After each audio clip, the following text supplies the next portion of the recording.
Old lamps for new. Old lamps for new.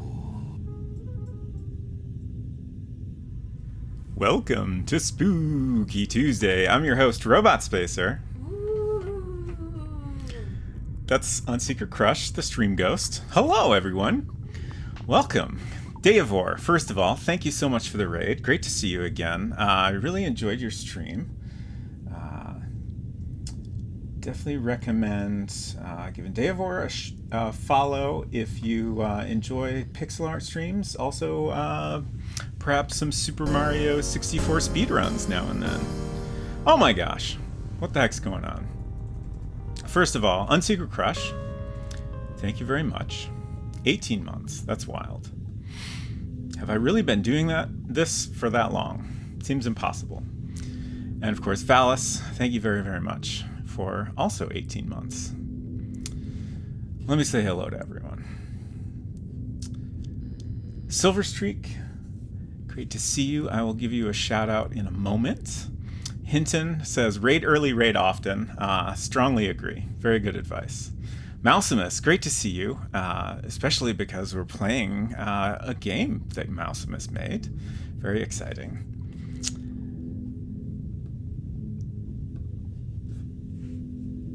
Okay, I got everybody, I think. Apologies if I missed you. So let's see. We'll give Mausimus a shout out here. So we're going to continue playing Enclosure 3D, which is a game originally by Femo Duo Entertainment, and then this remake that we're playing is by Mausimus. Just came out last year. It's available for Mac, Windows, Linux, and Raspberry Pi. And it adds this interesting 3D effect, which is very, very cool. Baltimore, good to see you. I'm not quite following this conversation here. Which conversation? Oh, you said beep boop. Silver said, I didn't know you spoke my native language. Yes. And then you said my accent is atrocious. Yes. And then Baltimore said I'm lucky I don't have an accent. Of course. Now I'm caught up. The joke is that my accent is atrocious for speaking robot, I guess, Yeah. or Android or whatever. Sure. It's a tough one. Computer. 6-7, hello. I would say something like boo weep, boada beep. But Silver would probably reply with how dare you. Don't want to accidentally offend the robots. Also, Silver's not a robot. Excuse me. I am. Maybe? You aspired to be. Yeah. As a youth. Yeah. So, let's see. Last week, I'm going to do my best to kind of summarize what's going on here. The game started out with our character, whose name is Mike Goodman, and his girlfriend? Is that the situation? Maybe. They're in a relationship. That much is clear, I think. Jabberwocky, hello, welcome. And they were doing sort of a not very good the word is escaping me, but like contacting the spirits setup that was very, very fake. And then Mike was approached by, I do not remember anyone else's name, some rich guy at a bar, and he was like, hey, I'm putting together this team to go investigate some bad stuff that went down at this Arctic base that my dad owned. And so a bunch of people are now at this Arctic base. I think there's about 10 of us. And basically, we've learned that Rich Guy's dad basically was drilling for oil here and refused to give the land back to the native people that lived here. And one of those people in protest, just kind of knelt down in the middle of the area where they were, trying to find oil, and just stayed there until he died. And I think it might be super haunted now. Later last week, I think on day 2, I believe we're on day 3 now. I think we're on the beginning of day 3, if I've kept track correctly. But in day 2, there was a seance with everyone involved, and I don't 100% remember what all happened, but like the lights went out, and then all of a sudden oil started gushing from like the pipes, which is very weird because there's supposedly not any oil there actually. So I'm glad y'all are having a great robot chat here. But yeah, that's pretty much where we are. And then at the end of the stream last week, basically everyone went back to their rooms and washed up, and now it is the morning on the next day. So hopefully that's a good summary. I'm looking at my to-do list here. We went to the seance. We did eventually get in Ben's room. It seems Ben locks his room when he's not in it, whereas everyone else leaves theirs open. Oh right, there's a mysterious room that we need a key card for. Not really sure how to get that. Williams is the rich guy, I think. We met him. There's a telescope with a broken lens that, like, it feels like a puzzle, so I'm sure it is one. At one point we were finally able to go outside, and we got a fish. We managed to do some successful fishing, but then we also found a boulder with a hole in it. What?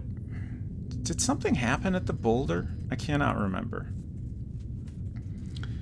And then we also did some shopping for the seance. But yeah, I think that's pretty much everything we need to cover. Let's see. Silver Streak.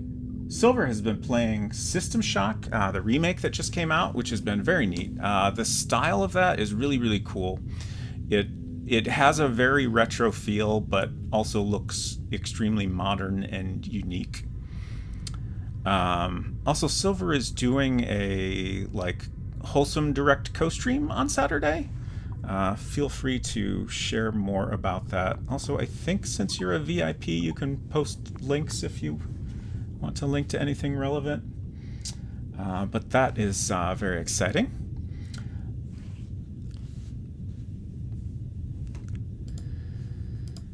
Sounds like Dave War is a fan of System Shock. I love the second, even if no one finds it playable today. Interesting.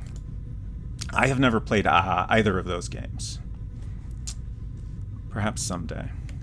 Alright, so I don't actually know what I'm doing. Wear clothes? Sounds like a good starting point. You take your clothes and put them on, although you're still a bit smelly. Ooh, remove clothes. Undress? No time for that now. Can I? I feel like I should have showered first. I didn't really think of that. We're going to restore and see if I can shower. I don't want to lose points for being dirty. Can't have that. Shower. You take a nice, refreshing shower. Okay. Much better. We got a point. See, it was all worthwhile. Get dressed. Take your clothes and put them on. Can we use the computer? I think this is all the same. Your Hank's Quest, victim of society screensaver. Oh, I guess we can't do anything else. Alright. I guess we'll just kind of do the rounds and see what all's going on here. I do have a map. So let me share my map. So I started out trying to draw my own map because the game suggested this. It didn't go well, but then eventually we found a nice map within the game. So I copied that down in started labeling everything. This room here is the big space that we haven't figured out a way to get into yet. There's a door here that's locked with a key card, so that's very intriguing, especially because of its size. But we've been pretty much everywhere else. There's a couple spaces here that I think are just kind of open to the outside, and this one here.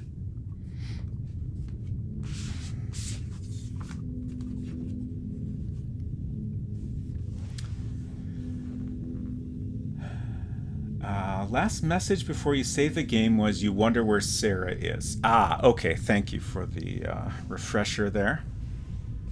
Oh, and Silver, thank you for sharing the link about your stream over on Yinhua's channel. Be joining one of the official Wholesome Direct co-streamers, fellow VTuber and friends Yinhua and Midi over on Yinhua's channel Saturday, 9 a.m. Central. So early for the Wholesome Direct and Future of Games showcase. Wonderful. Looking forward to it. Dave said, played the second with multiplayer mod, and I feel like the difficulty was a lot more fair. Fascinating. Alright, let's see if we can find Sarah. I guess I'll peek in the rooms I can. Is this Ben? Talk. Oops. Talk, Ben. Get closer to him first. Okay. We can't just shout. The plants are dangerous, so... Oh, come on. Did you manage to get the oil off yesterday, Ben? Barely. So much so, I think there's still some in my hair as we speak. I can imagine. It's very tedious stuff. Damn right it is, Mike. I guess we'll keep talking until we run out. I can see you're still busy watering that plant, Ben. Yes, Mike. Like I said before, it needs water and plenty of it. Apparently this plant just needs to be continuously watered at all times.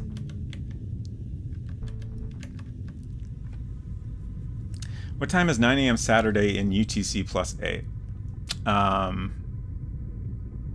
9 a.m. Central. Ooh, so that's... 9 a.m. Central, I think, is currently minus 5 UTC, if I'm correct. So, add 13. I think that's right. So it would be 10 p.m. Yeah. Good work, everyone. No one here. I think we've investigated everything worthwhile for now. Didn't see anything different. These jars, what were these? Charles Benson seems to have this... right. Collecting viruses. He would have liked it better if he kept those specimens in the lab instead of his room, though. Yeah, for sure. Like, just a bunch of viruses in jars in your bedroom? A little bit weird. A little bit troubling. Perfectly normal. I don't know what you mean. Here's the telescope that is not currently working. You wonder how Carter managed to bring this huge telescope along. Look at that. The lens is broken. Too bad, because you really wanted to use the telescope. F2. Thank you for the reminder. So F2. Oh, I was on 2D. How did that happen? But F2 switches between the original graphics and the 3D version. I also noticed there's this interesting color filter, which is kind of neat. Gives it a little bit more of a natural look. But I think we'll play with that off since we've already played half the game that way. You can also turn shadows on and off, but I think that's a nice effect.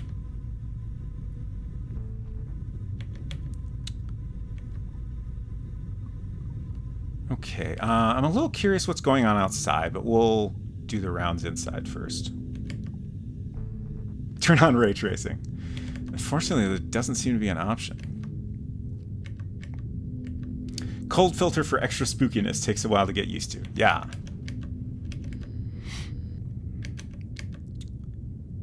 So, not a lot of people around, huh? Shoot. Watson. I was thinking Walter, but that's not quite correct. Dr. Watson. Hi, Watson. How are things? 3 boxes of raisins, 6 boxes of chocolates. Hi, Mike. I'm fine. What are you doing, Watson? I'm making a list, Mike. I'm filing the food supplies. That'll come in handy when I'm trying to decide what to cook for dinner. Well, that's a clever idea. Thank you, Mike. Oh, cat. Pet cat. Leave him. He looks so sweet when he's sleeping. Okay. And harmless, too.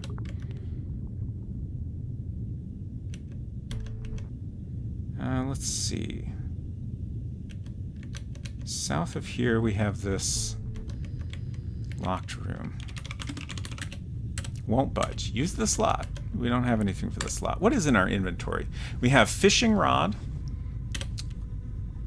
which we did use to fish. We have pickaxe. This tool might come in handy at some time.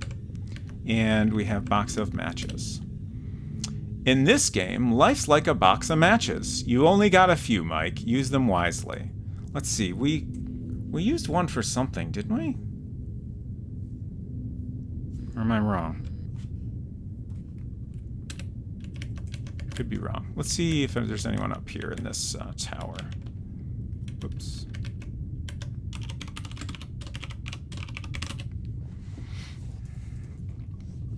Did Forrest Gump steal their line from this game? I think so.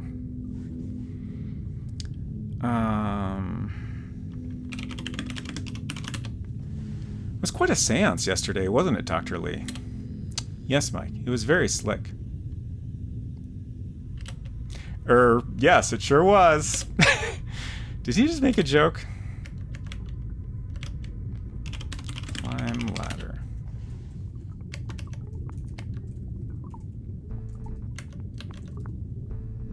Oh.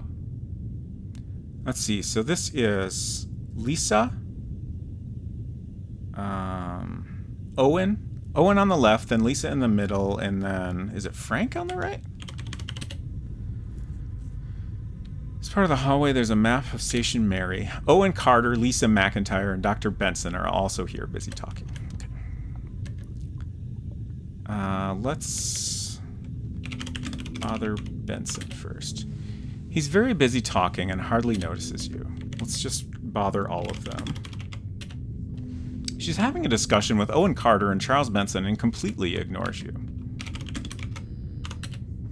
He's very busy talking and hardly notices you. I did my best to interrupt their conversation. Let's see. South of here we have the main control room. We haven't been able to really do anything in here. But I do wonder if I might be missing something. You're currently in the main control room. This is where Frank Bates controls the safety of the station.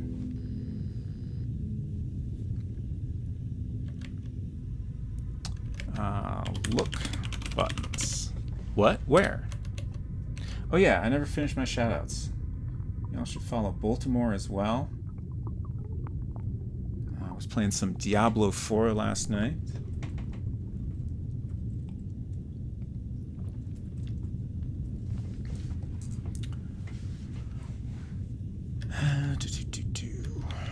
Let's see, did you start Disco Elysium yet, Bolt?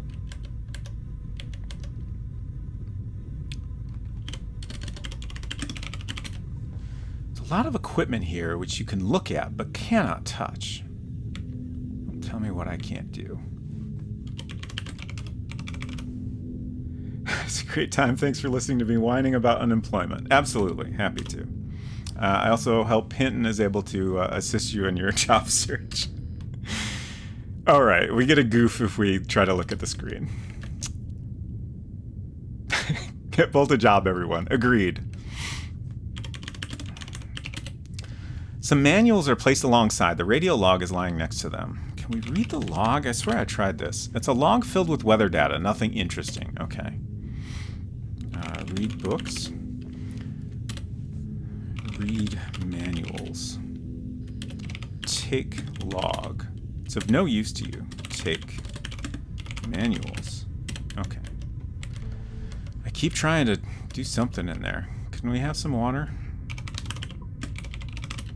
Get closer first. I guess I gotta be on this side.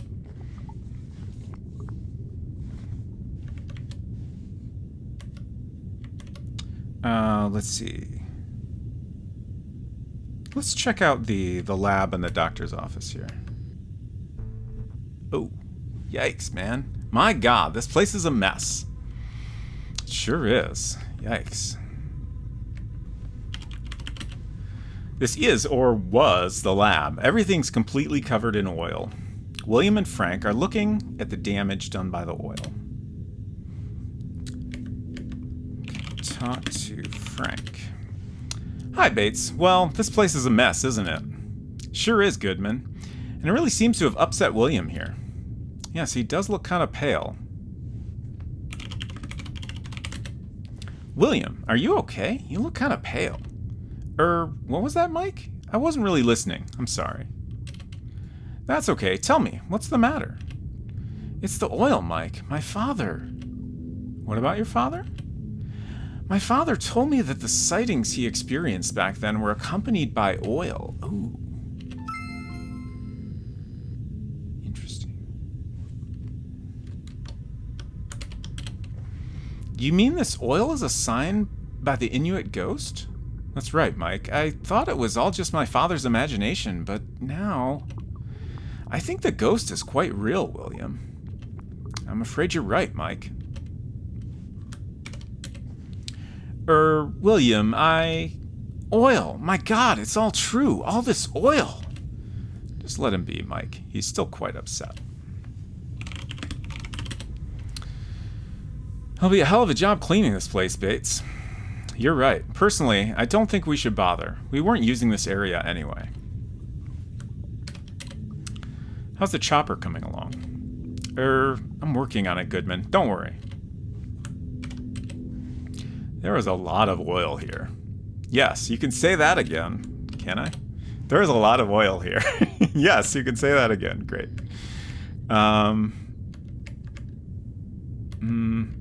a little curious if anything has changed in that room over there, but I don't think I'll bother right now. There's oil everywhere.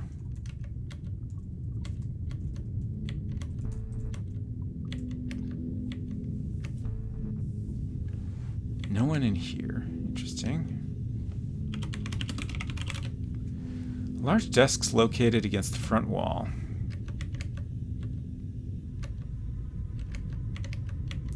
Open this drawer. Its contents are of no use to you, and besides, you're not sterile. Burn.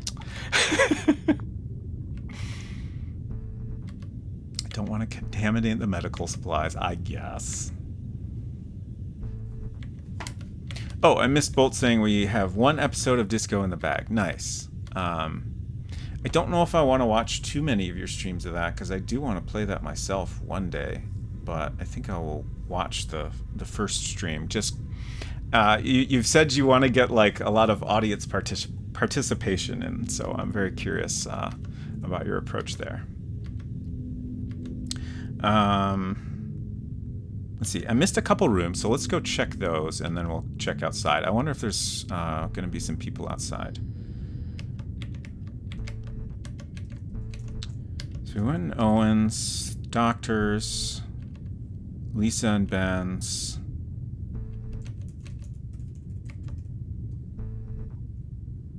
Nothing going on there. Funnily enough, every playthrough is so different, so watching one way doesn't spoil much. Ah, interesting. Ooh, right. This is the room where there was a murderous robot that we previously dealt with by... Actually, we did eventually destroy the robot, didn't we? So it should be safe here. I'm going to save anyway. F5? Yeah. Oops.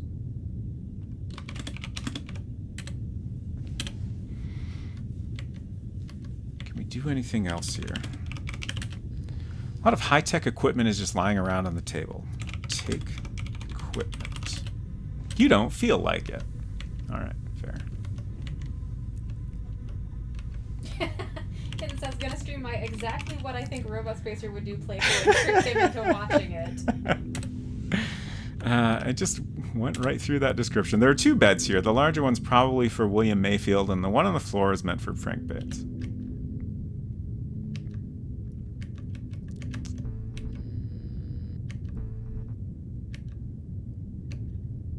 Okay, so now I think we've covered everything. I guess we didn't go in the bathroom. But that's probably fine. Although I guess I am a little curious. Something's got to happen in the bathroom at some point, right?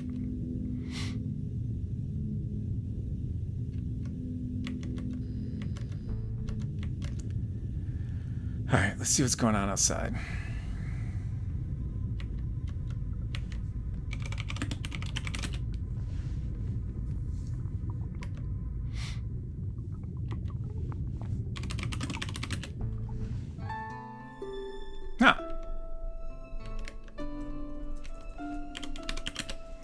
You're outside the station. The environment is kind of white.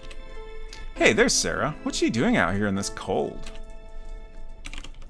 Talk to Sarah. Hi, beautiful. What? Hey, are you crying? Sob. Oh, Mikey, it's just... Calm down, sweetheart. Take a deep breath and tell me what's wrong. Seems like a bad place to cry. 'Cause your face would freeze? Yeah. I'm upset because now we found out that there's a real spirit here, Sob. Shh, don't cry. You give her a kiss. That seems to calm her down a bit. Ooh, Hinton.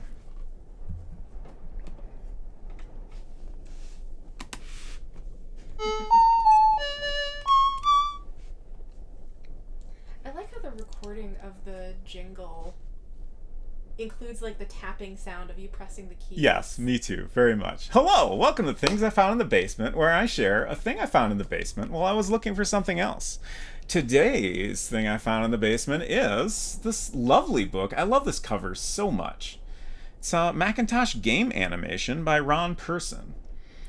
Before we look at the book, I did also want to share this box it was inside of. Because it's kind of hilarious. This is Macromedia Director 6 Multimedia Studio. Almost shockingly, honestly, for Windows 95. I do, in fact, have a near identical box for the Macintosh version also sitting over there. So this box is so enormous because, first of all, it included all these programs.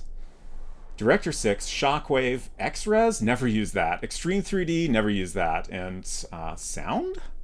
Macromedia Sound Edit 16. I definitely used that a whole bunch. Also SoundForge XP? Okay, sure. But it included quite some very hefty manuals for these programs, especially Director itself. But those manuals are, I think, long gone. This is now full of other manuals that are mostly much older. And this book was one of the things in there. So this is Macintosh game animation book. And I also really like this handwritten... Oh, come on, focus, please. I don't know why we're not focusing, but $15.95 is apparently how much probably my parents paid for this. Honestly, I feel like this was maybe a bit more technical than I was hoping for. There's a lot of code in here, which I guess is in BASIC. But there's also some really nice little... let's see if I can find some. There's some nice patterns. Tell you how to create your own basket weave pattern.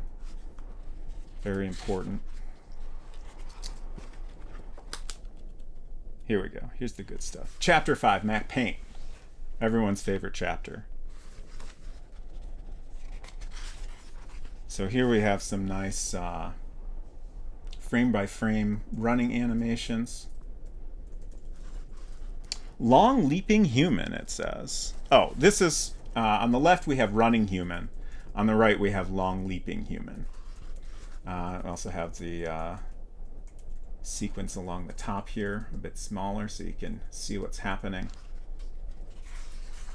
And then we have a running lion in Mac Paint.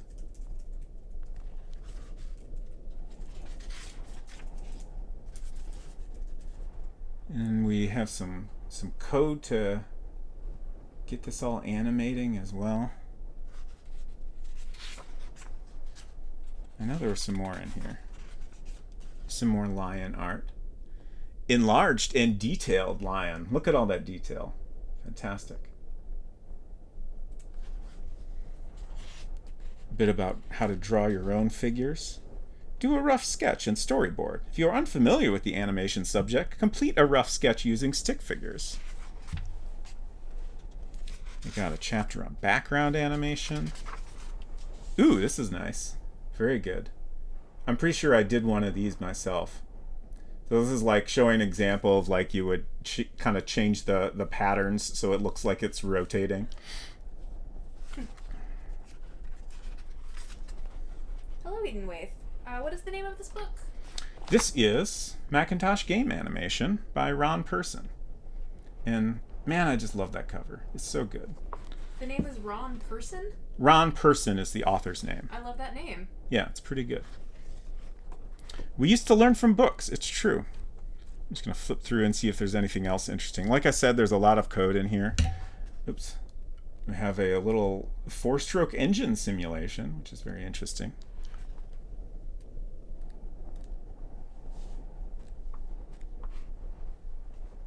Bouncing ball. So yeah, that's Macintosh Game Animation, which I found in the basement. Thank you, Hinton, for sponsoring this episode of Things I Found in the Basement. Welcome back, everyone. Also, I don't think I said hello to Edenwaith yet. Hello, Edenwaith. Great to see you.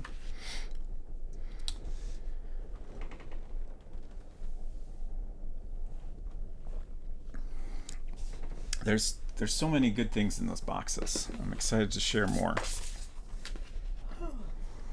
Also, I have a Super Paint manual in there, which I might need to look at for Friday streams at some point.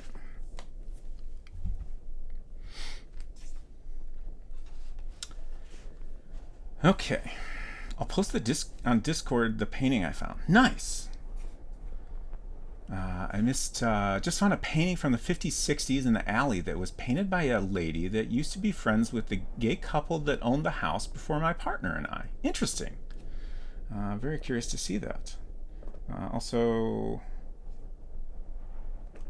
here's a link to our Discord if anyone is interested. All right, so we were talking to Sarah. Let's talk to Sarah some more.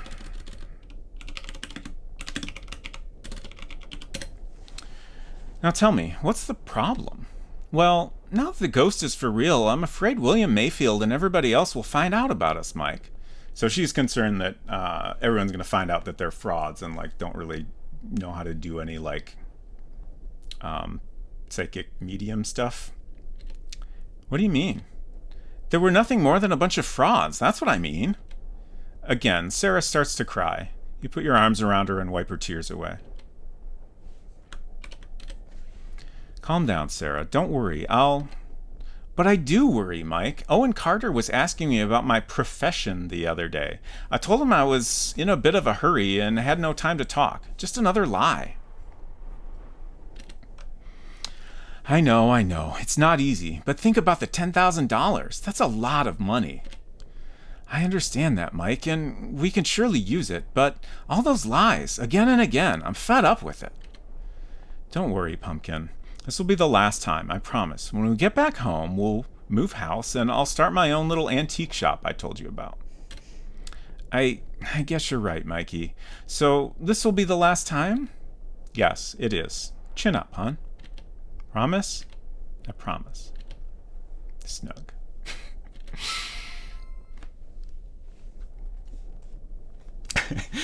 Hello, Slat Studio. Yelling about being frauds is not great for hiding being a fraud. Indeed. Very, very true. Let's see. Give Edenwaith a shout out.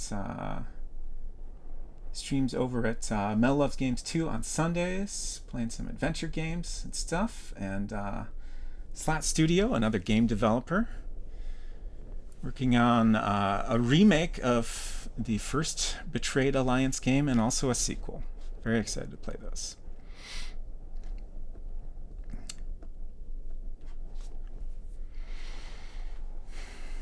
Okay. Oh, so Eden Waith helped get the Mac version of this out. I should have known that. That makes a lot of sense. Thank you for your efforts there. I'm very glad that I was able to play this on a Mac. So I think we're done here. Let's try one more time. Come back inside, Sarah. It's very cold out here. Please, just leave me. I want to think things over for a while. I understand. Love you. Ditto, Mikey.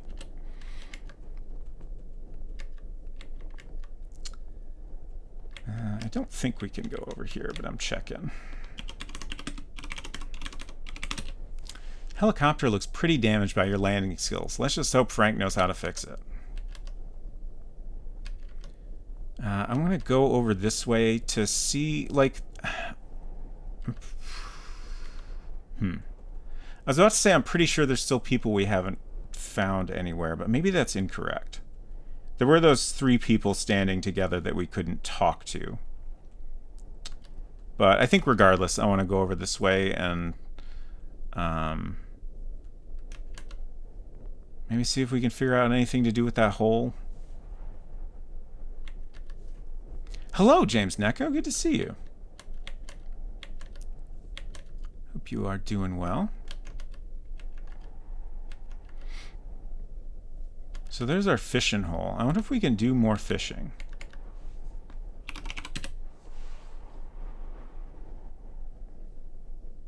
Too bad, Mike. No fish for you this time. This is probably not useful, but I'm going to try it a couple more times.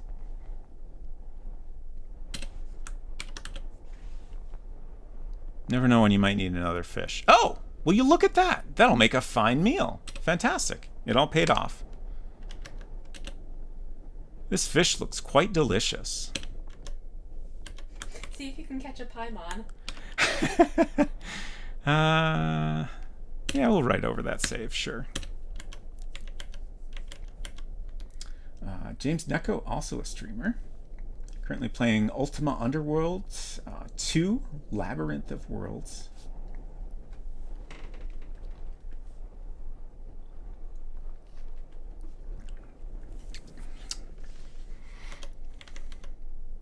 So here's this hole in a rock. Oops. Look, hole. There's a small hole in the big boulder. Reach in hole. What's a reach? Put hand in hole. You search the small hole and find nothing. Put fish in hole. Okay. Doesn't understand that.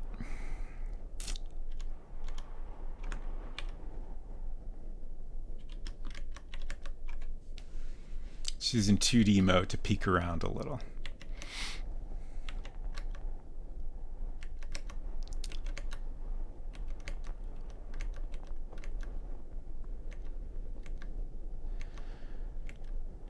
Oh, Slat Studio responded to a question about Betrayed Alliance stream. Certainly not until we get our basement put back together. Don't like the sound of that. We had some basement flooding a few years ago and still have not put our basement back together.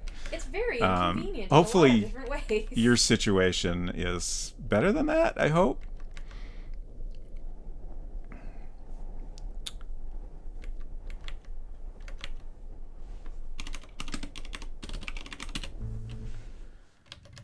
We were very close to getting new flooring put in, and then a pandemic happened. You might have heard about it, and we still haven't gotten back around to dealing with all that.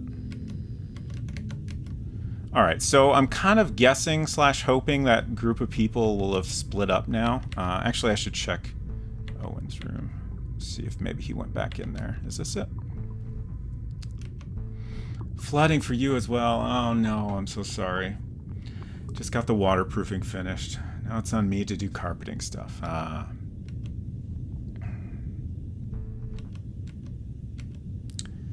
I guess since Owen's still not back in his room, we'll go to that hallway. Adventure Game Geek says, my basement used to flood all the time. Now I don't have a basement. Oh no. Adventure Game Geek, hello, welcome, good to see you.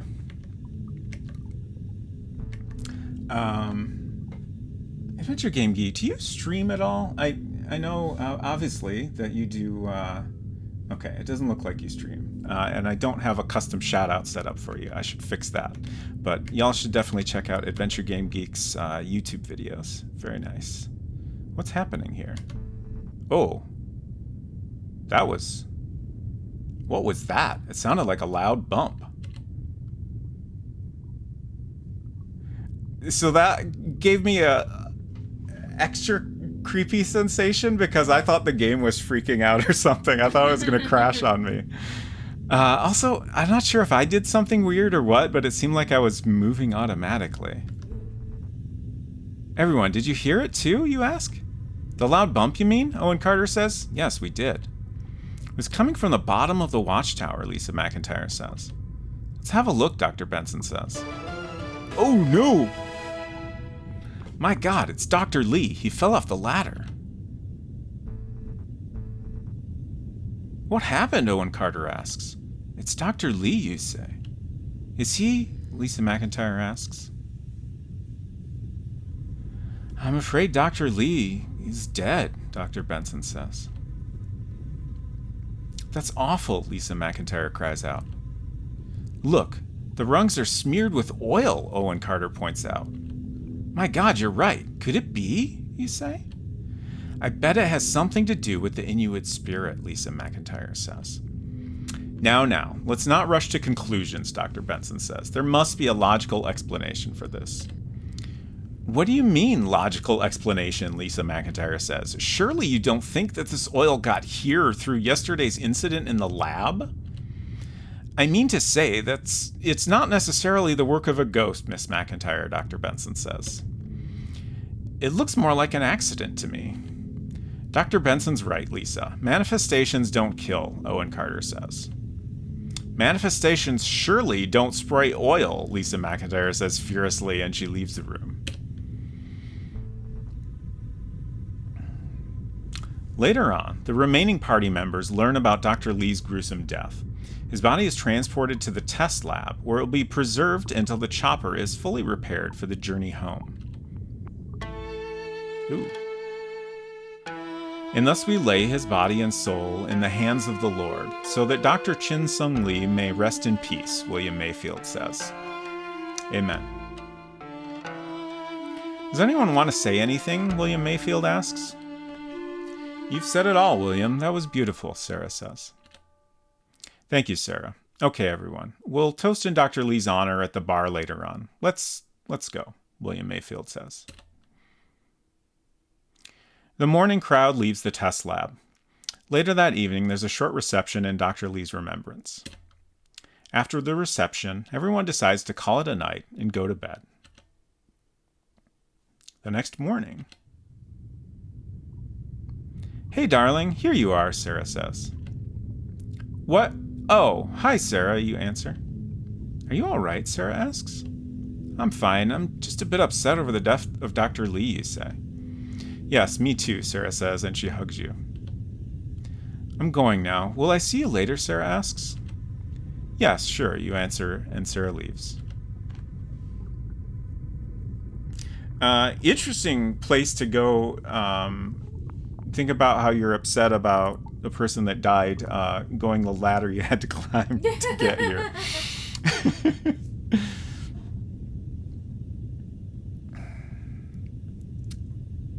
Yeah, just catching up on chat here. Chat's asking why everyone was in white suits, and I don't know. Oh, the test lab, which was behind the main lab, is like I believe freezing cold temperatures. Okay. So that's why they decided to put the body there to preserve it. I see. And then, you need to wear a suit to go in there safely. I see. I was assuming it was some sort of like a clean room, like a clean suit situation. And the scene of everybody standing around a table wearing what I thought was a clean suit reminded me of a scene from, I think it's the movie Toys with Robin Williams. Because there's a sequence where I think they're like discussing designs for joke fake vomit. And like so I'm not trying not to think too much about it because I find vomit gross, but anyway, they're in this like very serious looking like scientific lab environment, but they're talking about completely ridiculous things, and that's like the absurdity of the scene. You're in the watchtower. The view is great. Okay.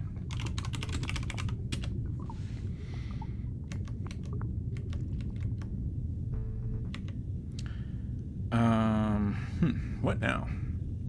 So it's day 4 now. I'm just going to make a note of that. I hope I'm keeping track of days correctly.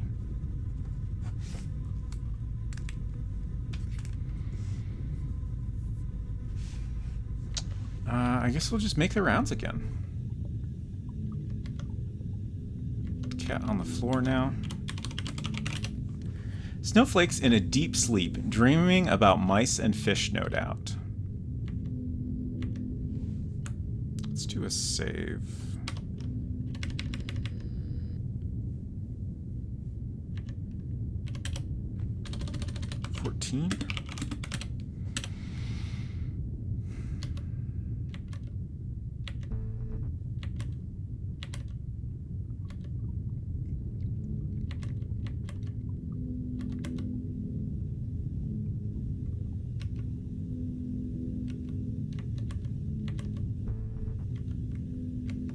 Where's everybody?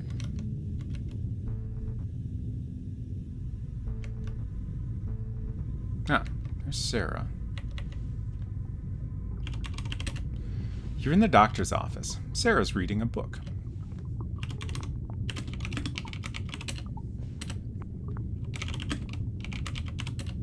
Get closer. That seemed like a normal distance for a conversation. Hi, babe. What are you reading? Oh, Mikey, it's you. You startled me. How come? What are you reading? Some kind of journal I found stuffed away behind a couple of books. Interesting. Tell me, Sarah, what's this journal about? Well, I'm not sure, and there are a couple of pages torn out as well. Just tell me what's on the remaining pages, then. It seems someone from the previous expedition was keeping this journal. It's written by Ariel No, a female scientist. At first, there are mainly notes about the oil drillings, but later on in the journal, she starts writing about the sightings she experienced back then. Read me the part about the sightings, will you? Okay, Mike, listen. Tuesday. Once again, Dr. Livingstone and I saw the spirit that, to me, very much looks like an Inuit. We reported it to Mr. Mayfield, but he refused to believe it and told us he wasn't paying us to go around spreading fairy tales. Can't blame him, really. Friday. After 2 days of no sightings, the spirit suddenly reappeared. Some guards saw him walking through the hallways. They also told me that the spirit left a trail of oil. I must say, I wasn't paying much attention to it when I saw the ghost for the first time, but now I recall there was some oil present then as well. I just remembered that when I just saved, I wrote over a save file mentioning stains, which happened pretty early on, and I believe those seem to be oil as well. I kind of forgot about that. Sunday. Something horrific has happened. Poor Dr. Livingstone was crushed today by a large boulder of ice. I saw traces of oil at the accident scene. Again, I told Mr. Mayfield about it, but he was too busy to even notice me. Wednesday. For the last 3 days, several strange accidents have happened here. I'm getting very paranoid over all of this, and I must admit, I'm afraid to even leave my quarters. All the deaths are accompanied by oil. It can no longer be coincidental. Mayfield still isn't listening. Damn, that man's stubborn. Thursday. Another scientist and I saw something in the hills. Going to investigate it. I'll hide this journal, between some books somewhere and retrieve it when I get back. And that's all there is, Mike, Sarah says. Weird. William never told us about those accidents, you say. I mean, it sounds like he wasn't paying attention. Well, he knew about the accidents, obviously. Maybe his father never told him, Mike, Sarah says. Oh, right, his father was there. Occasionally confused by that. What's that sticking out of the journal? It looks like some kind of poem. Here, Mike, you take it. Nice. Read poem. Written by Ariel No, titled, No One Will Follow. I see myself, and I move me aside. This is how I obtain the key for the ride. What is that supposed to mean? Exactly what I was wondering. I see myself, and I move me aside. Like, this sounds very much like a puzzle we need to figure out, right? I see myself might be referring to a mirror. And I move me aside. That's how I obtain the key to the ride.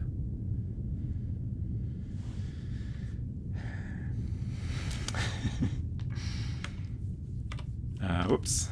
Oh. What'd you do? Didn't need the help. This is a couplet. Well, what's there to say? Just read it. Okay. Oh, I did want to look at this again. There's this Did You Know menu option, and both times I've tried it, it has told me something different. So I want to try it again. Like a fun fact button? Did you know that there's no need to view the source code of this game? When you're stuck, don't worry, help is on its way. I think we got that hint previously. Good to know we don't have to view the source code to win the game. James Necco says, I too like to leave myself little reminders about where I keep my secrets in poetry form. Absolutely. Everyone does this. Let's talk to Sarah some more. It's getting stranger all the time, Sarah. There's something going on here. I think this ghost is more dangerous than we thought, Mike. Let's be careful from now on. Were we not being careful already? Yes, I guess you're right. Promise me you won't go wandering off alone, Sarah. I promise, Mikey. But do me a favor. Don't go wandering off alone yourself, either. I won't, darling. For now. I can't help but think we're going to immediately follow this conversation by wandering off alone. Be careful, Sarah. You too, Mikey. Here we go. I mean, what else am I going to do, right? Did I check the lab? Oh, I came from the north, I think. Yeah, so let's look at this.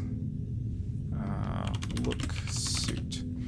It's a special suit to protect you when entering the test lab. Its function is to keep the test lab as sterile as possible. Oh, okay, so it is a clean suit. Okay. Besides that, the temperature in there is maintained below 0, so it's keeping you warm as well. Okay, so everyone was correct. Let's go take a look in there. Ooh, a thing on the ground. Oh! What? Within the sudden darkness, you hastily find your way out. I missed the thing that startled you, so I had to watch on the stream video with a significant delay to see what happened. My God, what just happened? All the lights suddenly went out, and Dr. Lee's body. Did it move? It super moved. It very much moved. Can I go back in? Okay. Is this gonna happen again? I really want whatever that is. Look. You're in the test lab. It's pretty cold in here, so it's a good thing you're fully suited up. On top of the stone table rests the body of Dr. Lee. Look at ground? What's this? Somebody, probably William, lost some kind of card. This must have happened during a visit to the body of Dr. Lee. Take card. Okay. You take the key card. This is great news. It's a key card. Don't leave home without it. Though you did. Look at body. The poor man. He didn't deserve to die. swamp gas. Okay. There's also this thing. Is this like a refrigerator? I guess it won't give us the original description of all the stuff here anymore. There's a giant cooler at the back wall. I said open cooler, and it said, this is a job for someone who knows what they're doing. You're not that someone. Okay. We might have tried that before. What's on this table? The two counters and the desk are cluttered with dried up microbiological cultures, old specimens, and various diseases, and a lot of research equipment. Just looking at it confuses you. Okay. Take test tubes. I've never heard of a test. Fascinating. Take tubes. It's not yours to take. Oh, I forgot to take my suit off. You decide it's not that fashionable to walk around in this kind of clothing. Strong disagree, but okay.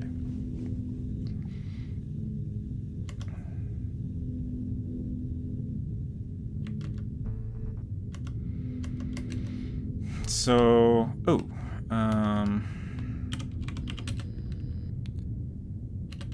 Dr. Benson.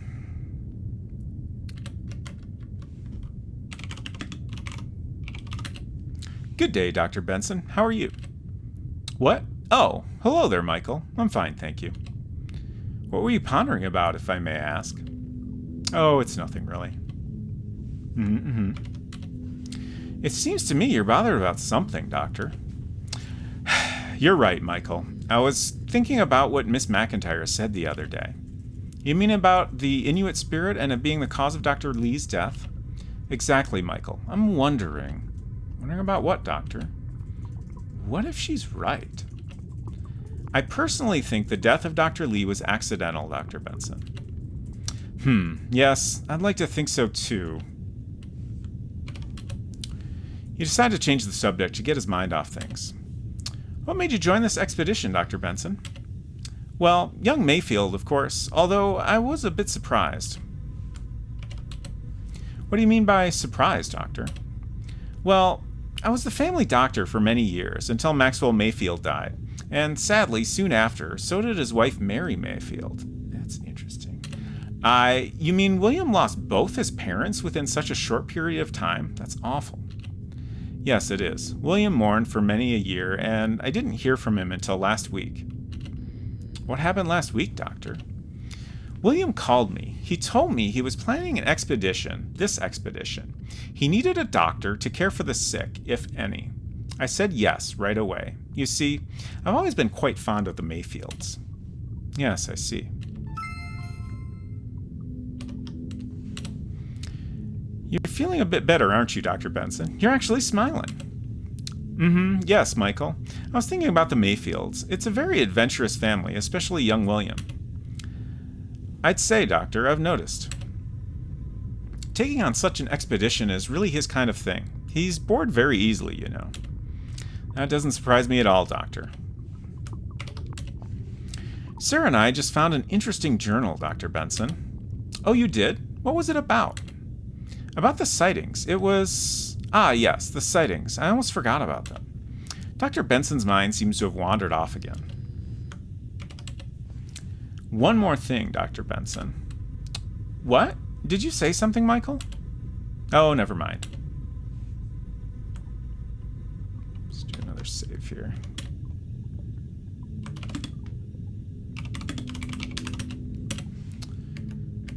Oh, I think I mashed two file names together. That's okay.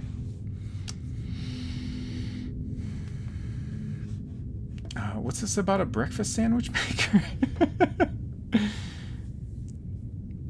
Oh, Silver says, I stepped away for a bit and returned with bacon, eggs, and Eggos, and syrup. Fantastic. Sounds to me like you've got all the stuff you need to make a breakfast sandwich already. Yeah.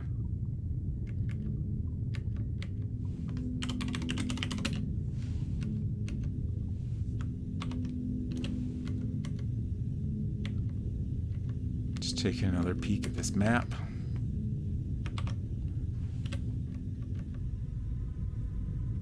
Okay. Control C.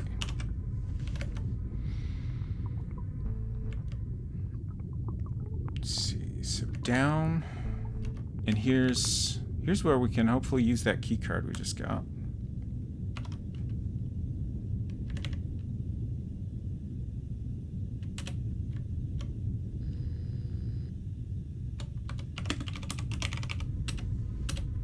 Okay. Swipe key card. Get closer first. Okay.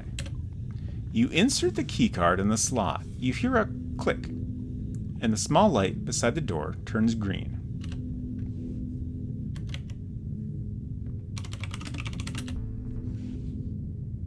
Ah, interesting. This is the garage. There are a lot of tools here. 2 snow scooters and a big generator. There's a large bench in front of the garage. There are a lot of tools on top of it. A lot of tools are lying or hanging around here. Can we take the tools? Probably not. These tools don't belong to you. Leave them. Let's see. I guess that's more tools there. Look. Post. Probably sign. Attention. Messing with a generator will not get you any further in this quest, so don't bother.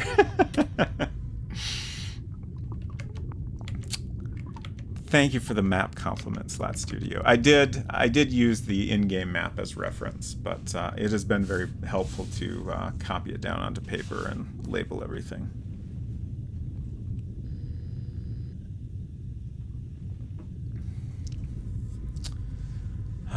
So I guess we don't want to mess with the generator. We'll look at it.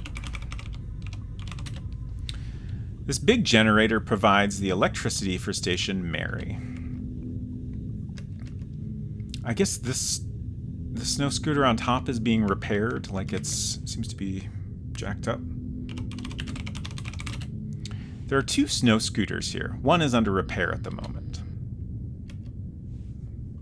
Ride scooter. Maybe later. I can't wait. And then this looks like probably a door to the outside. Look panel. What? Where? This blue thing.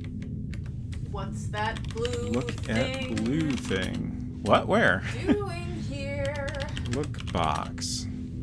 Hey, there are a few sticks of dynamite in this box. Got unsecured loose dynamite lying around? You know what's a great thing to do with dynamite? Oh god.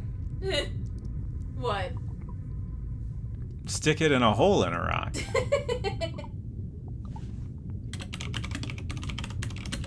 Okay. You carefully take out the sticks of dynamite.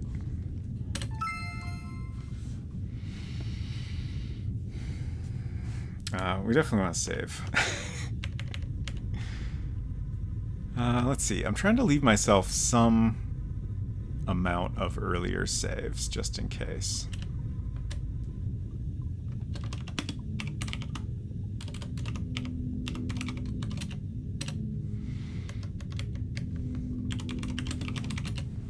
There's a small door at the west and a larger door at the east. Look, large door. I've never heard of a large. Oh, fair.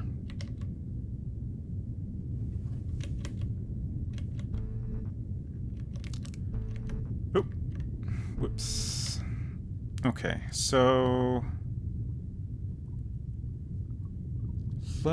before we go blowing stuff up, let's go around and see if we can find any other people to talk to.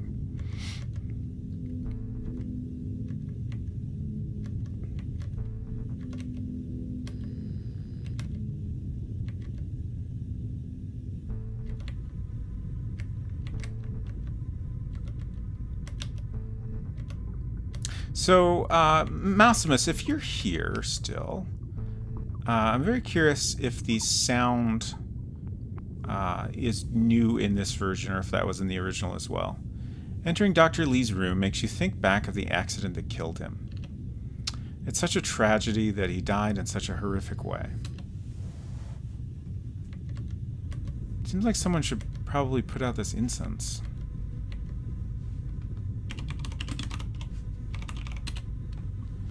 Yuck. Not only do you really dislike the smell, but the ashes also made a terrible mess.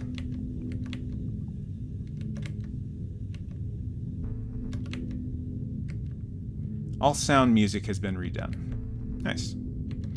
The soundscape is very, very good and spooky. Nice atmosphere. Let's see, this is Ben. Get closer. Oh! If we get too close to things here, we'll die, because the plants are evil. Really? Oh no! The thorns of this plant stung you. You feel kind of funny. You had no idea you could moonwalk. What the?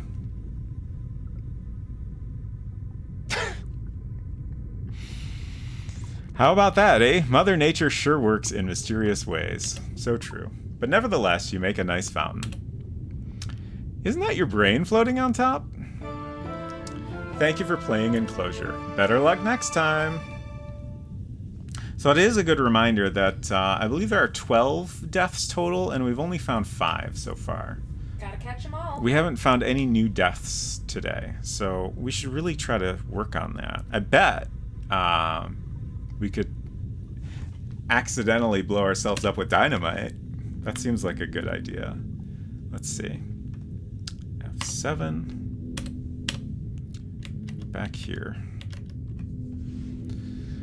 I'll try to be more careful this time.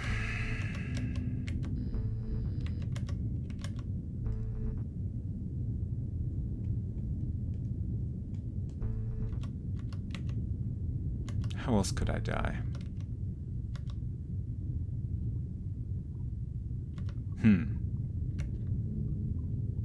I just had an idea that I don't think I've tried previously,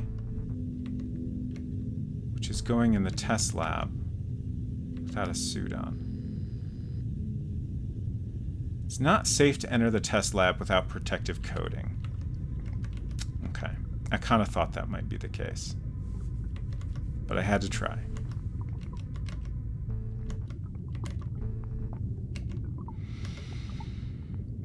Don't try eating the fire extinguisher. Fire extinguisher. Come again? I tried.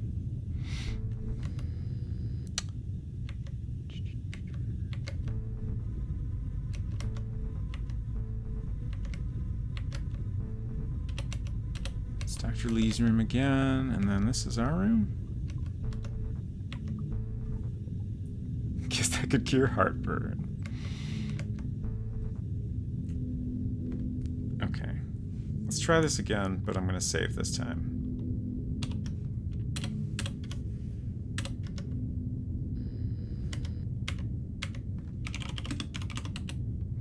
Game. Oops. Does it still need more water, Ben? Yes, Mike, it does. Okay. We didn't even get any new conversation after all that. Oh well. This does give Among Us vibes in current year. Yeah, it does a little bit.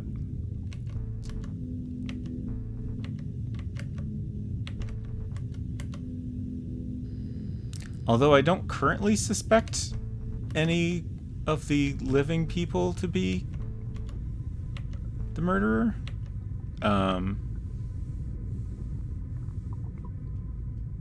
What you doing, Owen?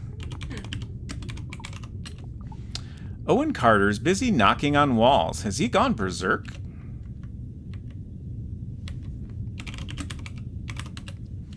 Owen, what are you doing?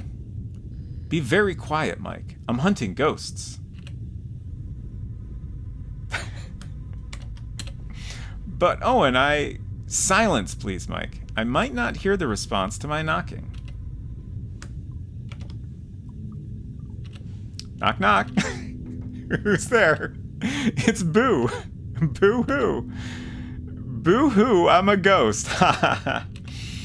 Oh, it's you, Mike. Very funny. I'm sorry, Owen. Owen? Not now, Mike. Okay. I'll leave you alone now.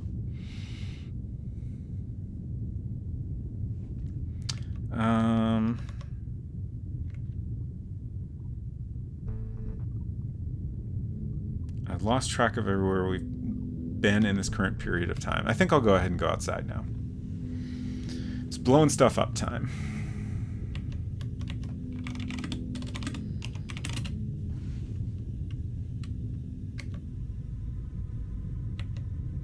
So many different outfit changes in this game. It's great.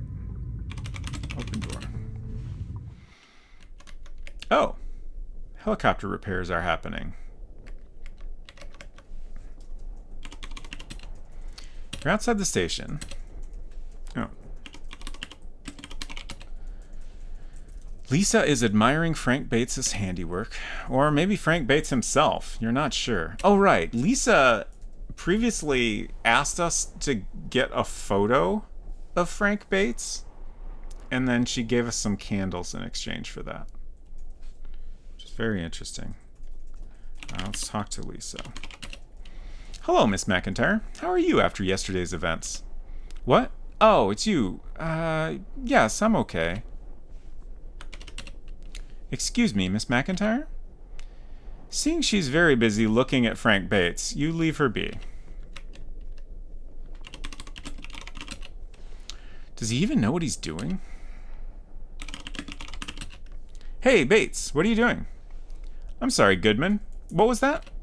I said, what are you doing? I'm doing something, technical, Goodman. Sounds promising. Does it? Are you sure you can fix the chopper, Bates? Don't worry, Goodman. I know what I'm doing. Hey, Bates, listen up. Not now, Goodman. This chopper must be repaired ASAP. Okay, guess you're right.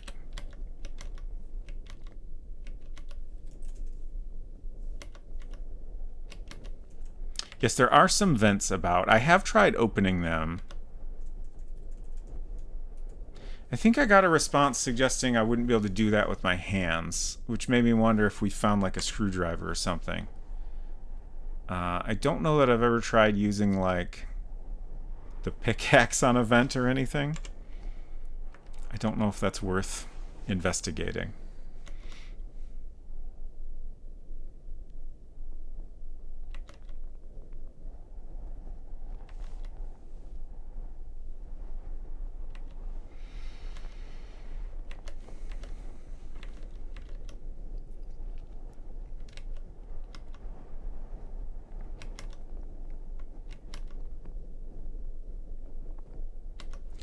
Okay.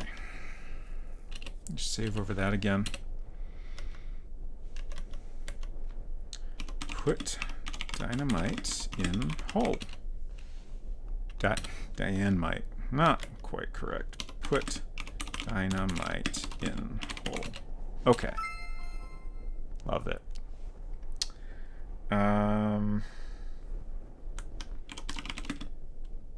Light match. Although it would make a nice fire, you'd better not. Okay, maybe I just want to do light dynamite. Okay. No, don't walk away. I want to blow up. Go back.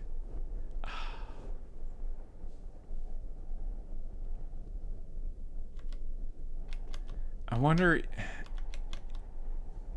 is there something else I could have done to blow myself up?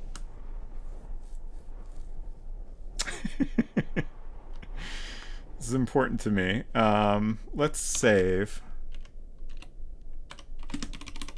Oops. I always forget I need to delete first. And let's experiment a little here. So if I just light the dynamite without putting in the hole, get closer first. I won't spend a ton of time on this, but I want to try. Val says, I'm very sorry you couldn't get ending explosive with brackets around the E. Thank you.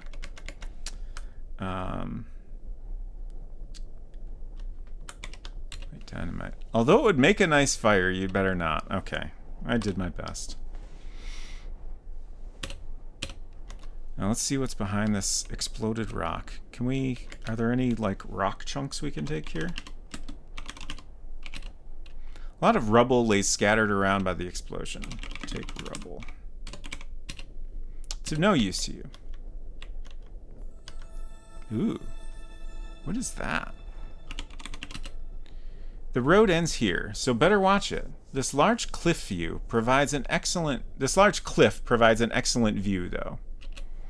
Some nice flowers are growing at its edge, although the latter seems kind of brittle.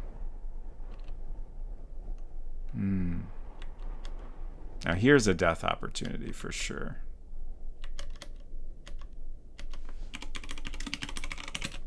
There's some lovely flowers here.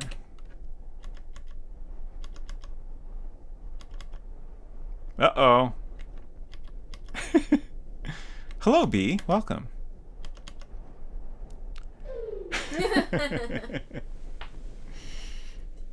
Man, that sure was a nice dive, Mike. You'll surely get a lot of points for that. Too bad you won't be there to collect the award. Thank you for playing Enclosure. Better luck next time. All right, we're up to 6. I think we're halfway through all the deaths. That's great. All right, let's see if we can get a flower without dying this time. It wasn't clear to me because I was trying to die on purpose. It was hard to tell if I maybe could have just been more careful and, like, you know, quickly walked over, grabbed a flower, and left. I think I'll start by trying that, even though I feel like I'm probably just going to die again.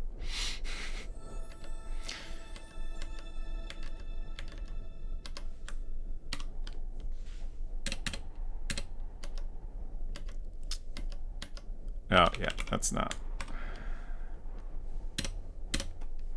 Okay, so we need some kind of like thing longer or something, like a grabby claw. Could we use the fishing rod? Fish for flowers. Come again? What else do we have? Fishing rod, key card, box of matches, fish, couplet, and pickaxe.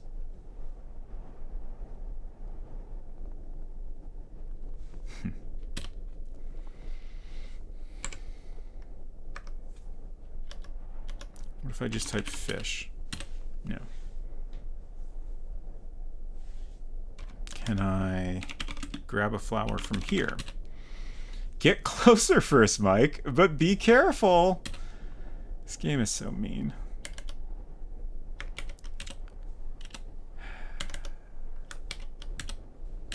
Really? It's right there. Yeah.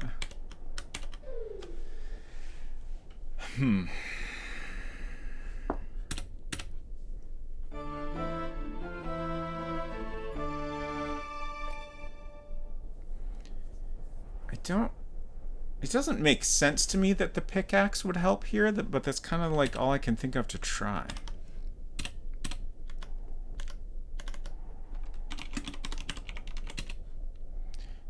Use what with the what in the what? Use the pickaxe on flowers. Oh, interesting. You swing the pickaxe with a powerful thrust at the flowers, but to no avail. It doesn't budge. Fascinating.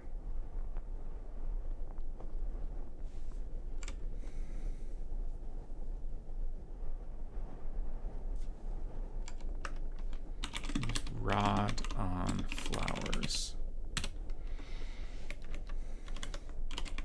Look at ledge. Never heard of a ledge.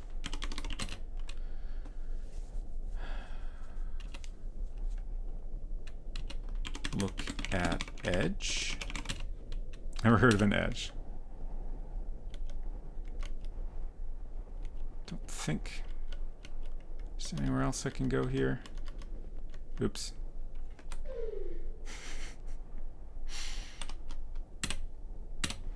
Am I missing an item? Perhaps.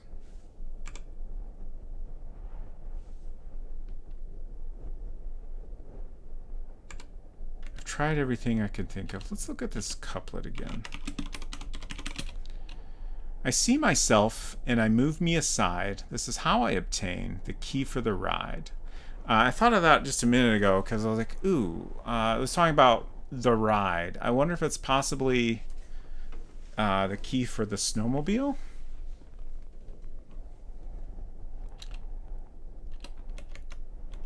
That's the only thing I can think of that we've encountered so far that makes sense. Fishing around the flowers makes more sense than the pickaxe to me, but no custom message for that. Yeah, I don't know if the message about the pickaxe was like, use pickaxe on the lake. Yeah, that's what I thought it might have been going on there. Like, it's a generic message specifically for using the pickaxe on an item that it doesn't work on. So it just inserts whatever noun you tried to use it on.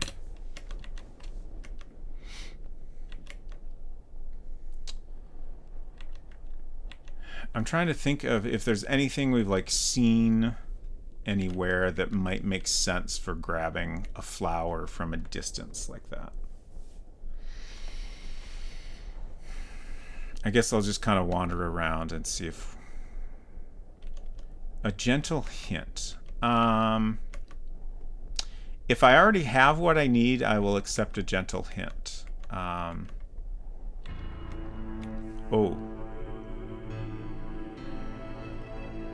That's the something's happening music.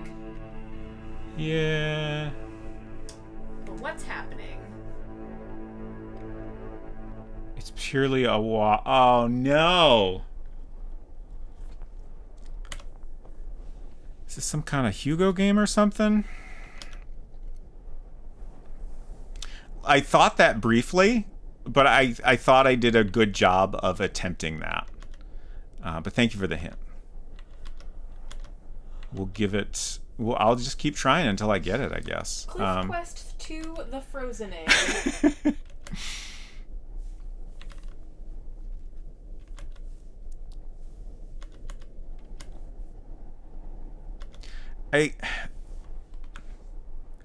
I feel like most people don't really like these weird little walking puzzles in games like this, but I kind of enjoy them in a weird way. I don't know how to explain it. I guess I don't need to save because we just came back where we were. So,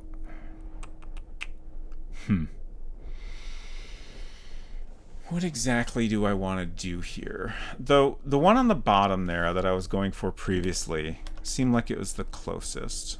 So I guess I'm going to try that again. It's astonishingly cruel that your boots are white. So I can't see exactly how my feet line up with this. But I think I'm pretty close.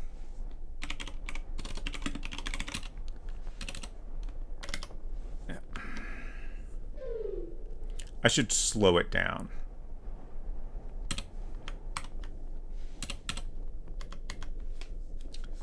Let's see. Slow.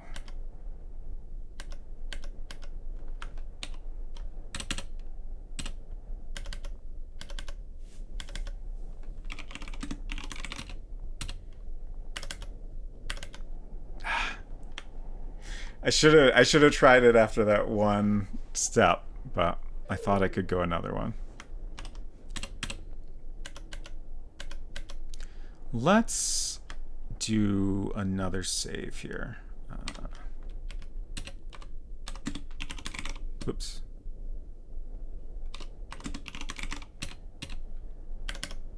Okay, and then I can keep saving over that.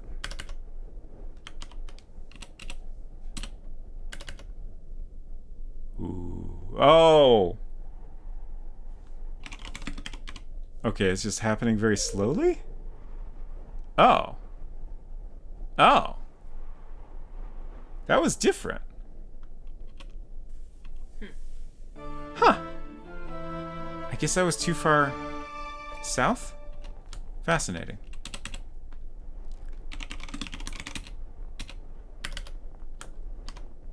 Oops. Okay.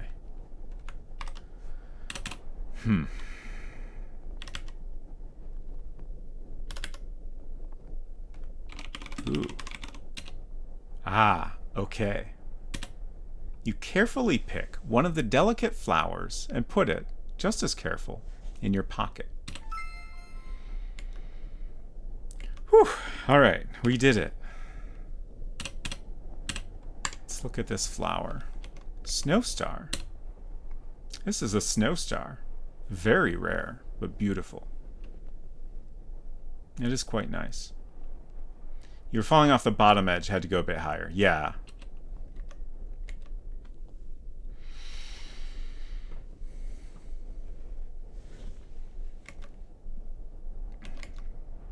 Let's get back to normal speed here. Well, fast, I guess, is the normal. So, what is the use for this flower?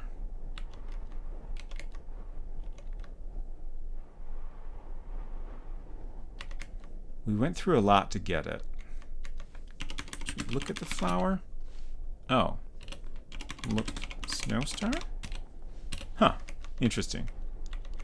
I guess we kind of already looked at it by using the inventory interface.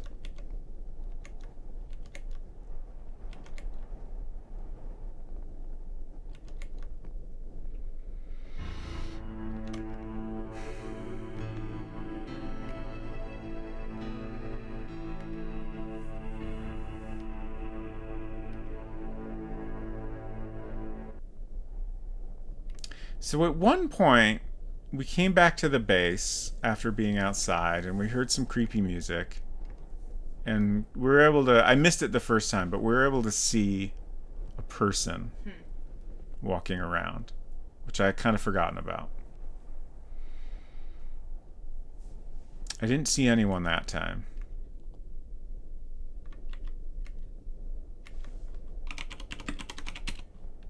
Excuse me, Miss McIntyre? Okay, still busy looking at Frank.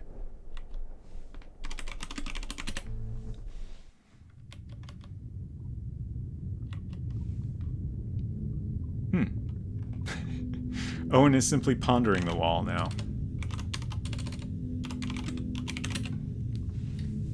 For a second, I thought you were trying to type renovate. Renovate the Arctic base. Yes. Starting with this wall color. It's a little drab.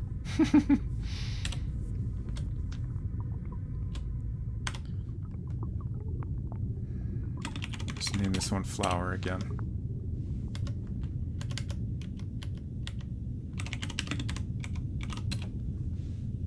Owen?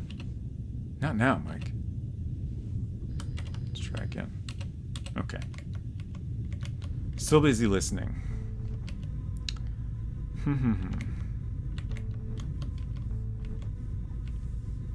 So...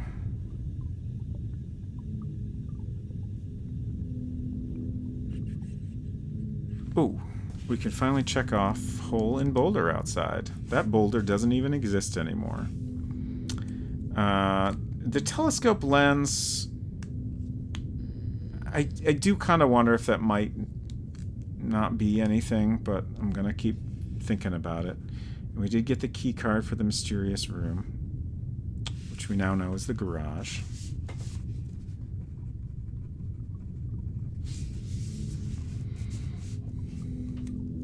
The hole is now infinitely big. Yes. Great way to put it.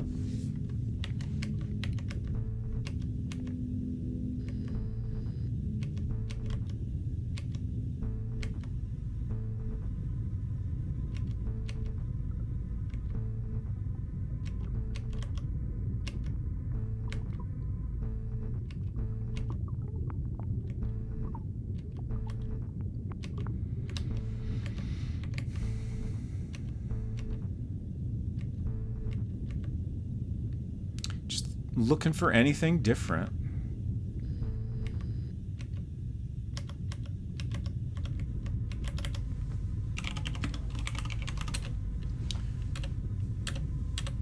Same conversation there.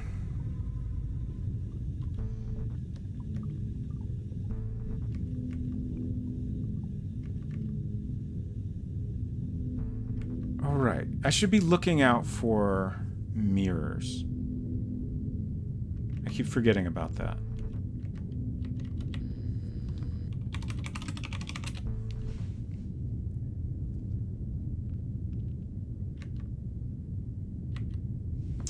What's this?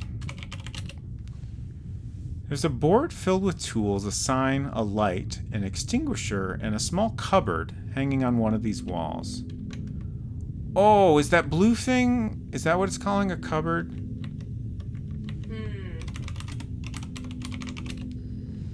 That's not within your power. Huh. Fascinating.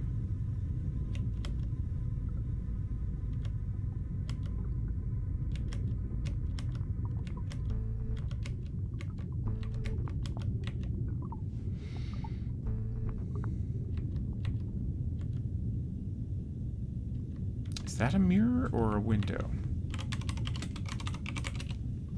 All you see is total whiteness.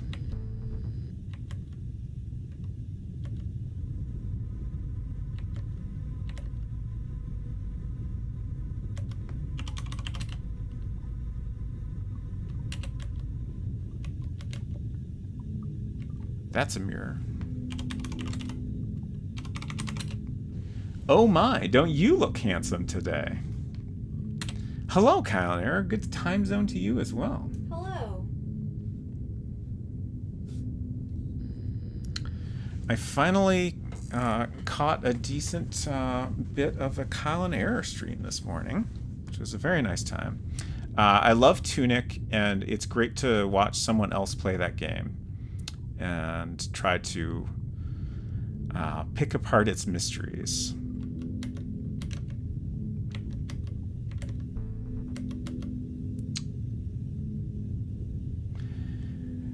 The game very rudely says, "It seems you need some guidance in your quest. Behold, the wise man from the living forest. Hear my advice, mortal. The woman at your side is who it's usually for, but someone other than her will enjoy it even more." Okay. I assume this is referring to the flower.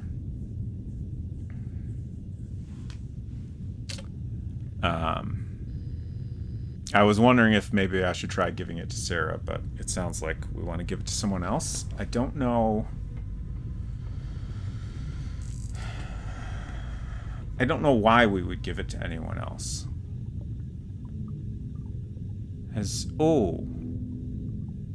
Ben is very interested in plants and stuff. Maybe he would have something interesting to say about it. Cosmic Void, hello. Great to see you. I am playing a great game. At least I've been enjoying it so far. Maybe the ending will be really bad or something, but I think that's unlikely. I hope you're doing well. Cosmic Void just released a new game today, which I'm very, very intrigued by. It's very similar, like same kind of like AGI Sierra style as this one, but without the 3D look. If we have time, I might check it out later, but we shall see. Okay, so yeah, let's go talk to Ben and see if he has anything to say about this flower we found. Certainly an idea worth trying. Let's see, that's Owen. It's the doctor. This one.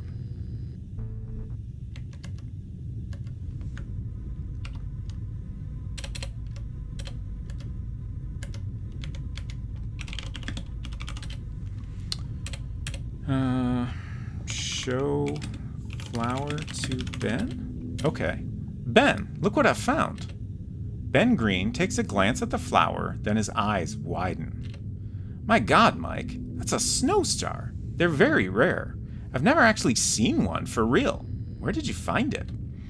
Well, I was just walking around outside blowing up stuff, you know. Little things. Ben Green looks at you like he doesn't know. Never mind that, Mike. Are there more? Where did you find it? Just outside, close to the edge of a cliff. I'll go investigate straight away. Excuse me, Mike.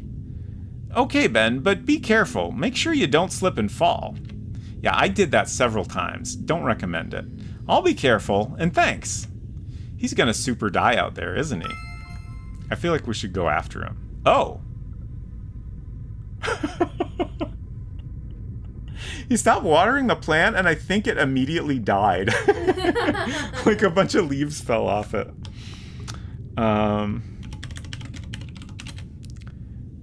Ben Green brought a lot of plants along. Okay. We're not given further information. What is in this? On the table's an ant farm and some plants. Take ants. Try to get them and they'll get you. I mean, that'd be great, IMO.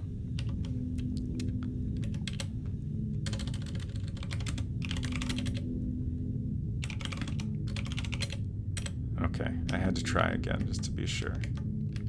Ben will remember that. Yeah, like, ooh, interesting.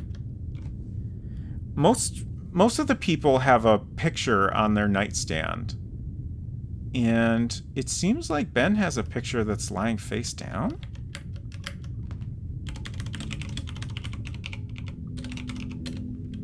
Oh, it's a book. Okay. A book is lying on top of his nightstand titled Herb Your Enthusiasm. Or Herb Your Enthusiasm if you prefer. Take book. I think it would be best if you just stick to your comics. Ouch.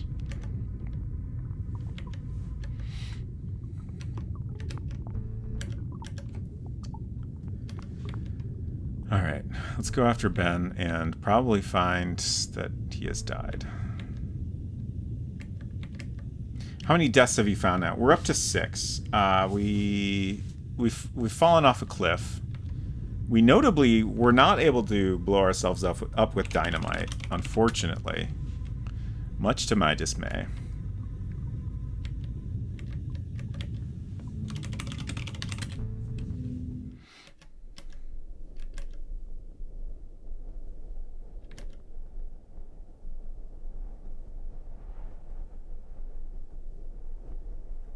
Did I ever look at this scene in 2D?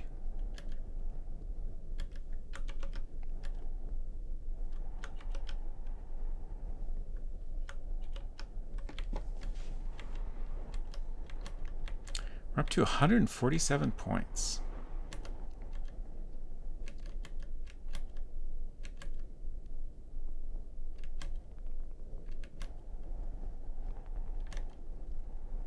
That's the rock we blew up. Oh, he got one. Good for you. Didn't die or anything. Ben Green is admiring one of the many flowers that grow here. Hi, Ben. Well, I see you found the flowers. I sure did, Mike. They're phenomenal. Ah, that's all the convo we get. Bummer.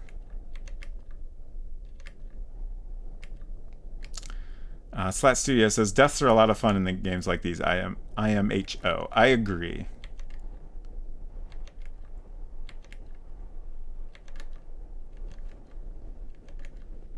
Slat's definitely another death collector enjoyer.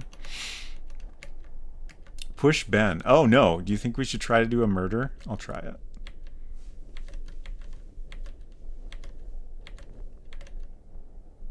I feel like he's not really close enough to the edge.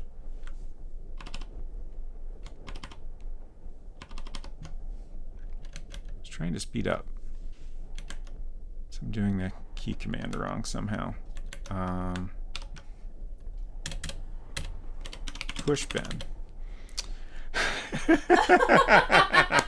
Worth it. You didn't really expect me to go along with your attempt at a murder now, did you? Yeah, I guess not.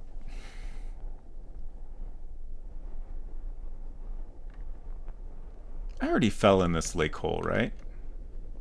I do kind of wish there was a record of the deaths I've collected. That'd be great. Did you know that if you succeed in getting all of the 222 points, you'll get something extra at the end of this game? I did not know that. That's very exciting. I wonder how I'm doing. Well, now you do. Thank you.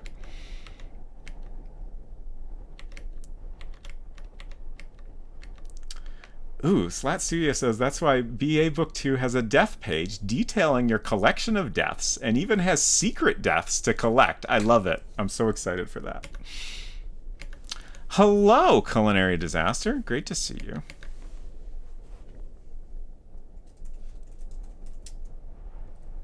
Culinary just finished playing the first Tamba game and I believe is going to play the second one next. That was a neat little game. Weird in a good way. Having to throw evil pigs into bags is a very interesting like boss fight mechanic. Also, Tamba has a great look. I did briefly think about at some point in the past week or so if I could get away with pink hair, and then I decided that I'm too balding to get away with that. But I do like the idea.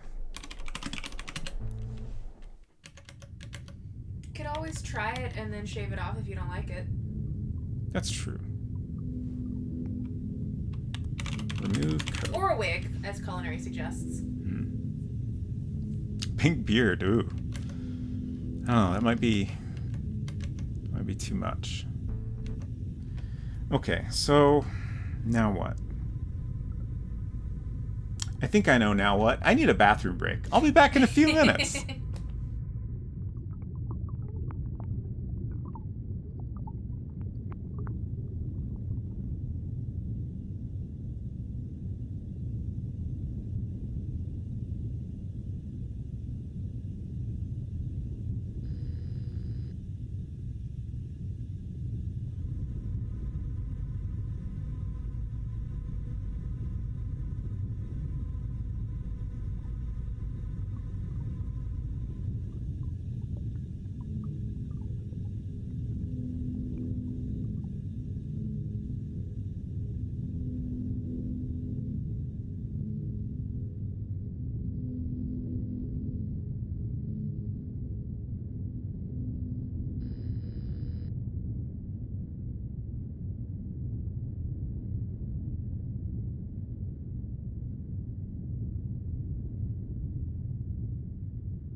Hello.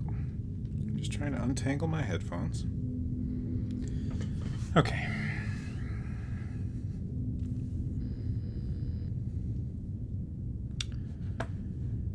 What were we up to?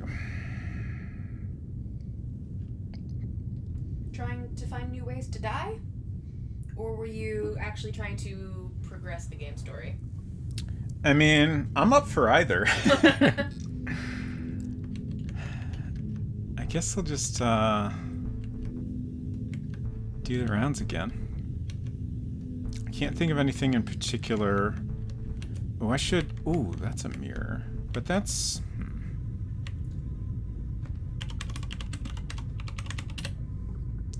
Some things are better left unseen. That doesn't seem like... We found the poem in the book, right? That was like a journal of things that had happened long in the past. So it seems unlikely that if the poem is in fact referring to a mirror, I doubt it would be referring to a mirror that someone brought with them. It doesn't make any sense.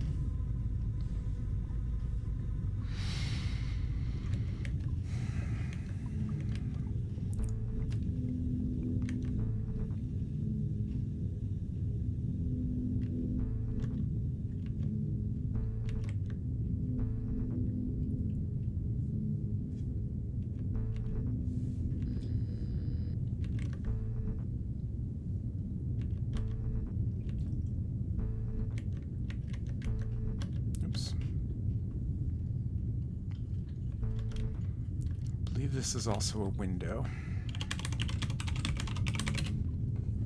This is one of the few windows in this hallway. When you take a look outside, you see just what you expected to see. Snow.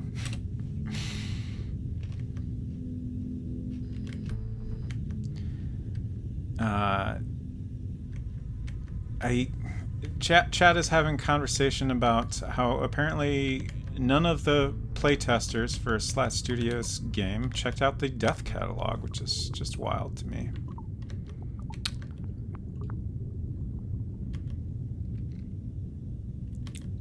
Don't see any sign of a mirror in there. I guess we'll talk to Benson again, just to make sure there's nothing new here. Same thing there. So we haven't game. I refuse to look at it. I'm just gonna mash through this. Y'all can look at it, but I'm not gonna. I probably could use a hint, but I'm not ready for one yet.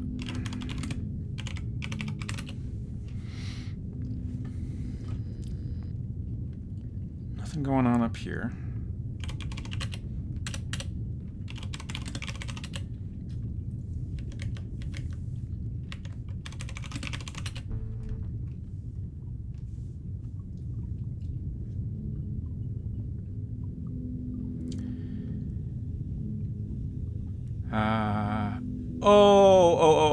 Mausimus says you're not pausing the game when you are away from keyboard, so the hint timer keeps ticking. That makes sense.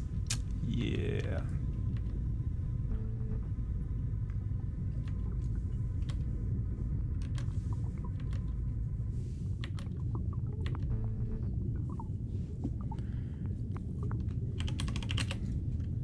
This is the pantry. There are enough supplies on these shelves to make it through a full year. That is, if everyone's going to ration.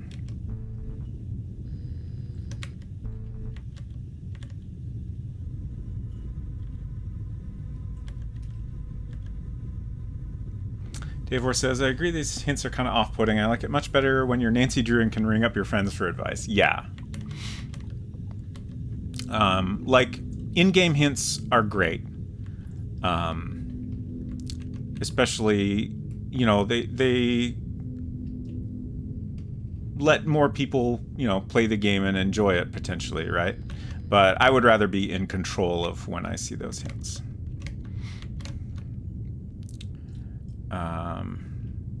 So let's see. This is one of the few mirrors we've found that is like part of the environment and not something someone brought here. So let's read our poem again and see if I see myself and I move me aside. This is how I obtain the key for the ride. So, if we're looking in the mirror, seeing ourselves, and we're moving aside, that would mean we are going into the bathroom stall. Look. This is what it's called a restroom. Even if you're pretty new to that concept, the stalls and the urinal might give you a clue as to what this area is used for. Look. Urinal. It's a urinal and nothing more. Search. Look under urinal. Look in urinal. Ooh, wait. I see myself... No, it says, and I move me aside. For a second there, I was like, wait, am I interpreting this wrong? Am I supposed to move the mirror aside? Oh, but I see myself, and I move me aside, being me that's in the mirror. So that might actually be correct. Okay. There's a small key. There's a key inside the small cabinet. Do you want to take the key? Why wouldn't you? The only reason I'm hesitating is because it prompted me. Or do you think it might be a trap? I don't know that I think it's a trap. I kind of wonder if this might be triggering some sequence of events or something. I mean, I guess I've got saves, so I'll go ahead and take it. You take the ignition key. The game prompted you to do what you were about to do anyway. Makes you think. Yeah. Like I was fully prepared to type take key, and then it brought that up and it made me question what I was about to do. Interesting. Now what? Should I see if I can go for a ride?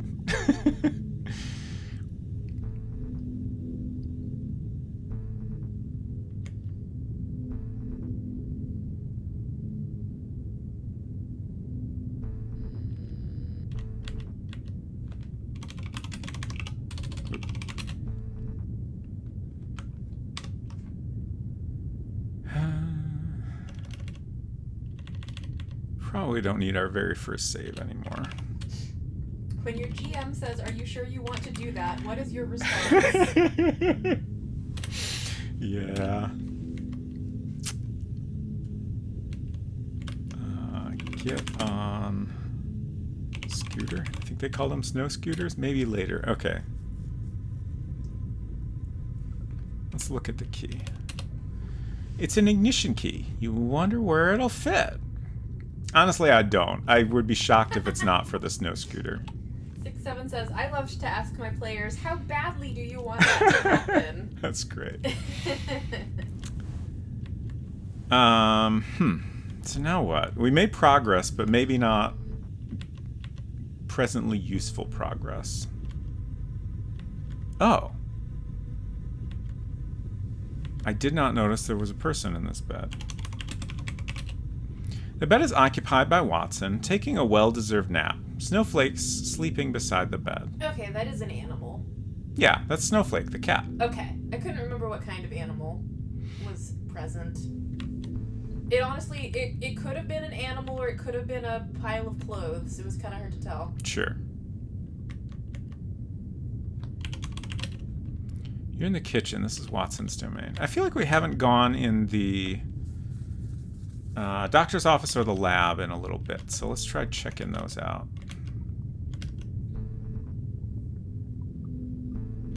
We also haven't seen Sarah in a bit. Okay, she's still here. Be careful, Sarah. You too, Mikey. So we still haven't advanced time, really.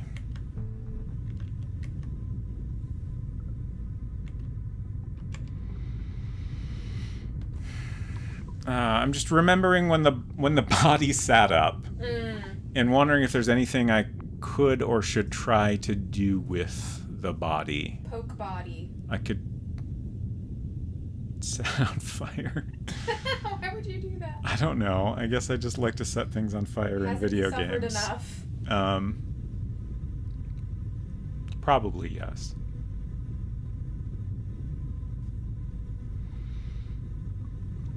Just look a little bit like an albino alligator. Hello, 32-bit kid. Good to see you.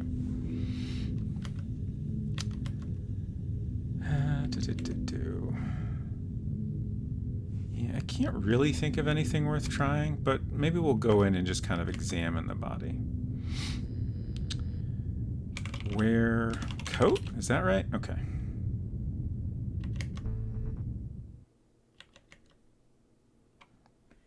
Look body. Poor man, he didn't deserve to die. Examine?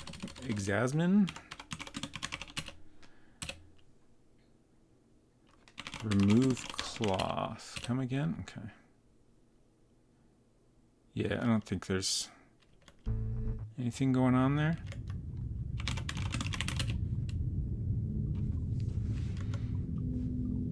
I probably should have looked at that hint.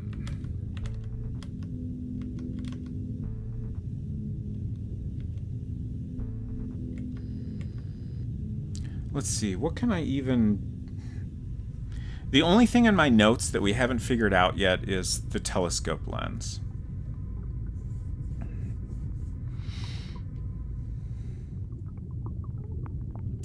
Slat Studio says, I hear you about the fire.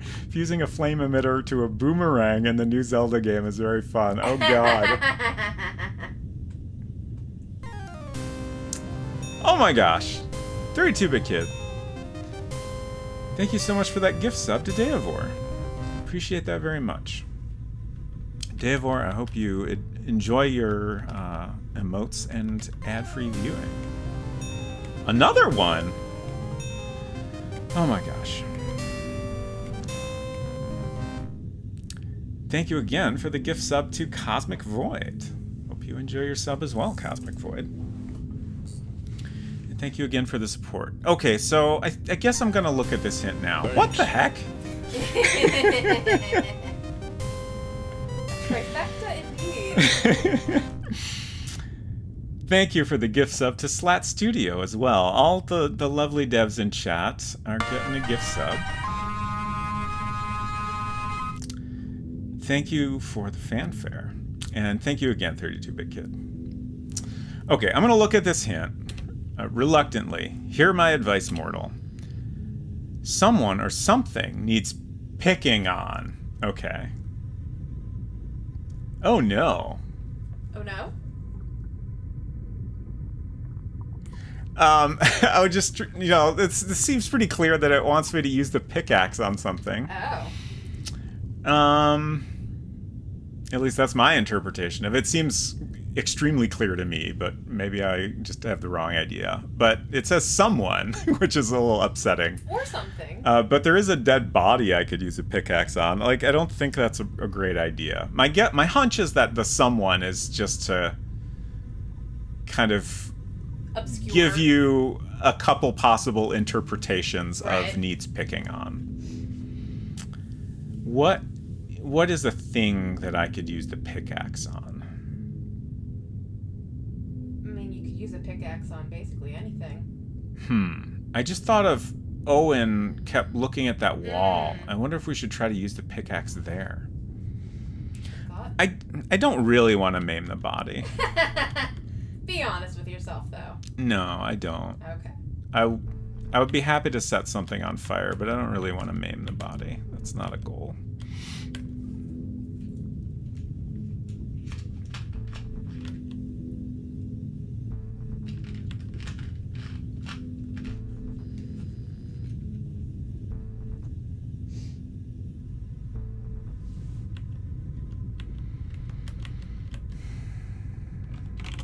Talk first, even though I think we're going to get the same. Use pickaxe on wall. You swing the pickaxe with a powerful thrust at the wall, but to no avail. It doesn't budge. Could we maybe use the pickaxe on one of these vents? think there's one in here somewhere. Huh. Where is that? Oh, there's one. It supplies fresh air. Use pickaxe on vent. No avail. Remove vent. There's no need to remove this vent. Oh, really?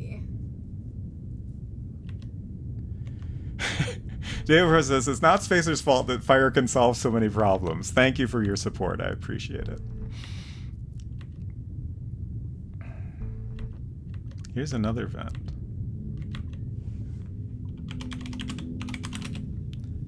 This also supplies fresh air. Remove vent. Don't bother. It won't budge. Use pickaxe on vent. No avail.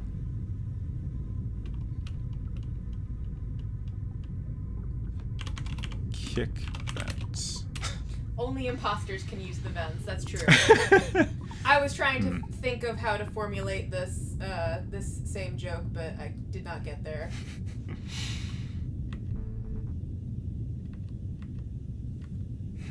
Is there something outside? What's that thing on the wall? Is that a poster? Yeah. Haven't looked at that in a while, so I don't remember what it says. Sorry for the bonk. Read sign. Right. Caution, playing Hank's Quest can lead to addictive behavior and social deterioration. Alright.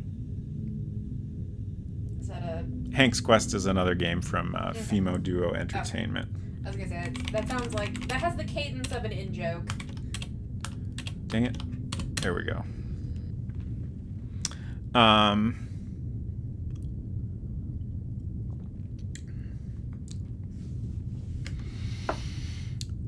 Let's try looking outside for things to use the pickaxe on. Like, that seems sensible.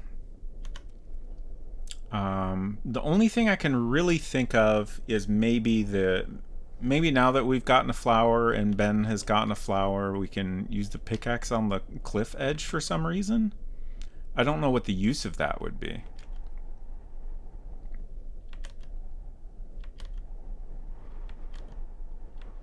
But you can fix the helicopter with a pickaxe. I did think about that briefly, but it seemed unlikely to me that that would help.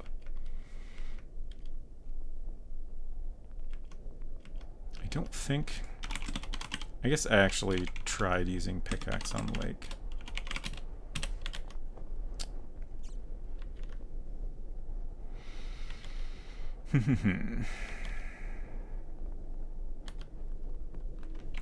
Talk Ben.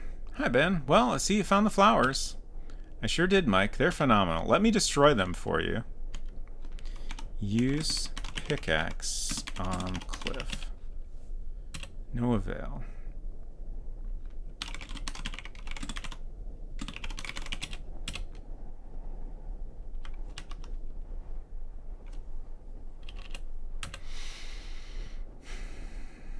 Have you considered lighting the pickaxe on fire? I have not, surprisingly.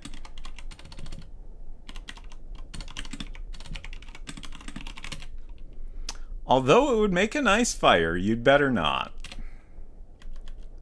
Oops. I didn't even walk that close to it.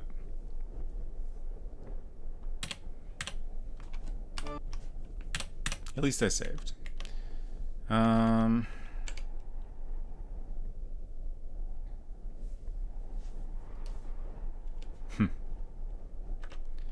It's funny that I decided to take the hint finally, and I'm still completely stumped. Yeah, he wasn't really interested in that at all, huh?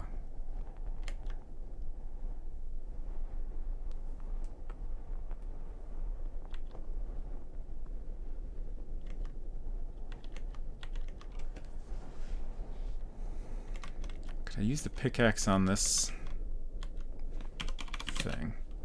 Derricks, that's the word. Use pickaxe on Derrick. No avail.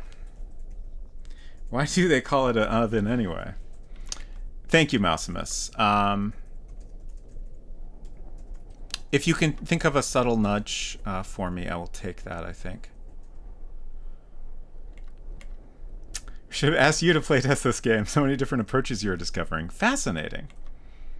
It's always really interesting to see how different people will approach a game.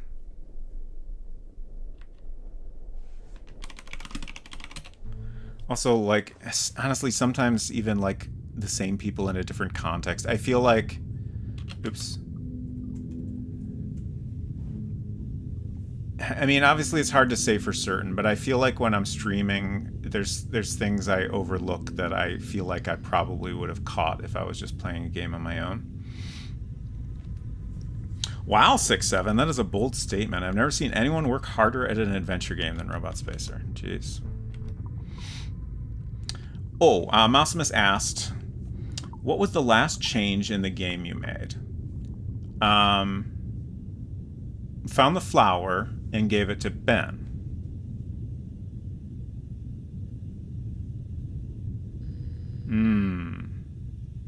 Is there some... Should I poke around in Ben's room?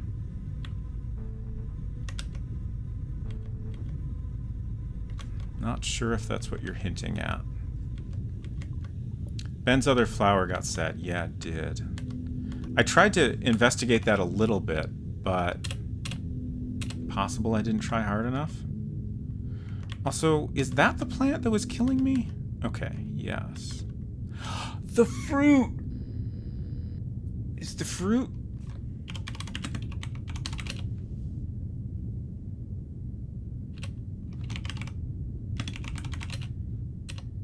You reach out and pick the fruit from its owner. It wasn't even the pickaxe! Piece of fruit. This is a very ripe piece of fruit from the apso tree, a Japanese tree. Although it looks quite delicious, you better not eat it. It's rather poisoning. It looks lovely. I assume this is a real tree. I just want to Google this real quick. I just want to see what a real, assuming it's a real fruit.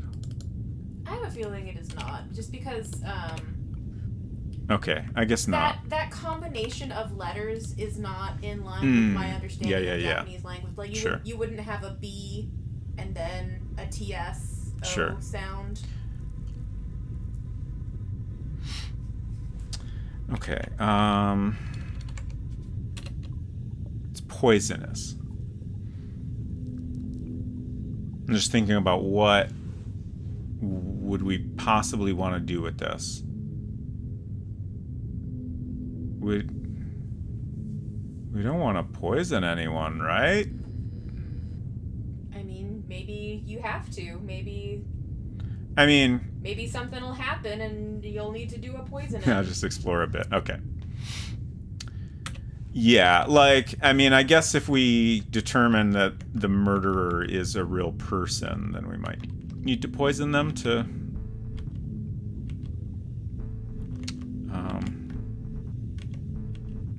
save other people's lives, such as our own.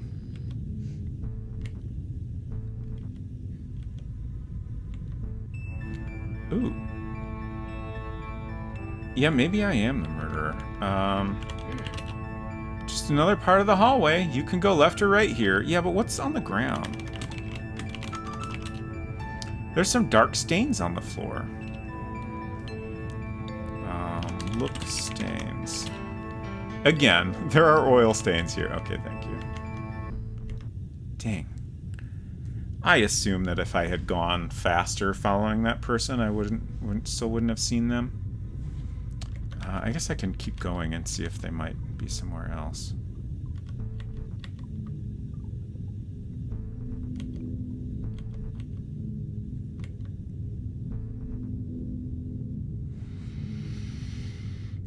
Report. Oh. So this is Mayfield. Hey, William. Hi, Mike. Sorry, but I've got no time to talk right now. I'm busy making plans with Dr. Benson here. Oh, that's okay, William. I'll talk to you later. Sure thing, Mike. Let's talk to Dr. Benson. Good day, Dr. Benson.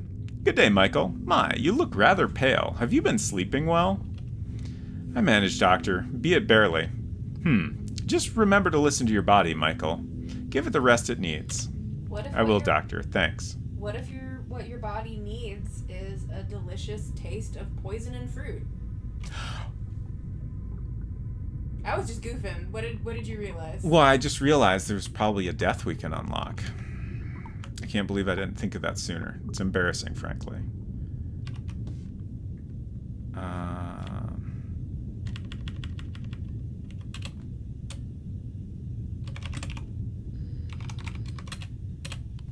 Eat fruit. Now, you know that's going to kill you, so why try? I said eat fruit. Oh, come on, eat the fruit. This game could have so many more deaths. Automod did not like the King's Quest V. The funny thing is that I'm positive I have allowed that phrase before. It was a custard pie. Ah.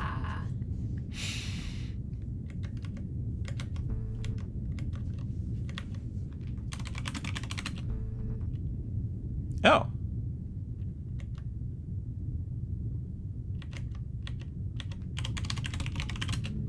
Frank Bates is busy tinkering with one of the scooters. Hey, Bates, do you even know what you're doing? We're very rude to Bates. Like, is he not?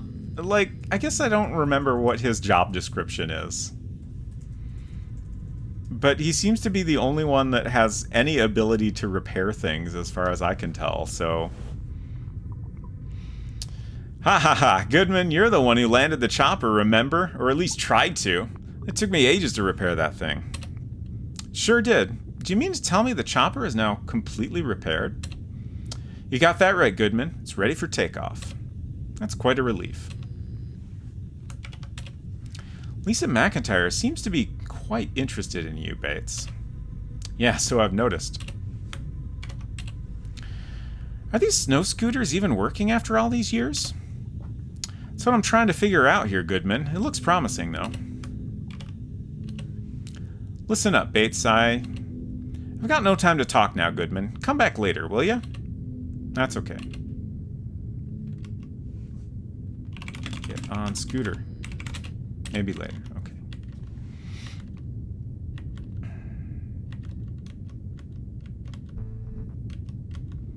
I guess we'll check up here real quick.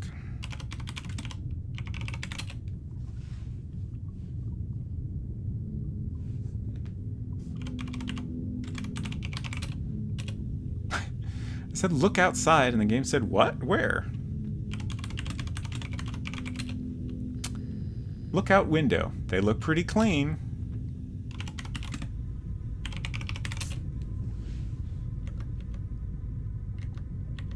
I'm surprised Bates didn't ask me how I got in there or something. Clearly not authorized. Should I give William his key card back? Or keep it for myself?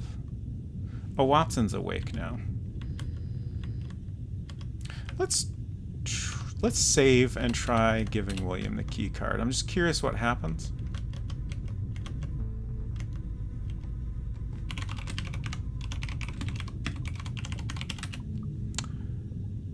It's good to give. It's better to be clear. I feel that was perfectly clear. In short, what? Give key card to William. Yeah, I think it's just not something we can do.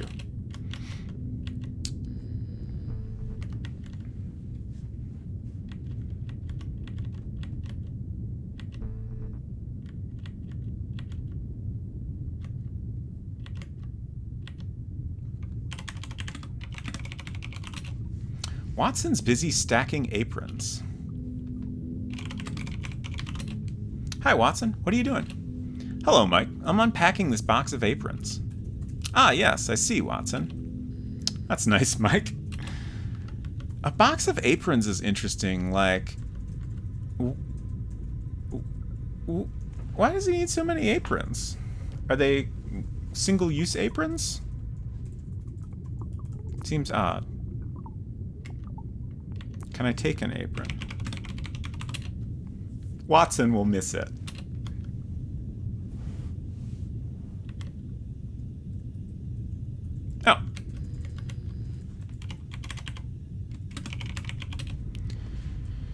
You're not sure what these two ladies are talking about, but it seems to be quite funny.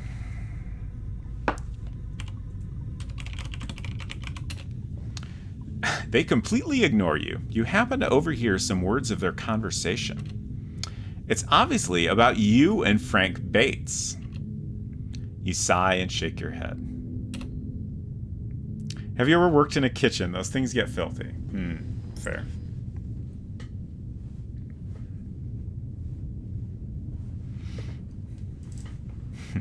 What's this? Can I go back here? What do you call this kind of thing? You got no business there. Okay. I'm just curious what this white thing taped to the wall is. Right in front of me. The right and left walls are pictures. On the back wall are mostly glasses and liquor. Probably not anything important, I suppose. A lot of streamers have never worked anywhere.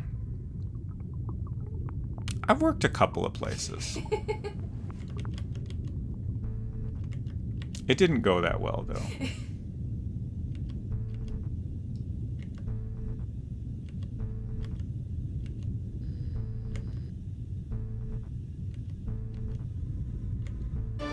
Oh! Eh?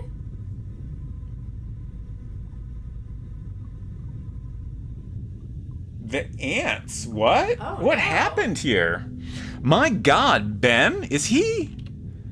Ben Green is dead. The glass ant farm lies shattered on the bed, and ants are crawling all over the place. Oh, God. No doubt, this time, it's murder. I accuse the ants. Oh, those little red spots are ants. Okay. I thought that was like blood all over. Oh, okay. Something with ants. I don't know that I can do that, Hinton, but I'll try. Yeah, I thought Ben was like in pieces about the room, but I see now that the red things are ants and the gray things are not chunks of Ben. That's the same pattern that we've seen when there's like oil on the ground. Lay down and let the ants take you. Let's do a save here. I do want to point out Hinton's redemption was for random access pixels. Yeah. I'm working on it. Okay. I'm curious if it was intended to be a coins for Charon. Oh, Just because yeah. of the something with ants. I assume that was all intentional. Okay. But if not, feel free to let me know. Okay, so if you're not familiar with this, I got my Art of Point and Click adventure games from Bitmap Books. Excuse me while I dig it out. Eventually I'll organize my drawers better, so this will be easier.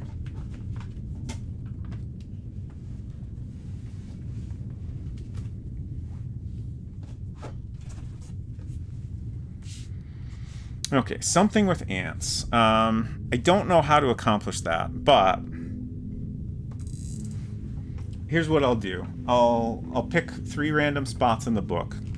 If there's ants, I will share it. If there's no ants, we'll try another one. But I'll only check 3 pages. Figure out where to put things here. Okay, so first attempt. Ooh, we got goblins. I don't think there's ants here, but I will give you a brief peek at this page. Quite nice. Never played a goblins. Let's try again. Oh, Discworld. I think we looked at that one previously. That's Gabriel Knight. Apparently I've decided to flip through more pages than I said I would. Got a Leisure Suit Larry. Got a Freddy Farkas, I think. Looks like a police quest. There's got to be ants in here somewhere, right? Got some... Alright, we'll go with this one. This is some very nice art from Monkey Island. I apologize, couldn't find any ants. I did my best. But this is Monkey Island 2, LeChuck's Revenge. Hand-painted backgrounds from Monkey Island 2, LeChuck's Revenge show a wide variety of rich, vibrant locations. I would love to see... like this era of games frequently had hand-painted art that was scanned in and then cleaned up to make it nice and crisp. Like other games that come to mind are like King's Quest V. Like in that case, I know I've seen a couple of the original pieces of art from that game, and it's neat to see that stuff just because, you know, it's much higher resolution than what you see in the game. I wonder if any of this art exists still, or is documented at least. But these are some very nice backgrounds.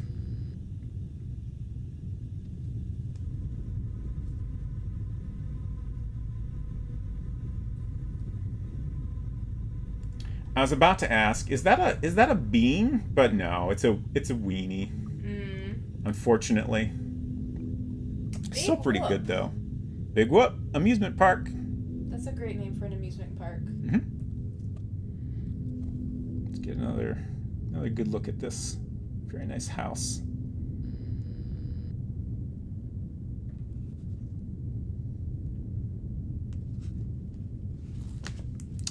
Thank you for that redemption, Hinton.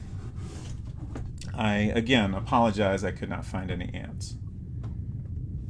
I hope you enjoyed it anyway. That's the second weenie hut in the game. I have not played any of the Monkey Island games in a long time. But I believe you. Oh no, Hinton says it's cool I have plenty of ants here. I'm sorry to hear that. I hope they're not the biting kind. It reminds me, I saw an ant the other day that I don't think I remembered to tell you about. Oh, in the house? Yeah. It was on the dresser. Ooh. Yeah. That's not a place they usually are. No, didn't like that. Also, I didn't manage to kill it. Oh. It got away. Oh no. It could be in our clothes right now. Could be. Hopefully not. Hello, Efton. Great to see you.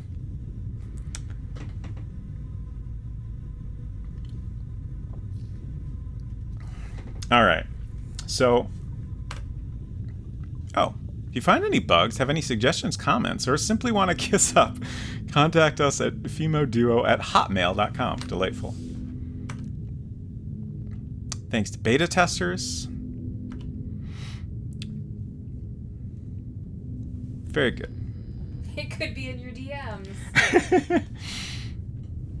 All right. Oh, geez. What are we going to do here? Let's look at the ants first. Seems like a good place to start.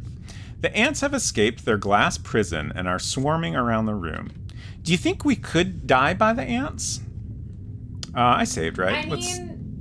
Watch out. Those ants look quite hungry. And you look, at least to the ants, quite tasty. There's an answer to our question. The ants have already killed once. I don't see why they wouldn't kill again. Well, my interpretation of what happened here is that poor Ben here got hit over the head with the glass ant farm. I see. Put 1 and 2 together. Oh no! Gruesome. Wow! They work fast. I know you were thinking about losing weight, but this is ridiculous.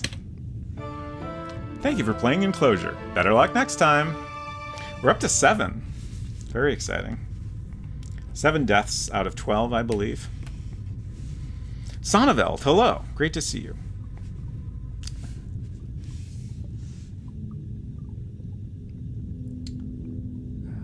I'm trying to find my Sonneveld button here. Sonneveld has been playing Discworld, which I was reminded of as I was flipping through that book there. Interesting game. I've never experienced Discworld in any of its forms before. I always got the impression it was probably something I would appreciate, but somehow never managed to get around to it. All right, let's see if we can do something here that doesn't result in our death. I'm not sure what.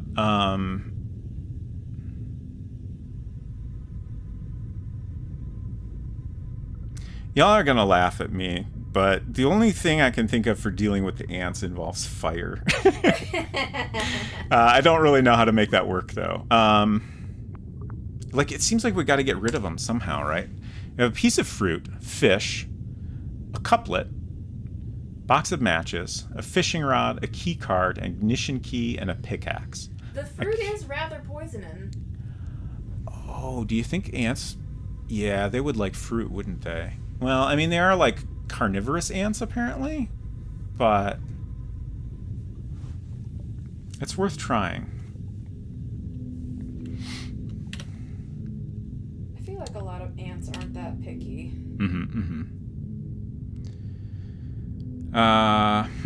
Mausimus says, your many prior discussions with Ben. It would be great if I remembered those, I bet. Or took notes on them. Do not remember. I do remember a conversation involving the fruit at one point, but I do not remember the contents of that conversation. But let's throw the fruit. Throwing around things will get you nowhere, Mike. Okay, let's drop the fruit. No littering, please. Let's try to keep this game clean and tidy. Give fruit to ants. It's good to give. It's better to be clear. In short, what?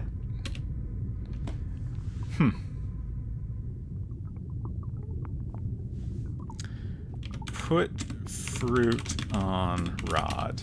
It was just an idea. I really wish I remembered that conversation now. The solution is nostalgic. Oh boy.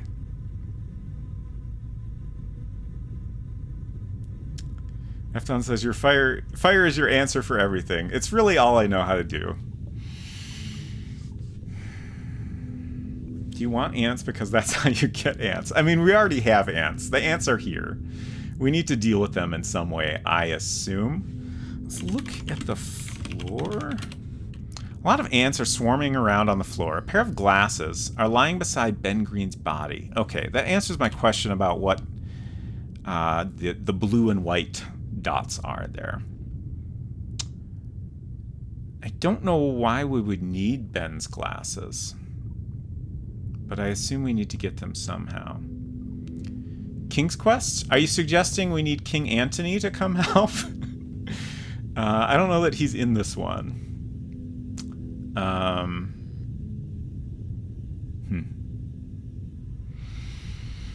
It's also a reference to another game, but no notes from Ben. No notes from Ben. I don't think so.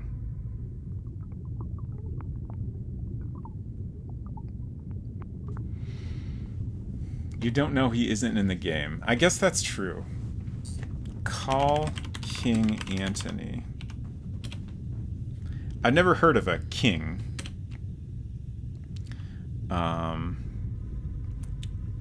Light match. Okay, light ants on fire. Although it would make a nice fire, you'd better not. Gosh. I feel like y'all have given me enough hints that I ought to be able to work this out. Let's review my inventory. Piece of fruit, fish, couplet, box of matches, fishing rod, key card, ignition key, pickaxe. Let's do this. Can you give me more of a hint as to what other game the solution is referring to? Like, I don't think it would be King's Quest V. Like, in King's Quest V, there's ants. Like, you need to... Like, if you walk through the ants, it's not really a problem. They just kind of make you do a little dance. And then later, there's a dog harassing the ants, and you need to throw an item to get rid of the dog. And then King Antony helps you later because of that. Yeah, I don't think any of that makes sense. Can name the game, but it will give it away. Okay, it's not King's Quest. Okay. Remember the space... Oh, so it's a Space Quest 2 reference. Okay. Unfortunately, I have not played Space Quest 2 in Decades? 35. I don't know. When did that come out? It's been a while. Just say decades. Yeah. It's accurate. I remember lots of bits from that game, but I don't remember anything with a fruit in particular. Do you think they like poisonous fruit? I mean, maybe. I tried to give them the fruit, but that didn't work. Open the fruit. Be more specific. Be more specific. Oh, could I cut it open? In the kitchen, maybe?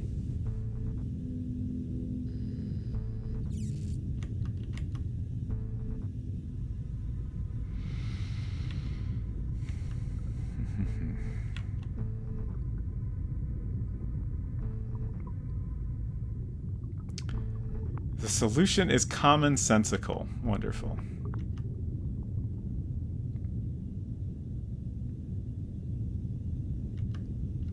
So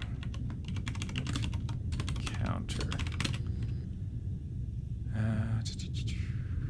There's a chopping board, which I guess is this. Cut. Man. Come again. Cut open fruit. Cut fruit with knife. I feel like I must be on the wrong track here.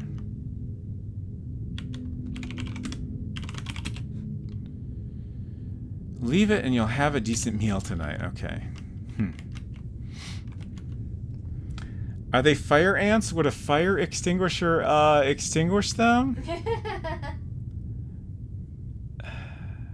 Honestly, can't help but think you're onto something there.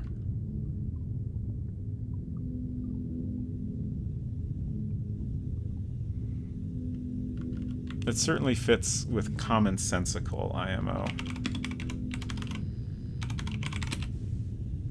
There's no fire, so we can't take a fire extinguisher. That's not commonsensical. Okay. I guess maybe I don't 100% know what commonsensical means. Like, do you mean it is like actually a common sense thing to do? The phrasing made me think it's like maybe like common sense in weird video game logic or something.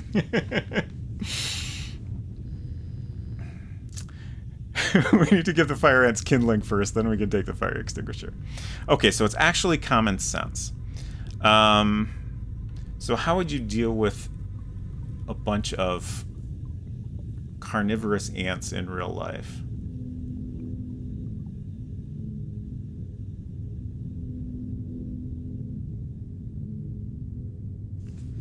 I honestly don't know. I keep wondering if I'm supposed to do something with the fruit that I can't think of. Here's a question. Am I missing an item that I need to deal with the ants, or do I have what I need? That might help me focus in the right direction. You have it. Okay. Fascinating. Piece of fruit, fish, couplet, box of matches, fishing rod, key card, ignition key, pickaxe. It's got to be the fruit, right? But what do I do with the fruit?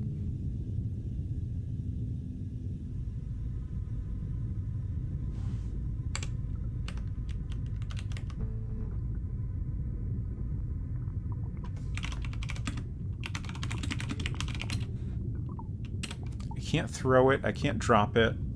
I can't figure out any way to cut it open. Val says, are we still wildly speculating, or can I make a real guess? Do you think they want to fish? Give... Maybe.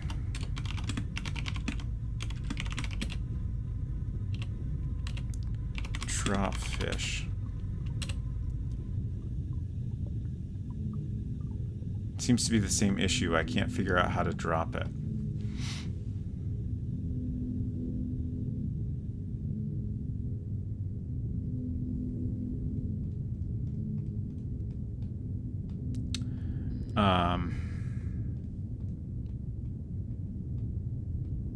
Val, I'm curious what your guess is.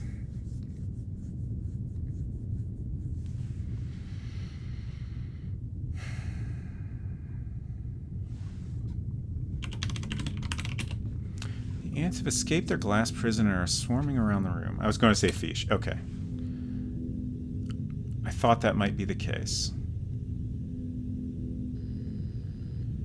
Like, I can definitely see the logic there. Give fish to ants. I can't remember what... Yeah, that doesn't work.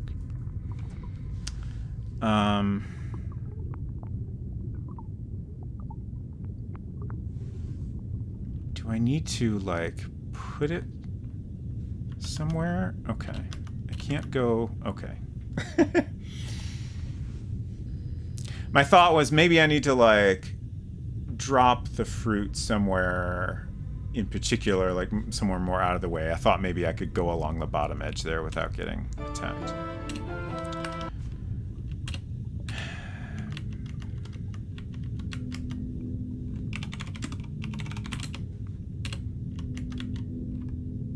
Put fruit in plant. Okay, I can't go up that way either. You need to do something before you get yourself killed. It sure seems that way, huh? How about this? Can y'all remind me of what Ben said about the fruit? Or does that totally give it away?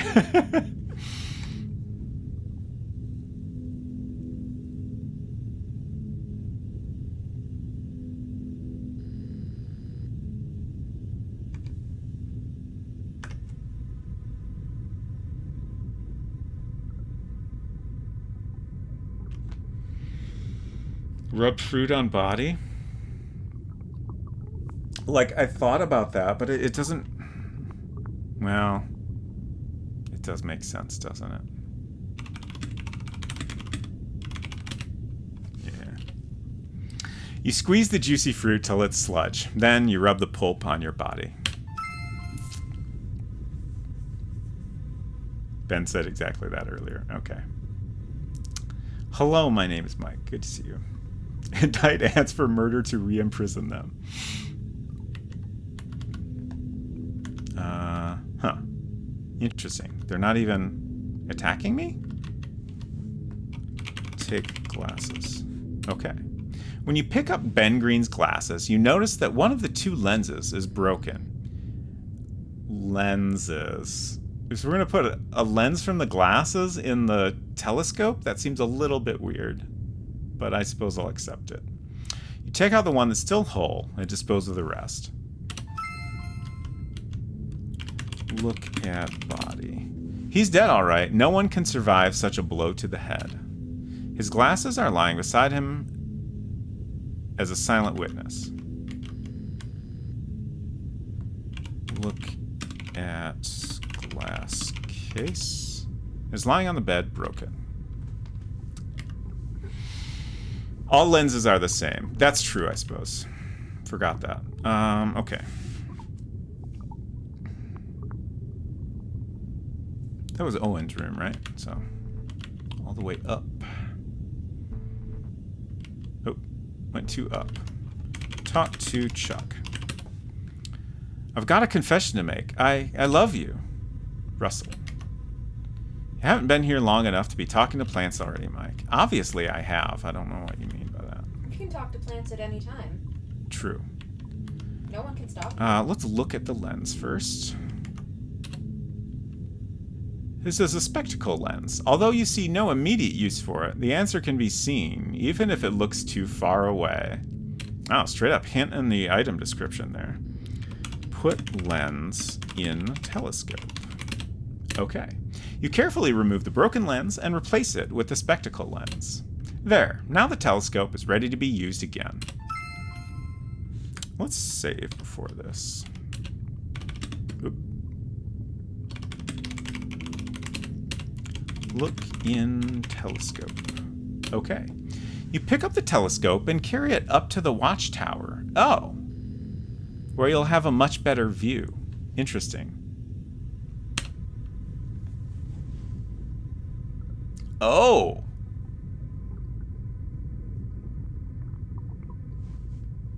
Neat. This is fun. Ooh. Hey, what's that? Something is flashing between those two mountains. You decide to investigate it later on. Interesting. How am I going to get there? Hopefully the game will just guide me there. Now the question is, am I supposed to find anything else here?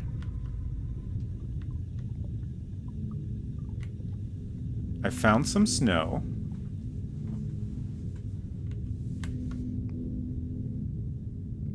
I found more snow.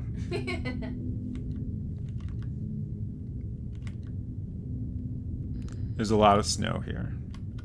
I'm guessing that's all there is, but I'm gonna do a reasonably thorough search.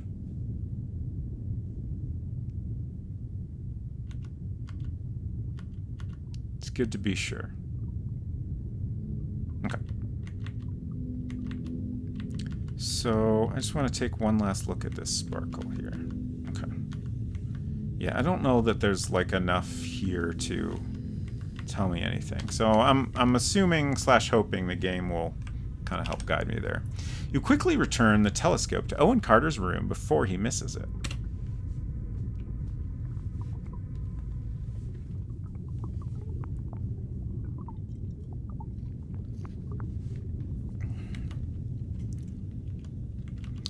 Smelloscope. No thanks.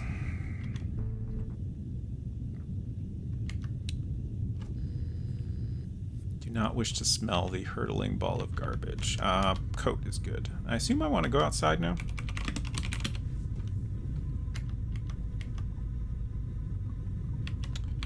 Open door.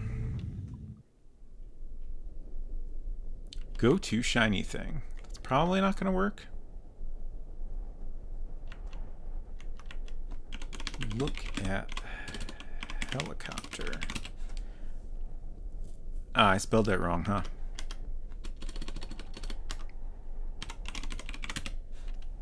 Frank Bates has successfully repaired the helicopter. At least, so it seems.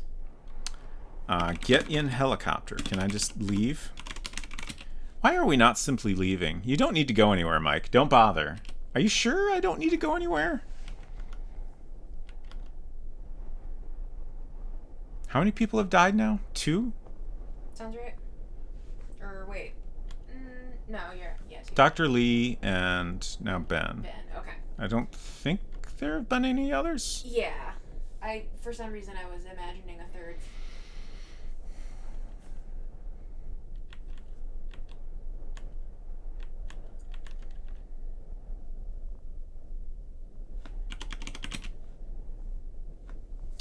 This wide open and quite snowy field, you see the remains of what appear to be derricks that have been out of order for years.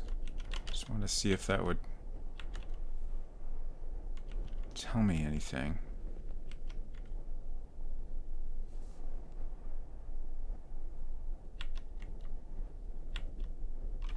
Climb snow. Yeah, excellent idea. Climbing snow. Could do without your sarcasm, game. You're still rather upset by Ben Green's death.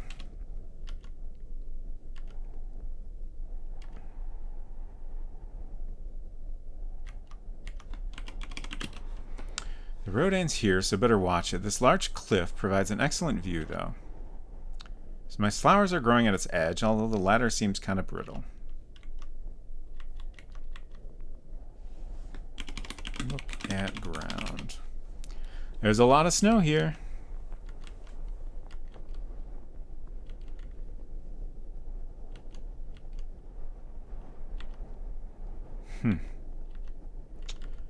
I'm a little bit puzzled.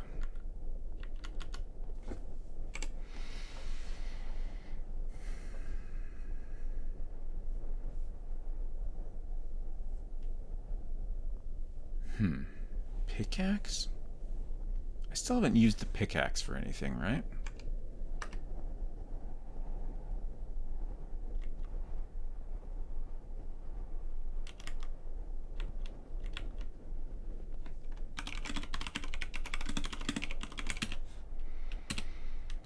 Burn it.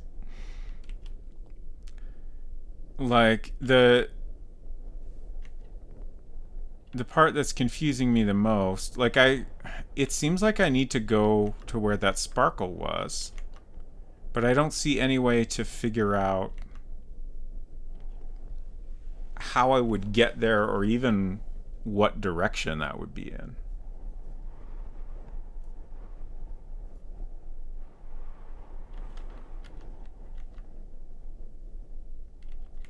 I guess it did kind of show us looking off to the right when we were up in the watchtower, right? So maybe that's meant to suggest the way we want to go. But anytime I've tried to go off in this direction, I can't really go anywhere.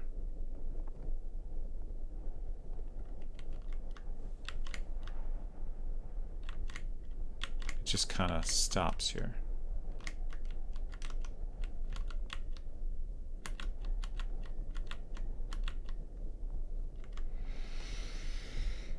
Leave.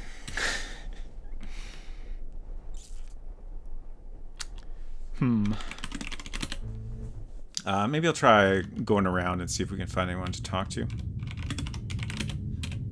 Oops. Remove coat. Unwear coat.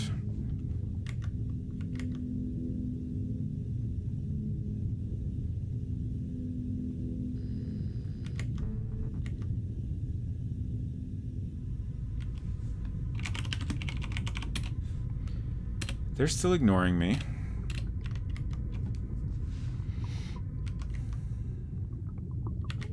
Watson's still unloading aprons. There's so many aprons. Ah, I found Ben Green just now, Watson. He's dead. What? Are you sure, Mike? I'm quite sure. There was blood everywhere and ants, too. It was horrifying. My goodness, that's terrible. I'll inform Mr. Mayfield when I see him. Please do, Watson.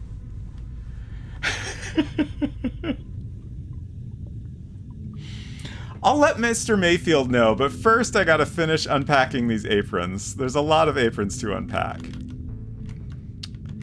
Alright, but maybe we can find Mr. Mayfield. It's just the wind, Laura. Okay, here we go. You're imagining things. Feeling any better since yesterday, William? I think this is as good as it gets, Mike, but please, let us talk. Okay, sorry.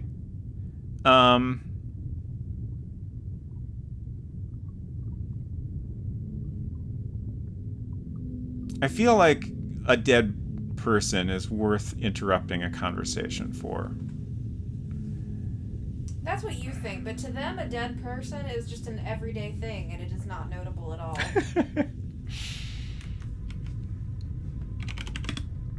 You're a doctor. Maybe you care. Doctor, Michael, I enjoy our little talks, but now is a bad time. I'm making plans with young William here. But it's about Dr. Green. I'm sure Dr. Green can manage on his own, Michael. Now, if you please. But it's no use, Mike. It seems he's too busy to listen to you. Jeez. Maybe Frank will listen to me.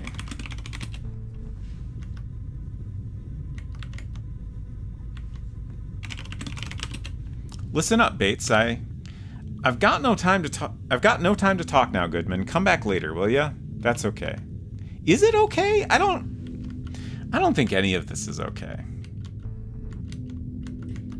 This is just more and more evidence as to why you should simply get in the helicopter and leave. Yeah, I'm starting to think they're all the murderers. I'm the only non-murderer here. It's all murderers? Exactly. I don't even trust Sarah at this point. She's just having a nice time, making jokes, talking about me. Let's use the bathroom. Poot. Oops. Flush. Ah, that feels so much better. Wash hands. You wash your hands. Thank you for the flush, Culinary. I was hoping someone would do that. Let's see. We've been down that way. We haven't seen Owen in a bit, right? He's no longer listening to the wall. So maybe it's worth finding him. What if he's dead? Ooh. What if this really is turning into a Colonel's Bequest situation, and people just keep dying, and anyone you try to tell about it is like, oh, don't be silly. Could be.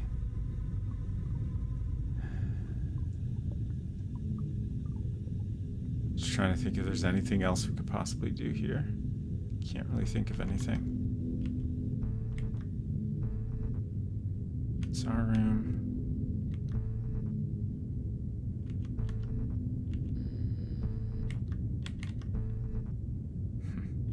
Where the heck is Owen?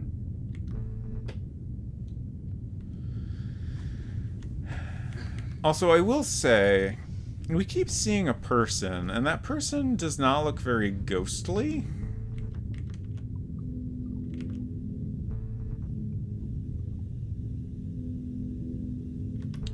In here. Where the heck is Owen? Oh, we haven't been in the lab or the doctor's office. Not very ghostly. I mean, that was just based on my own visual assessment of the situation.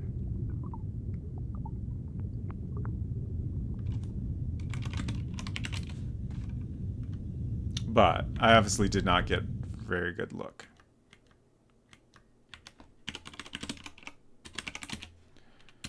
Nothing new here.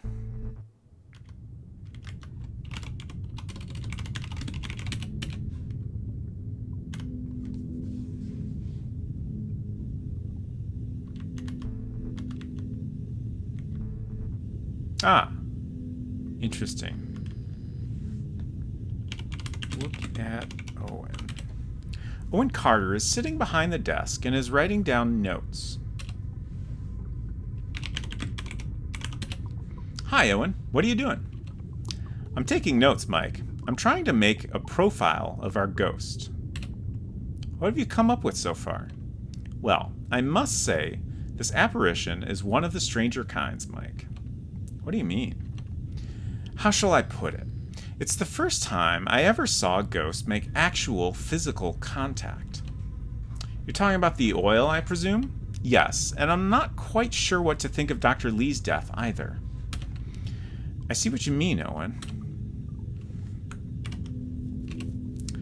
What further actions were you planning on taking, Owen? William Mayfield and I decided to organize another seance tonight, so please be there. I will, Owen. Be there or be square.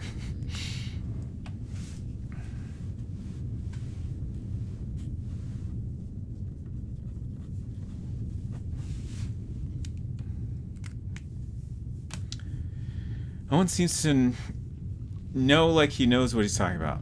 Yeah. Thank you for the grunting, F-Don. Can we talk more? Speaking of William Mayfield, how did you two meet?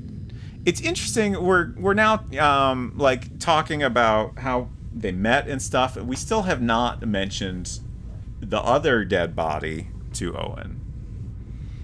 I feel like that should have come up a little bit sooner. Thank you for the troll hit, 6-7. Well, I learned of William Mayfield's plans to go on this expedition and that he was busy assembling a crew. When I heard there was an actual ghost involved, I kind of invited myself. How did you do that? I visited a charity ball organized by the Mayfield Welfare Foundation. There, I talked to William about his mission and about my profession as a paranormal investigator. At first, he wasn't convinced I should participate, but I talked my way into it. And here you are. Yes, Mike, here I am. Owen, listen, I just discovered a most horrific thing. I went to see Dr. Green and... I don't want to be rude, Mike, but please, let me finish my notes. But Owen, it's Dr. Green. He's... Sorry, what were you saying? Oh, never mind. Jeez. So hard to... Why would you give... Like, the person is asking, what were you saying? Why would you give up? Right. When it's about a Just dead body. blurt out there's a dead body.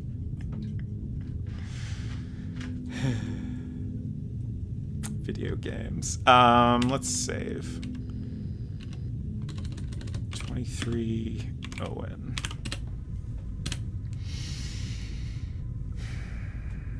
I guess we'll go walk around some more. Good night, Val. Thanks for hanging out. Sleep well.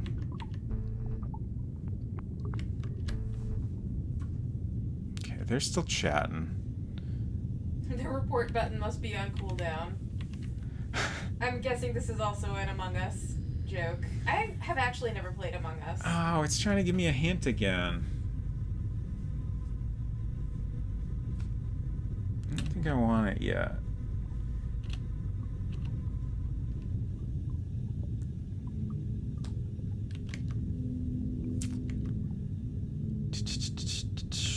So he's still unpacking aprons.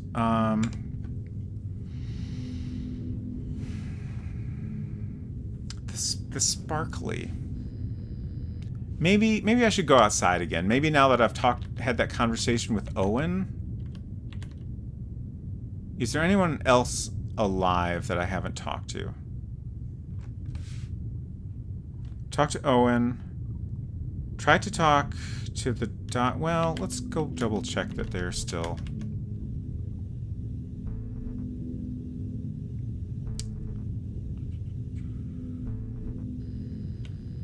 Wait, is this where they were?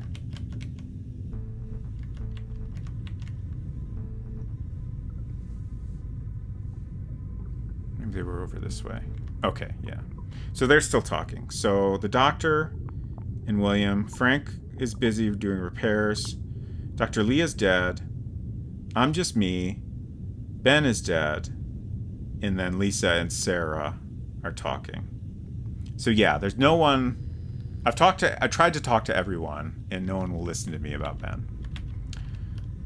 So let's try going outside again. Time has progressed. Maybe not busy?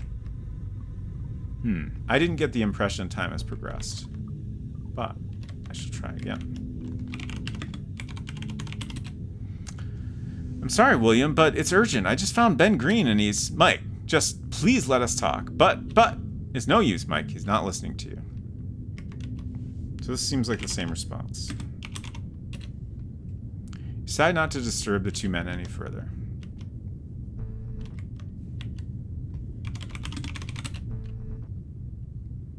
Ah, hey Goodman, come over here, will ya? I want to talk to you. Finally, someone that wants to talk to me. Was there something special you wanted to tell me, Bates? Listen, Goodman, I've almost fixed these snow scooters, so what do you think? Want to take these babies out for a test ride? Absolutely hell yes. Sure, sounds good to me. Okay, Goodman, it's a deal then. Maybe we can investigate something I saw with the telescope earlier. What did you see, Goodman? Something flashing in the mountains. I don't know what it is yet, but it looks important. There's one thing, Goodman. I can't seem to find the ignition key for the second scooter. Could you try and find it for me? Good news, my friend. No need to, Bates. I found it already. That's great. Let's go then. While Frank Bates finishes his repairs to the snow scooters, you look up Sarah. You tell her about your planned journey. Sarah understands, although she looks somewhat doubtful. You tell Sarah about the gruesome discovery you've made concerning Ben Green. Sarah's quite shocked and promises you to inform William Mayfield and investigate it. When you return to the garage, Frank Bates has fully repaired your transportation. Minutes later, you two leave for the mountains. Hell yeah, let's go! There's a treacherous and slippery road with many holes ahead, Mike. Keep a close eye on the ice for any signs of upcoming danger. I love this. I do need another bathroom break before I do this. I will be back in just a minute.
Okay. Getting darker here. Let's tweak this real quick.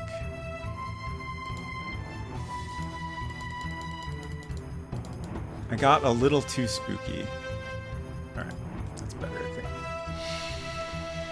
Alright. I'm excited and a little bit terrified. Let's go. Okay. Oh, watch it, Mike. Okay, so we get... It's a little bit forgiving, maybe? Oh, geez. Okay, I keep trying to go up, and it won't let me go up any further, so I guess maybe I need to go down if they're in that position. Oh, I can move forward as well. Ooh, that was close. I thought for sure I was going to hit that one. Oh, geez. Watch it, Mike. You can't take much more. I'm doing extremely bad at this. It's kind of confusing because each time I try to avoid one, like I can't go in that direction. But I think I'm maybe starting to get the hang of it finally. It seems like they kind of telegraph the holes a little with like a, yeah. There's like a little patch of rough ice. So you can see that they're coming. Whoa! Oh, no! Both you and Frank Bates crashed into a large boulder. The force of the collision hurls your bodies through the cold air. You land somewhat further. It was much more unforgiving in the original, I can imagine. In pain, but intact. Which can't be said about the snow scooters. Oh no. What do you think, Bates? They can be repaired, but it'll take a while. Oh boy. Let's talk to Frank. The scooters look pretty damaged, Bates. That they are, Goodman. This one's carburetor is completely busted.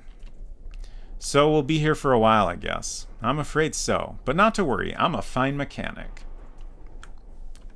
Glad to hear it. Alright, let's save.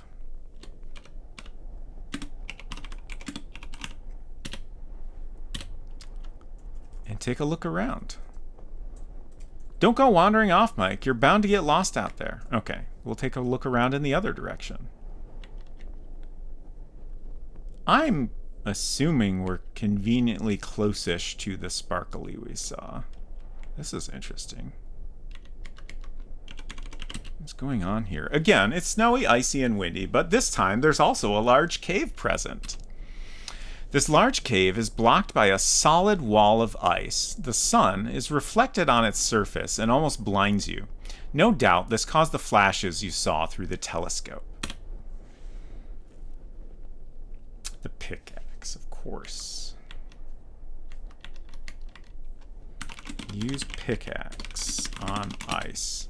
This part of the ice wall seems too dense to get through. Try it at a thinner spot. Okay. How about here?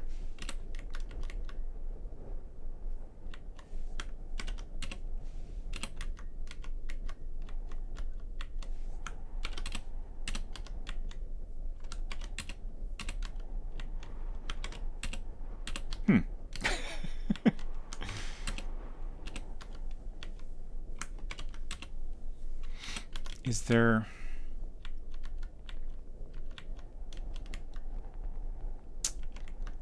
Find the right pixel. Yeah, I guess so. It doesn't look like there's anywhere else I can go. I was wondering if maybe there was like another side or something. But I think I just need to find the right pixel. So I'll try a more thorough search here. Ah, okay.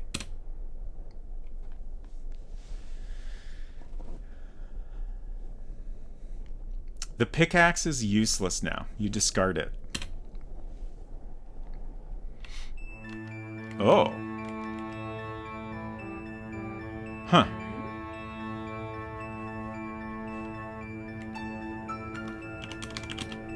You're inside the cave.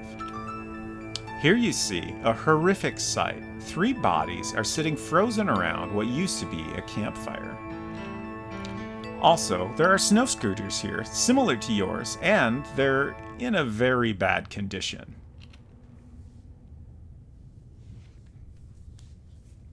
Maybe we can get some parts off them now?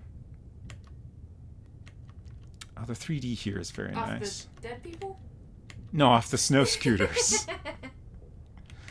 I don't think we'll need the dead people's parts. Look at body. They're all frozen stiff. You feel sorry for them.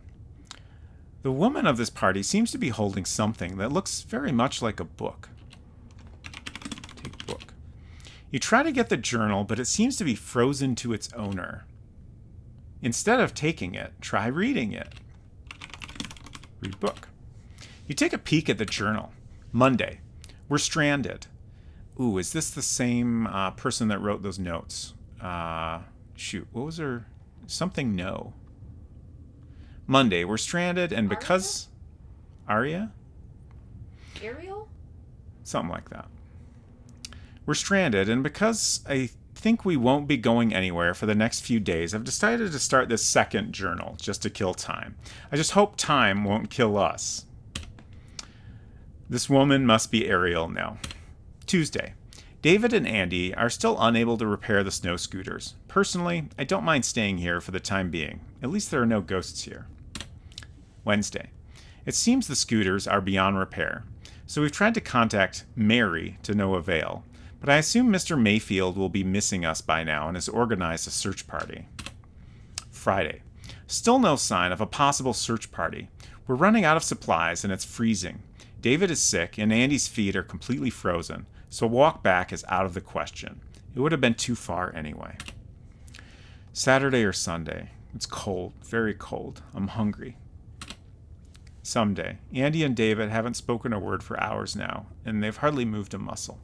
Can't say I did myself either. Can barely write. Fingers too cold. Day. Pain. Lot of pain. Hope it's over soon. I miss you, Robert and Cindy. Love you. Pain. Robert and Cindy are probably her husband and daughter.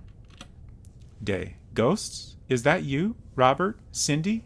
Cold pain, cold pain. Beware of the Inuit. Beware of Maxwell. Beware of Station Mary. Beware of the hunter. Sleepy. Bye-bye now. Robert? Robert, dear, is Cindy to bed already? Sleepy. ...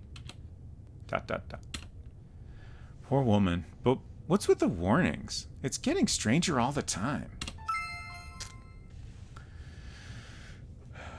We're getting close.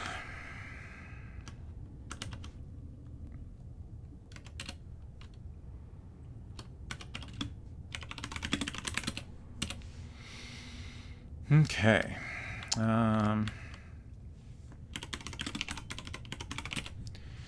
It's the luggage of this frozen party.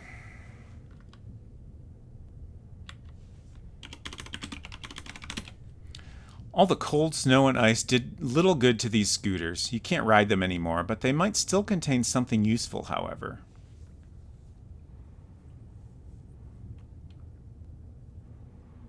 I'm just trying to figure out how I would find what that is. Search scooter. You thoroughly search the scooter and find, a carburetor which came loose throughout the years. You detach it and take it with you. Nice. I can't really think of anything else to try here. I do want to see this room in 2D.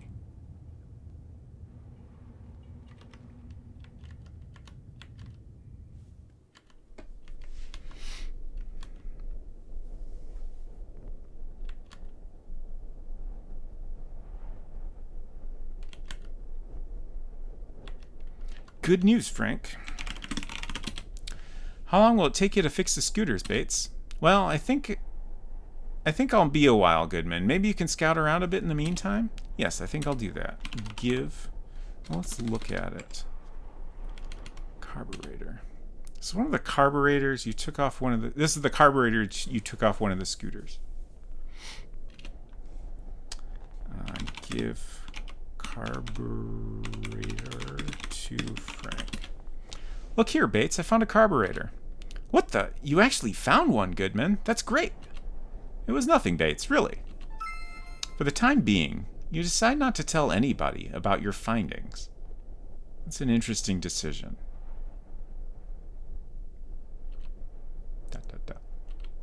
There, I fixed it. We're good to go now, Goodman. That's great. Let's go then. After a long, cold journey, you return to the station. Oh, we don't get to drive the way back? Aww. Just in time, because a heavy snowstorm is taking its form. Home at last, you say. Hold on a minute. That's strange. The generator's status light is flashing red. Oh no, the problem light is on. Uh-oh. There must be something wrong, Frank Bates says.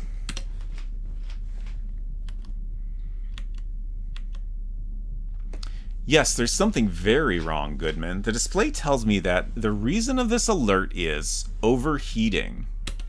My God, Bates, what does that mean?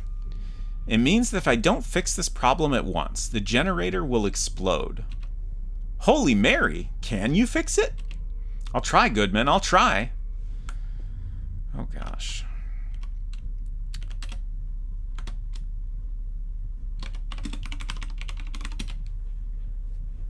Spelled that wrong, but that's okay.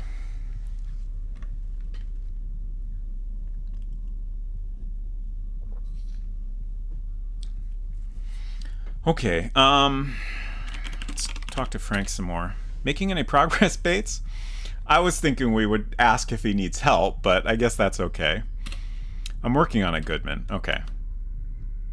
Let's go see what everybody else is up to, I guess. Oh no. Oh no. Because of the broken down generator, this door isn't functioning properly, and this prevents you from going through safely. Can I go through... Oh, I just realized I missed a death. We should have gotten a death on the snow scooter. What a shame. I really want to go through unsafely. Please? It won't let me.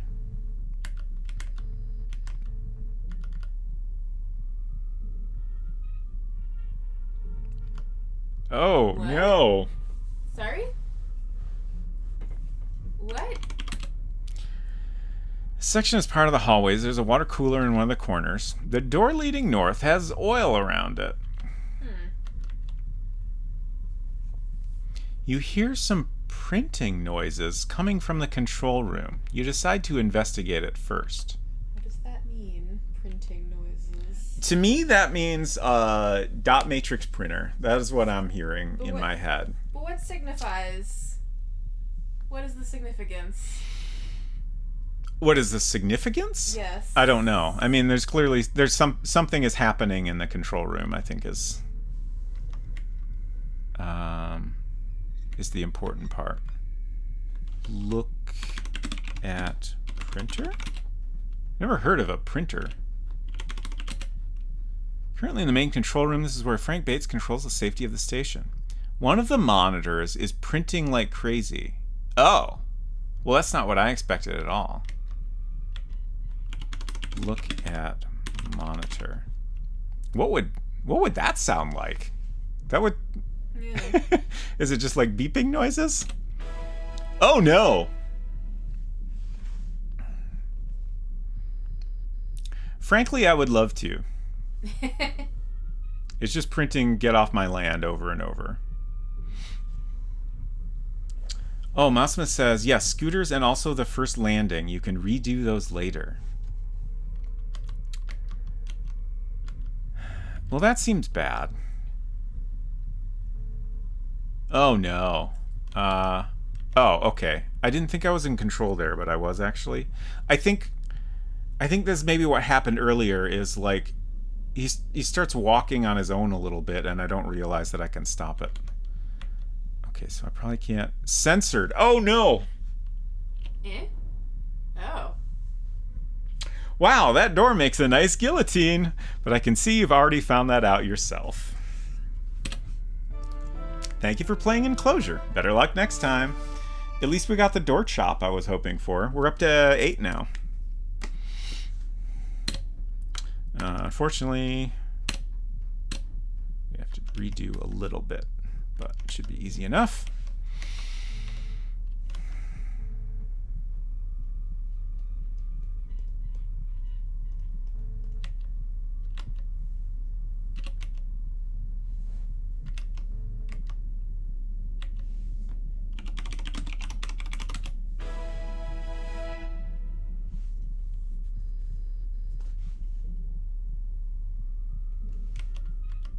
Okay, now let's save again.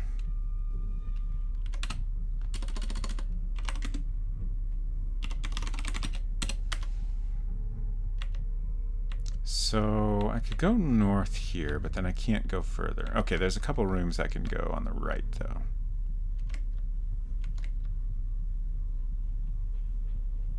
It seems worth... No need for that now. Okay. Door doesn't open. I just noticed I'm still wearing my outdoor clothes. I guess we just don't need to go. Oh, no. Oh, no. You're in the doctor's office. There's oil everywhere.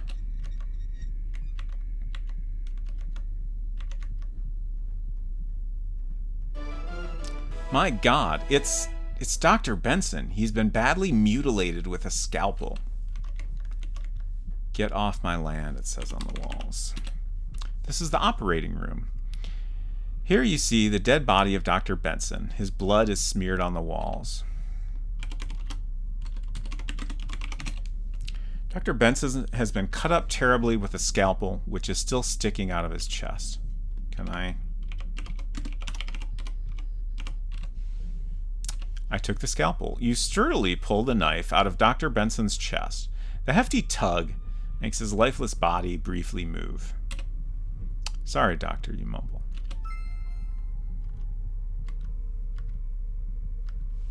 What do I have now? Fishing rod, key card, box of matches, fish, couplet, scalpel. We've used everything except the scalpel.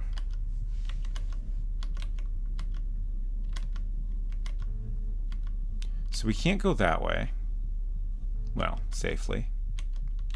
Can I have some water? In times like these, it's important to hydrate.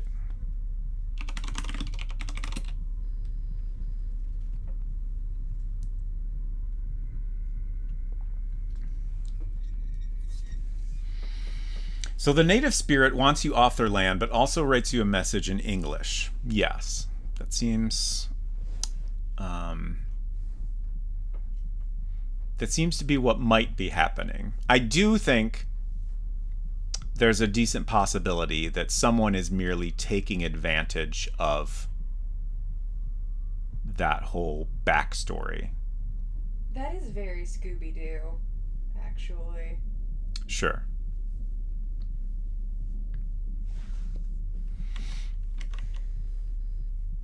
Would have gotten away with it if it weren't for you meddling, etc.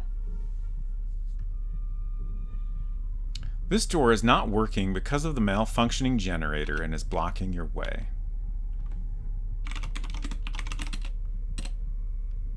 I said remove vent, and now it says, with what? Ooh, might be able to use the scalpel as like a screwdriver. That makes sense. Come again?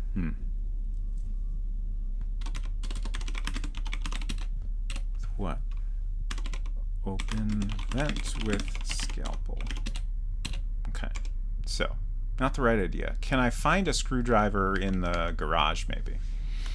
It doesn't really tell me.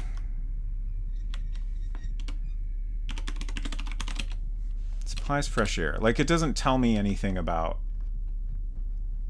how the vent is attached. Like, you know, does it have bolts, screws?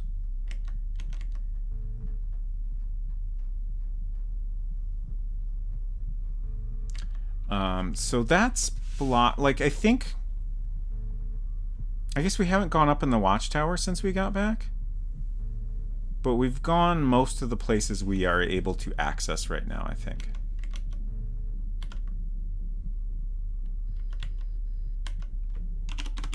So let's look up here. Oh. Eh? Oh. You're in the watchtower. You can barely see anything with this storm going on outside. Okay. That makes sense. I thought something like super cursed was going on. But it's just like regular cursed. Ooh, you do have a lot of the points. I do. Do y'all think I'm going to get max points? Don't tell me if you actually know the answer to that.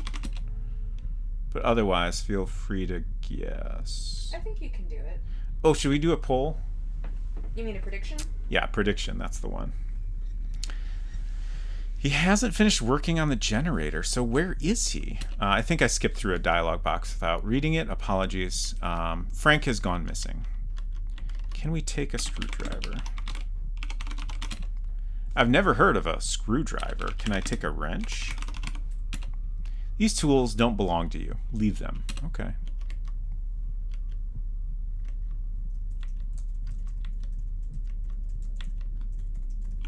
Is this a vent? What? Where? Yep, it's a cabinet, all right. Can I open it? That's not within your power. How long do you want people to have to make this prediction? I don't know, 5 minutes? Okay.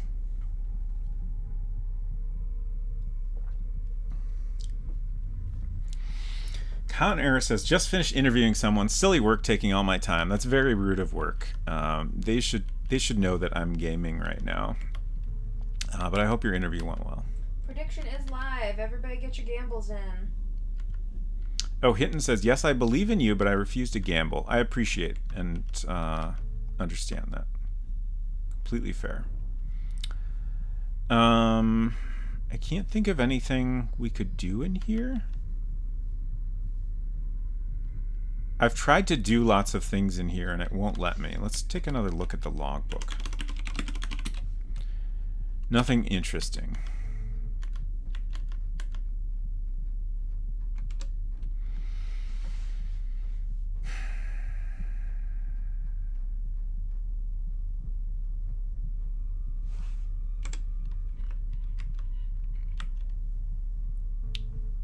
Maybe I've missed something. See, as there was the lab. Everything's completely covered in oil. Never heard of a benches. Look. Tables. 2 counters on the desk are cluttered with dried up microbiological cultures, old specimens of various diseases, and a lot of research equipment. Just looking at it confuses you. Yeah, so there's not really any suggestion of what's on here.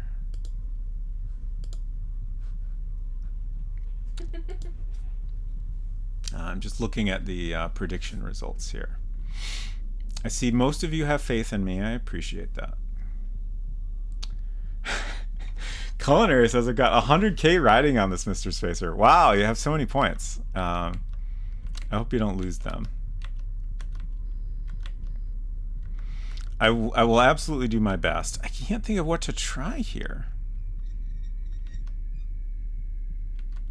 And the sound is all very bad. Mm-hmm.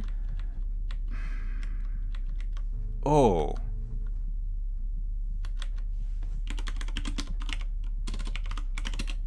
There's a panel near the upper door. Open panel. Okay. You managed to remove the panel. Look in panel. The open panel is revealing its hidden treasure, wires. So we just need to cut the wires and then we can go through the door safely. Okay. You cut the wires. Now the crazed door stops its deadly motions. The blade of the scalpel snaps, so you throw the knife away. Very convenient. Oh boy, oh boy, oh boy. It just keeps getting more upsetting, doesn't it?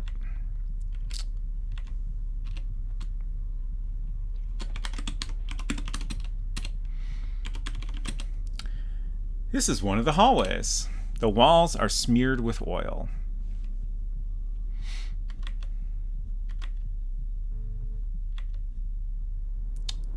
Ah, geez. Can I go in here? Ah, geez. Lisa, no, not you as well. And the lights here seem to be malfunctioning? Ew.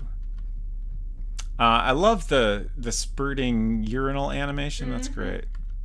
Apologies for the flashing. I'll try to get out of here quickly, but I do want to take a look around. Lisa is bleeding heavily. Wait a minute, is she still breathing? Oh, heck. Lisa, are you okay? Do I look okay, Mr. Goodman? Here, let me help you. Let me be, Mr. Goodman. These wounds are fatal. I'll die soon, so listen. What happened? Don't know. Watson and I were attacked from behind. Ouch. Was it the Inuit spirit? The Inuit spirit? There is no spirit here in Mary. What do you mean? I never felt any presence of any ghost, Mr. Goodman. I normally do, but here in Mary, nothing. What are you trying to say, Miss McIntyre? What I'm trying to say, Mike, is that our Inuit spirit is an actual human being. What?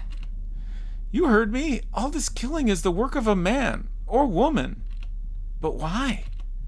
Don't know. I do know that this killer also operated during the previous expedition, terrorizing William's father, Maxwell Mayfield. But that means William Mayfield is in great danger, too. You're right, Goodman. Ouch. Where is Sarah, Miss McIntyre? Did you see her anywhere? We were talking in the bar earlier. After that, she wandered off. And where are Owen Carter and William Mayfield? I don't know. I only know where Watson went. You said he was with you at the time you were attacked? Yes, he fled into the kitchen, defending himself with a crowbar he found somewhere. With a crowbar? Where is... the pain. I'm here, Miss McIntyre. I'm here with you. Frank, Farewell, Mr. Goodman. Miss McIntyre? Lisa? Lisa's grip on your hands is weakening. Then hers slipped through your fingers. Lisa McIntyre is dead.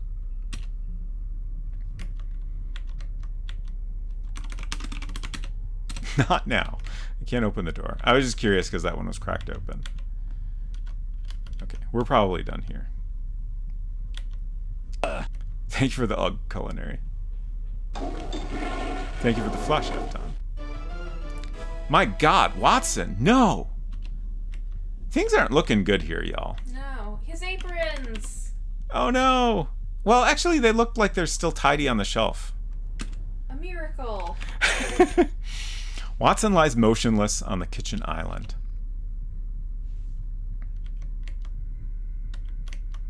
Oh, I can't go over that way.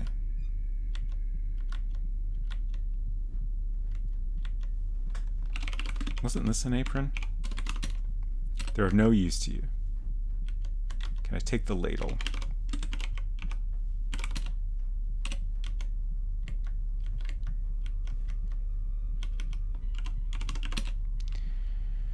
This once so clean kitchen has been turned into a hellhole. There's oil, blood, and the motionless body of Watson. Things have escalated a little bit, I would say. Let's see, so we still have... I'm just going to put some little X's next to the people who have died here. So Frank is missing. William is currently missing. Dr. Lee is dead. As far as I know, Sarah is still alive somewhere. As far as I know, I'm still alive. Ben is dead. Lisa is dead. The doctor is dead. And Owen is also missing. So, still alive, as far as we know, are Owen, me, Sarah, William, and Frank. Although Frank did kind of mysteriously disappear from an important job he was doing, so I would say it's not looking great for him. Was that a crowbar on the ground? Okay. Okay. Where? Oh, is this the crowbar? I saw there's a black shape over on the right side, and I saw that and I was like, is that a scythe or something? But I walked over there and I was like, that doesn't make sense, so I ignored it. But yeah, this looks more like it might be a crowbar.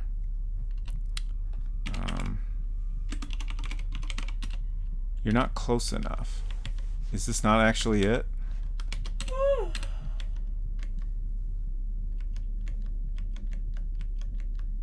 Is that the crowbar? Oh, okay, it was. Okay. That's funny.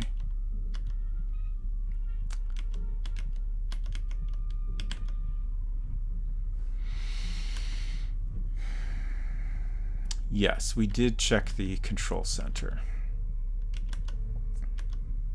I'm going to save again. Oh, we just need 10 more points. Wow. Oh, did the prediction end? The prediction ended. Nice. At 83% of points gambled are in the of course category. Nice. 17% not quite.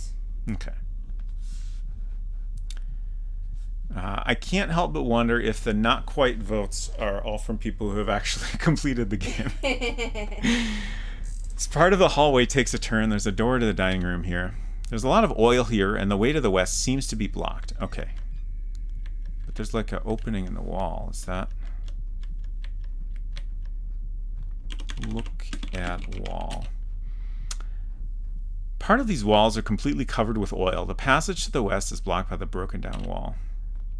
Go in wall. Come again? Enter wall.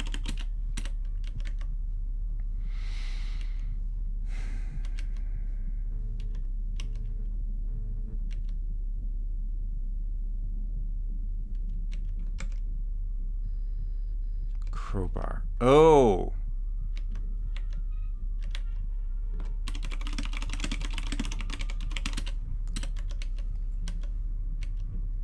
I wonder if we can open the other one now.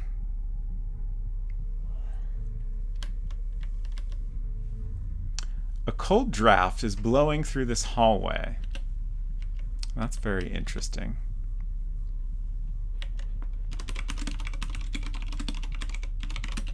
Okay. Got it. That didn't give me any points?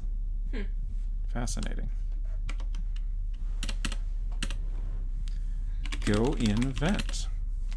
Unable to find Frank Bates, you decide to enter the ventilation shaft. Oh, that was cool. Yeah. The shaft seems to lead to the roof. Out here, the storm is raging. It's very easy to plummet to your death here, Mike. Watch your step. Do you feel often while you're playing this game that it is speaking to you personally? Absolutely, yes. Pretty much all the time. You hear footsteps. Better hide, Mike.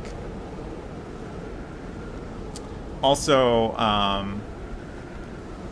Sarah keeps calling him Mikey, which is, my friends used to call me that in high school. And of course, people call me Michael occasionally. So yeah, it's great. Oh no.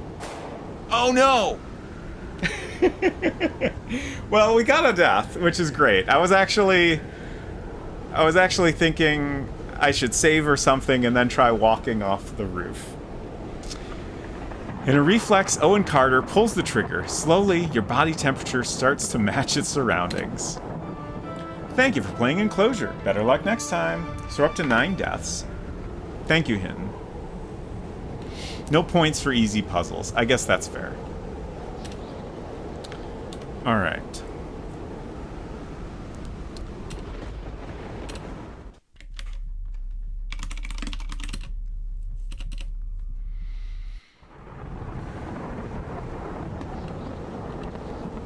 All right, now I want to climb off the roof. Ah! Ouch! Man, that sure was a nice dive, Mike. You'll surely get a lot of points for that. Too bad you won't be there to collect the award. Does that actually count as the same death as the cliff? Or is that 10 now? Because it was the same text. I've marked it down as a 10th death, but I don't know how these things are counted.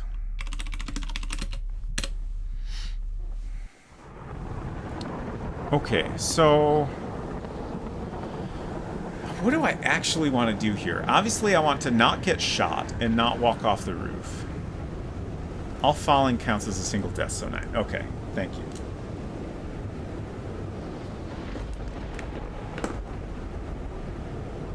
I maybe want to go around to the right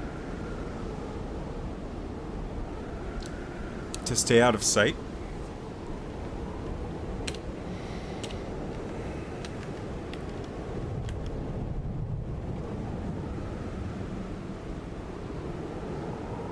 My God, Owen Carter was pointing a gun at William Mayfield.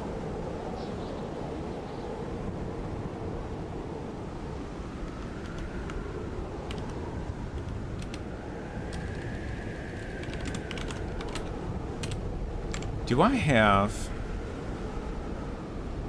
I don't have much in the way of defense items. Certainly the crowbar. Maybe the fish. I don't think Mike Goodman is really like an Agent 47 type, though, so probably not going to use that as a weapon successfully. Oh, okay. So I got multiple things to hide behind here. Can I duck? This is not a platform game, Mike. That one especially, like, is clearly talking to me specifically. Right. Careful, Mike. Owen Carter seems on guard. Try to get past Owen without him seeing you. Oh, hell yeah, I love this. Try to get past Owen, so...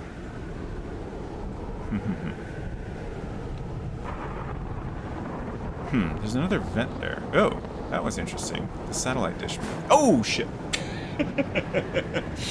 Duck jokes rule. They sure do. All the best games have them. In a reflex, Owen Carter pulls the trigger. Slowly, your body temperature starts to match its surroundings.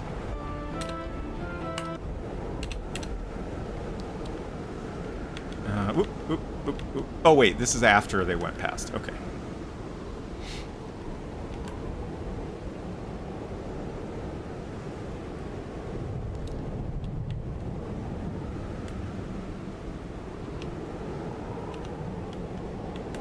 So, let's do another save. I'm just going to keep doing saves here.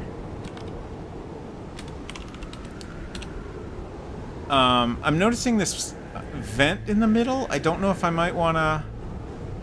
Oh... I thought the satellite dish moving around was interesting. So I think what happened... Oh, he's also looking around.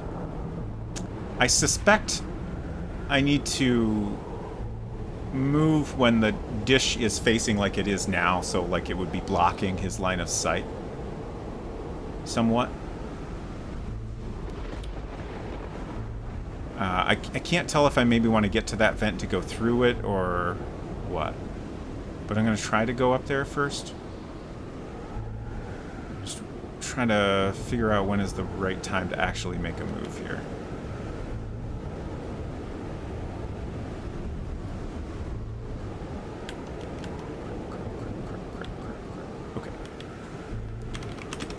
Vent with crowbar. Don't bother, Mike. You're too big for this air duct. Okay. Okay, so now I think I probably want to go down to this taller chunk that's like in the bottom left.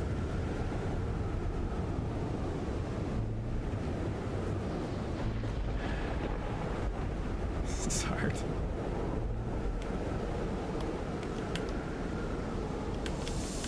Okay. So now what? Like, the game said get past him, but I assume I don't actually... Like, if I go past him, he's gonna see me. So I'm not 100% sure what I want to do here.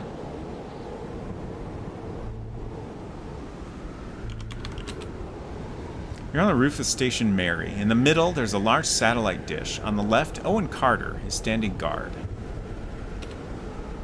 Better be careful, Mike. Thank you, thank you.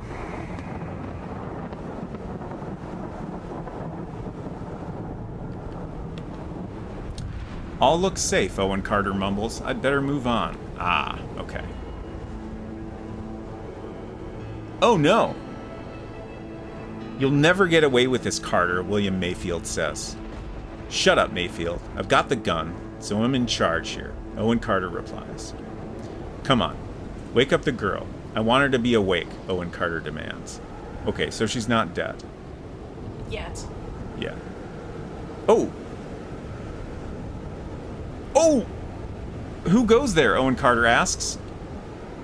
Oh, it's you, Goodman. I wondered where you were, Owen Carter says. Surrender, Owen. You've got nowhere to go, you say. I don't intend to, Owen Carter says. Oh! What? Ah!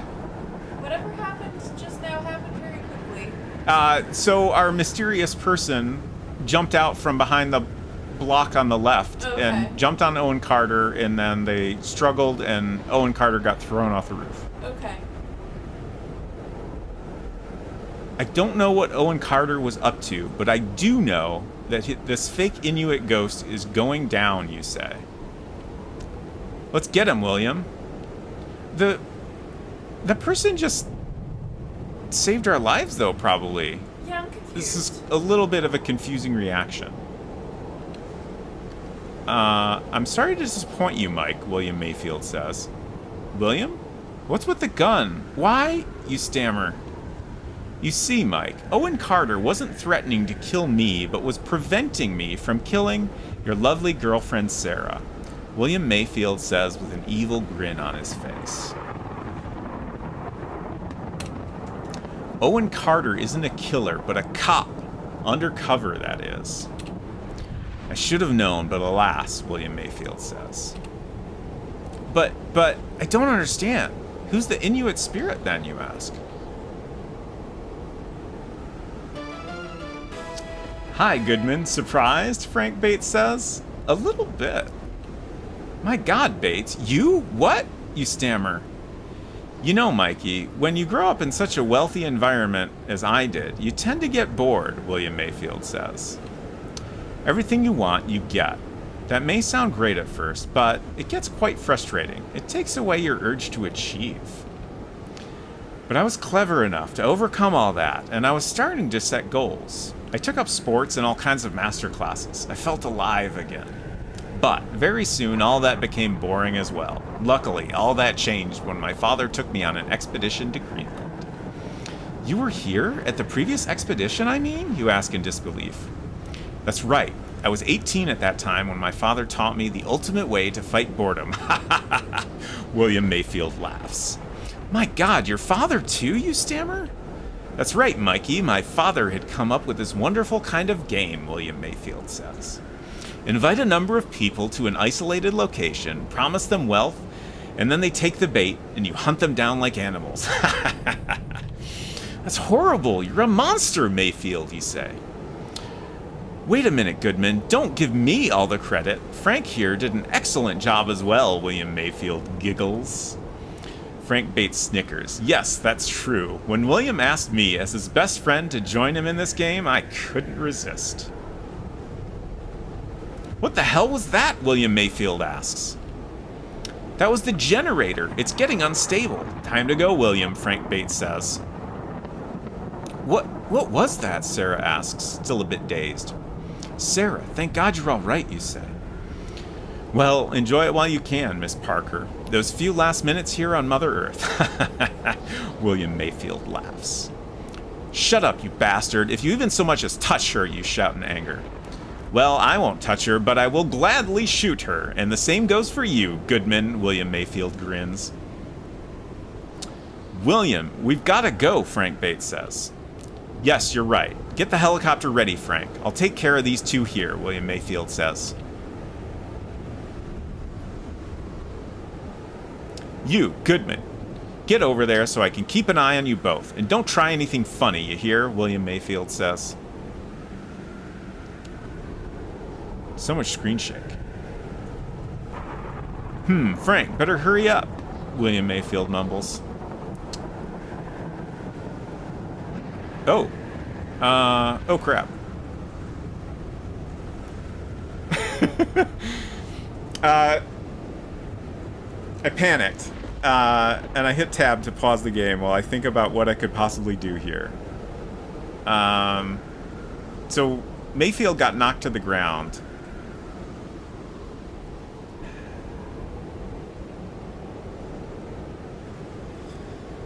Fired on him. Save is a good idea. Oh crap. Okay. 32.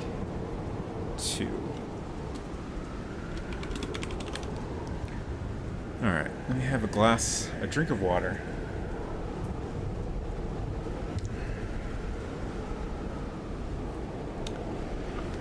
Okay.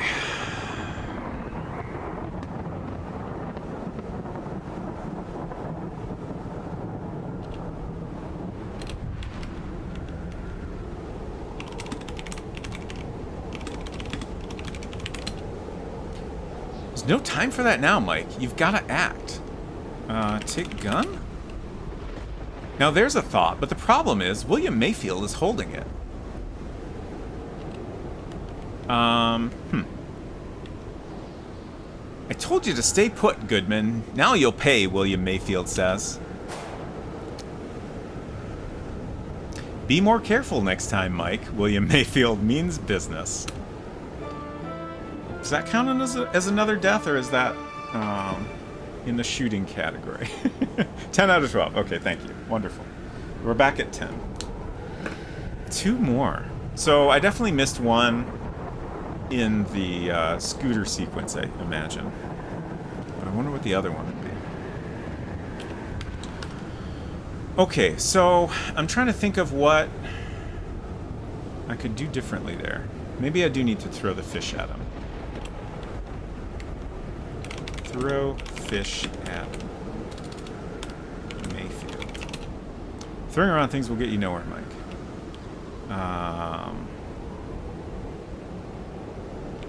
Attack Mayfield.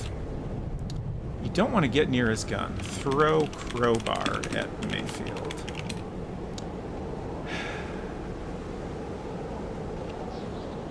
What else do I have? Fishing rod? Box of matches? Couplet? Crowbar? Like, the crowbar is the only thing that makes any logical sense to me. It's a lot simpler than that. Fascinating.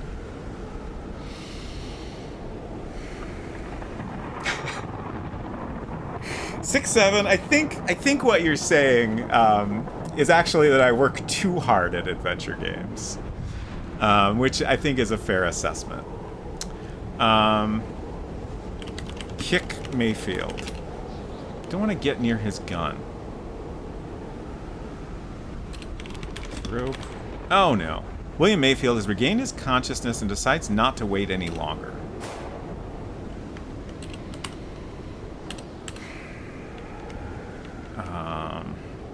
Pull body. I thought maybe we could toss him off the roof.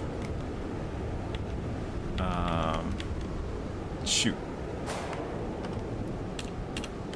I sure am getting shot a lot. Okay, so I can't... Like, if I go over to that side at all, I think he wakes up immediately. You tried to get shot less. I have. I mean, I've been trying. I did try the fish.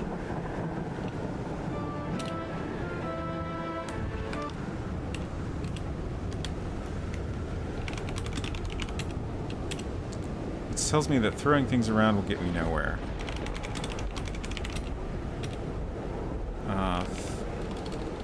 Use crowbar on gun. Use the what with the what and the what? Take the gun.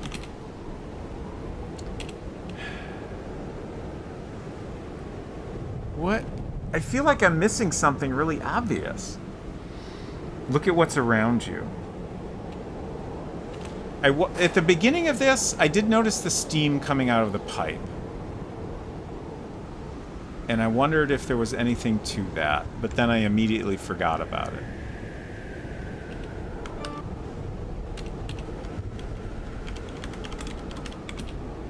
Because explosions, one of the ventilation pipes was slightly damaged and is now blowing small puffs of smoke. The pipe itself looks like it doesn't take much to completely break it. Break pipe. With what? With the crowbar. Or the crowbar. There we go. With an elegant swing, you manage to break the pipe, thus letting a lot more smoke out. It's very hard to see anything anymore. Now we're talking. Okay, let's save again.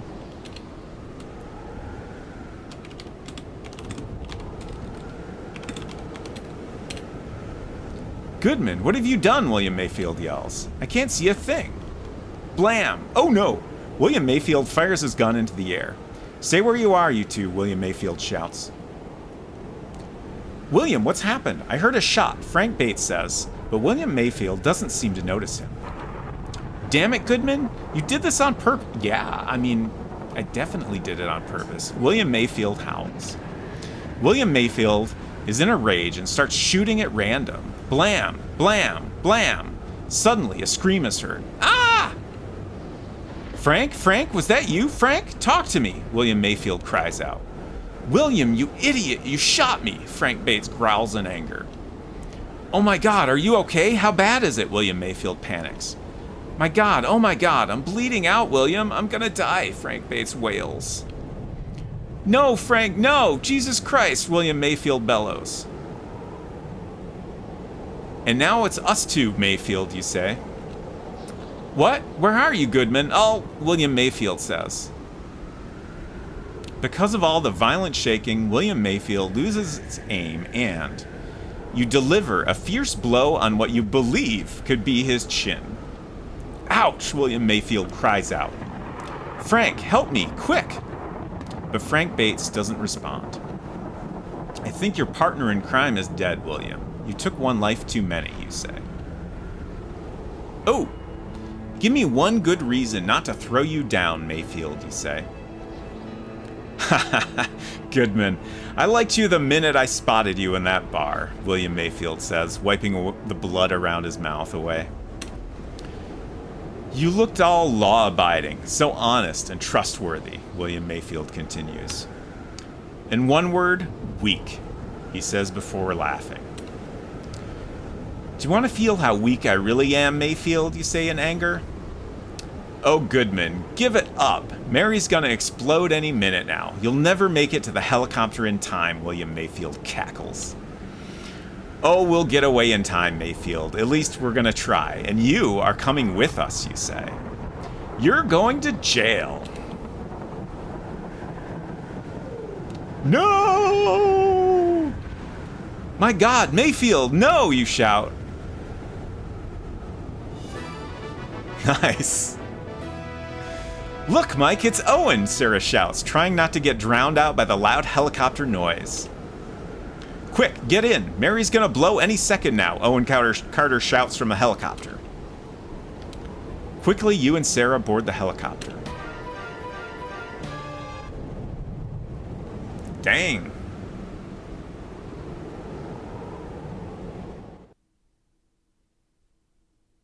Whew, that was close, Sarah says. It sure was, you say.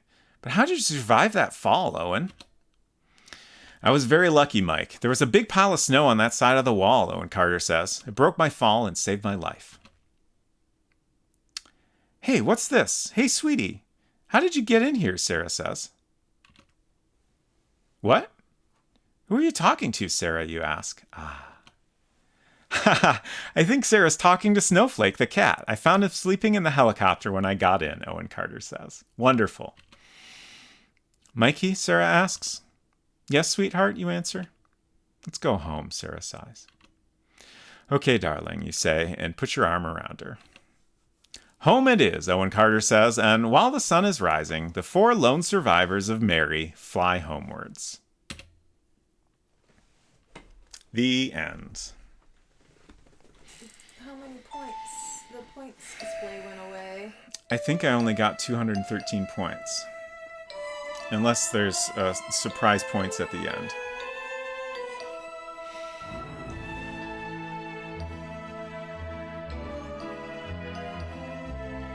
Yay, mausimus. Is there a display of the points at the end of the credits? Or do you have any way to confirm? It was 213 at the end there. Cosmic Void wins the bet.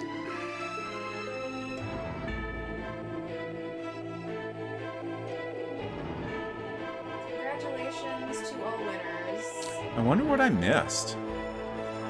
Cosmic Void, you must have a lot of points now. Score 213. Man, just 9 points. I also missed 2 deaths, which is frankly even more upsetting to me.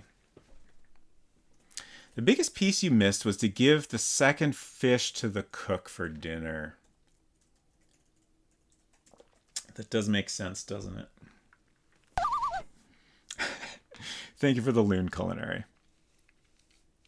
Congrats to all winners indeed. Oh, and I think a few small bits like taking showers. Yes. I was definitely not consistent in taking a shower every morning.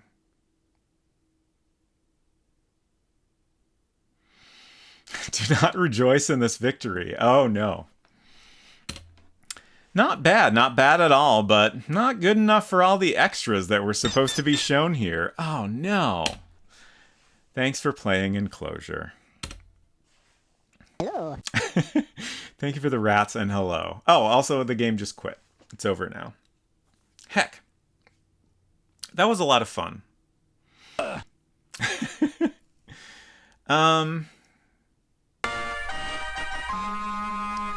So, I mentioned earlier that Cosmic Void released a game, and that I was thinking about playing it.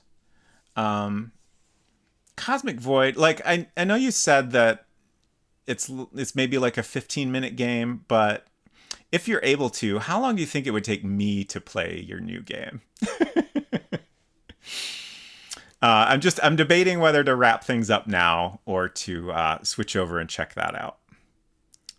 I feel like surely I could finish it in an hour, right? 6-7 says, regardless, I better sleep. Thank you for hanging out. I'm glad you got to see the ending of this lovely game, and I hope you sleep well. I had to stay to the end, but I'll pay for it. Oh, no. I'm sorry to hear that. Yeah, I think I want to do that. So I'm going to take a quick break. Mausimus says, yes, you can definitely play Cosmic's new game now. Okay, so I have to switch things over because that's a Windows game. So I got to boot up the Windows computer and switch a couple things around. But I'll be back in a few minutes, and then we'll check that out.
Oh, that's not right. One moment. We're almost there. We're so close. I think we need this other scene, probably. Probably?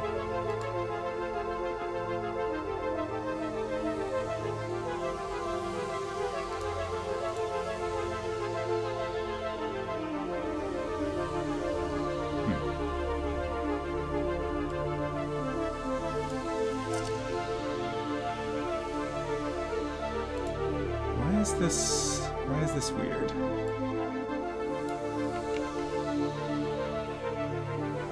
Oh, jeez.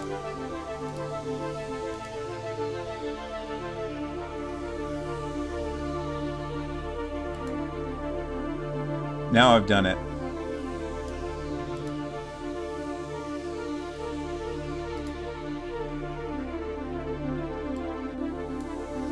Oh, I see. I'm adjusting the wrong image. That's why I'm having trouble. Okay. Alright. I'm just gonna... I think we're gonna have some black bars on the sides here, but... it's probably okay.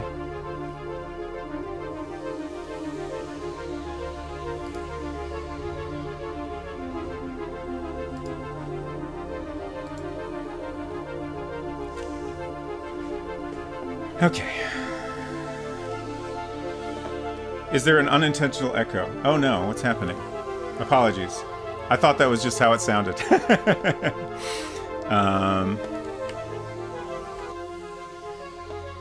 I think I might have somehow opened the game twice. How does Windows work?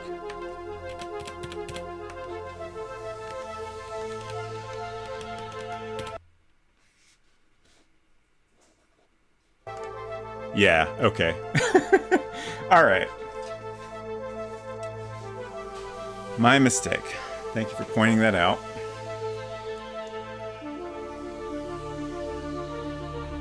I hope this is correct now. But if anything still seems off, let me know. So this is, as you can see, Warp Cinema by Cosmic Void. And I'm going to hit this button again. Available over on itch, and this was just released today as part of an adventure game jam that's I think still going on.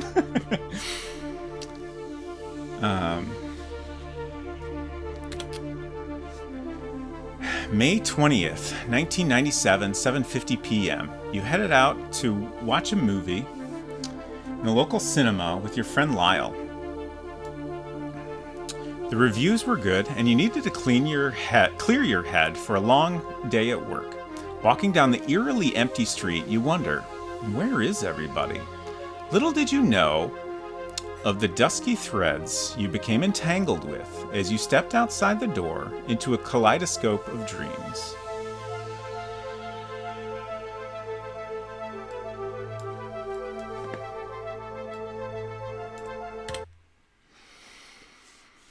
You awake to find yourself in the cinema. You can't recall dozing off, but the movie must have been really boring. Either that or the new cough medicine really knocked you out. The crowd has vanished, and your friend Lyle is nowhere to be seen. Has he simply left you here and gone home? It's unlike him, you think to yourself. Maybe he's in the snack bar.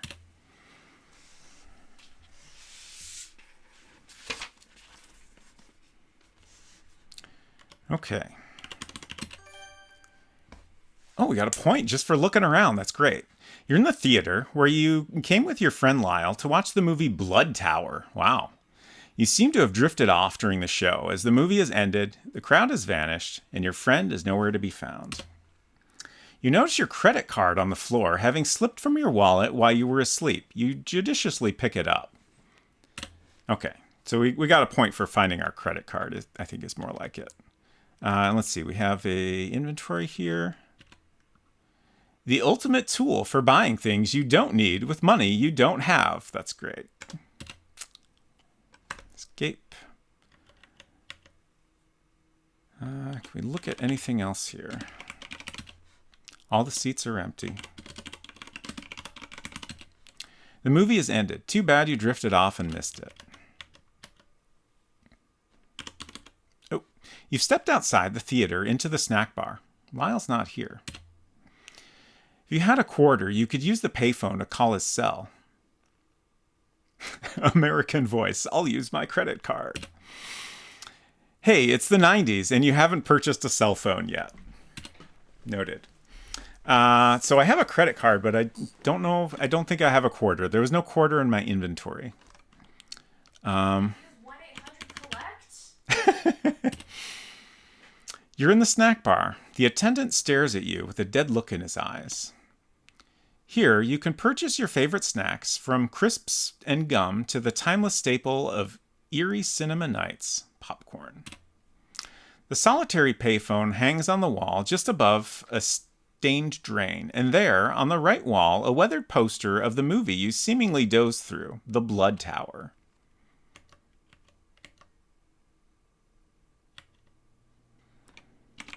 Talk. Oh, I'm sorry. I seem to have misplaced my universal translator. Mine attempting a less cryptic input. Talk to attendant? Attendant. Psst. Want to hear a secret? Our soda machines are actually portals to a parallel dimension. Choose your flavor wisely. Right. You decide to keep your distance. That man seems to have spent one day too many behind the snack bar counter. Is this a vent? Oh, that's the payphone. Okay, and then the drain below it. Okay. Look at phone. The payphone has seen better days. As it is, it's been dabbed too many times by grubby hands. You spot a drain underneath the payphone. Look in drain. What do you know? Amid the sludge, you spot a quarter. I knew it. Sadly, your fingers, barely fitting through the gratings, fall short of reaching it. Once again, we need some kind of thing longer or grabby hand thing. Look at shelves. The shelves at the back are packed with all brands of crisps and gum. Would gum work?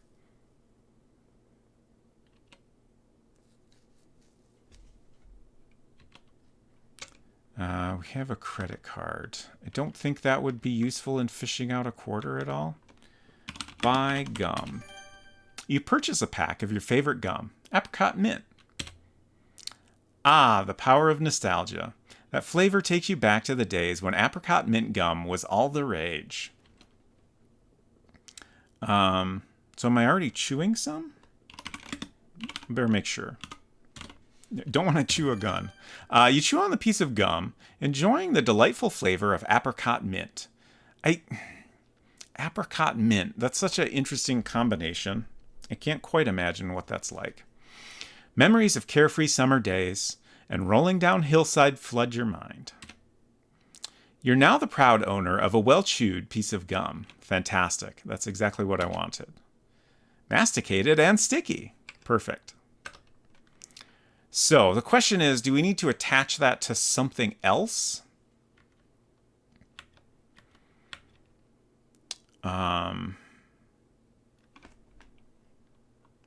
Put gum on hand. I'm getting some serious 404 command not found vibes from that one. Mind giving it another go? Put gum on credit card. Okay. What else do we have here? Look. You're in the snack bar. The attendant stares at you with a dead look in his eyes. You can purchase your favorite snacks, from crisps and gum to the timeless staple of Erie Cinema Nights, popcorn. Crisps and popcorn don't seem very useful here.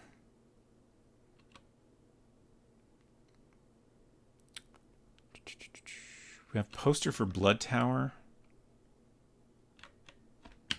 Look at poster. A poster of the movie Blood Tower hangs on the wall. Look at popcorn. The bags of popcorn are basically butter vessels with a few kernels thrown in for good measure. Can we buy popcorn? Let's find out if we can get some. I mean, we've got a credit card, so we might as well get everything we can, right? You swipe your card and purchase 1 bag of salty, buttery, heart-stopping popcorn. The attendant grins at you, as if sharing an inside joke or finding something particularly amusing about the situation. What a weirdo. Can we buy some crisps as well? You buy a bag of crisps and munch on it while you wait for your friend to show up. He never does. Oh, interesting. So we just ate the crisps immediately, but the popcorn is in our inventory. Ridiculously buttery popcorn. Try speaking to the attendant some more. Okay. Talk to attendant. Did you know that every time someone orders crisps, a distant star explodes? Enjoy your cosmic snack. Delightful. You give him a perplexed look and nod, deciding it's best to just walk away from this conversation. I will keep going. Welcome to the snack bar of impossibilities, where our pickles never go bad and our popcorn has a mind of its own. Enjoy the enchantment. You ponder the possibility of a cryptic code hidden within those ramblings. Wow, so many points to be found here. Do you see those slushies over there? They're not really slushies. They're tiny alien beings in disguise, plotting the downfall of the popcorn empire. Keep an eye on them. Strangely enough, you always wondered if there was more to those slushies than meets the eye. I used to be a popcorn kernel, you know, but then I evolved into a higher life form. Now I'm here, serving the snacks that once were my brethren. Life is strange, isn't it? His strange popcorn kernel confession leaves you feeling uneasy. It's probably best to disregard him for now. Okay, so now we're repeating. But that was well worth the time. Is there saving in this? Do I need to save? I guess we can save, so. Use popcorn, or not popcorn. I was going to try to just use gum on coin. Oh, you cleverly stretch the gum and extend it down the drain. The quarter easily sticks to the gum and you retrieve it. Fantastic. Congratulations. You're now in possession of a quarter that has expanded and turned rusty on account of God knows how many decades of being submerged in drain sludge. That sounds like a problem. Wow, we're halfway there already. Wonderful.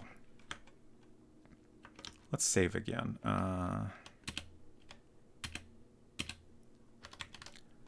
Put coin. Actually, let's look at the coin first. Rusty quarter.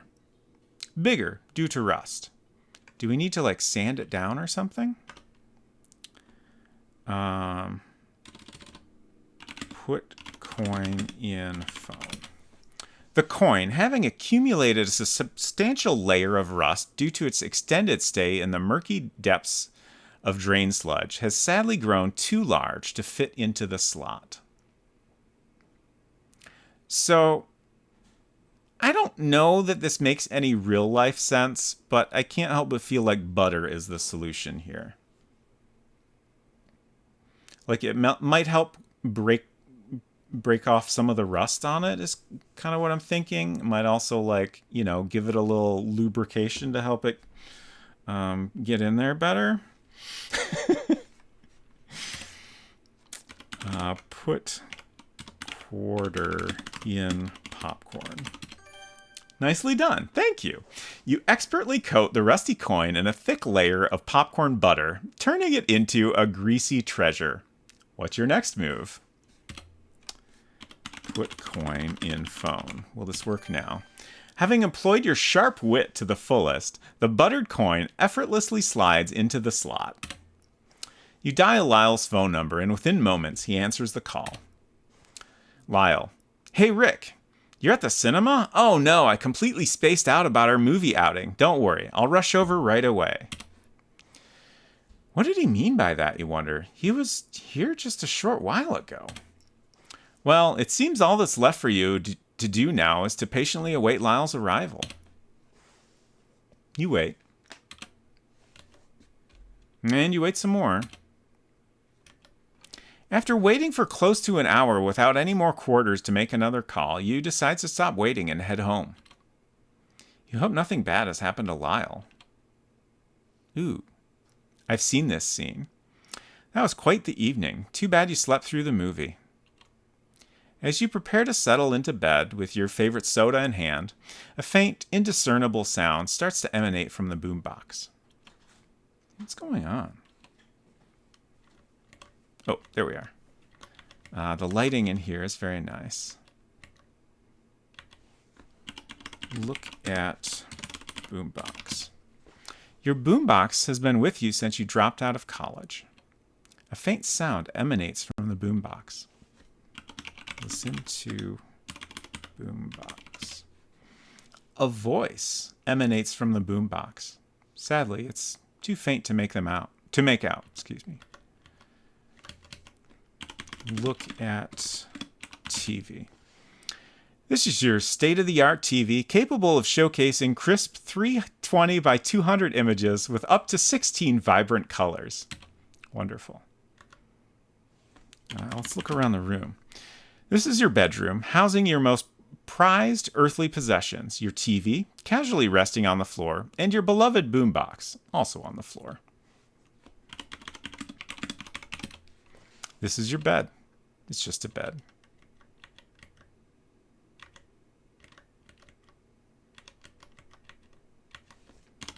Open door. There is absolutely nothing behind this door. Should I try unplugging the boombox?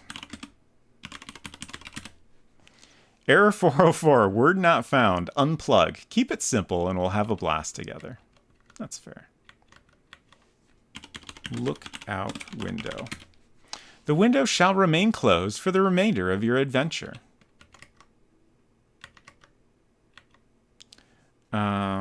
Put ear up to speaker.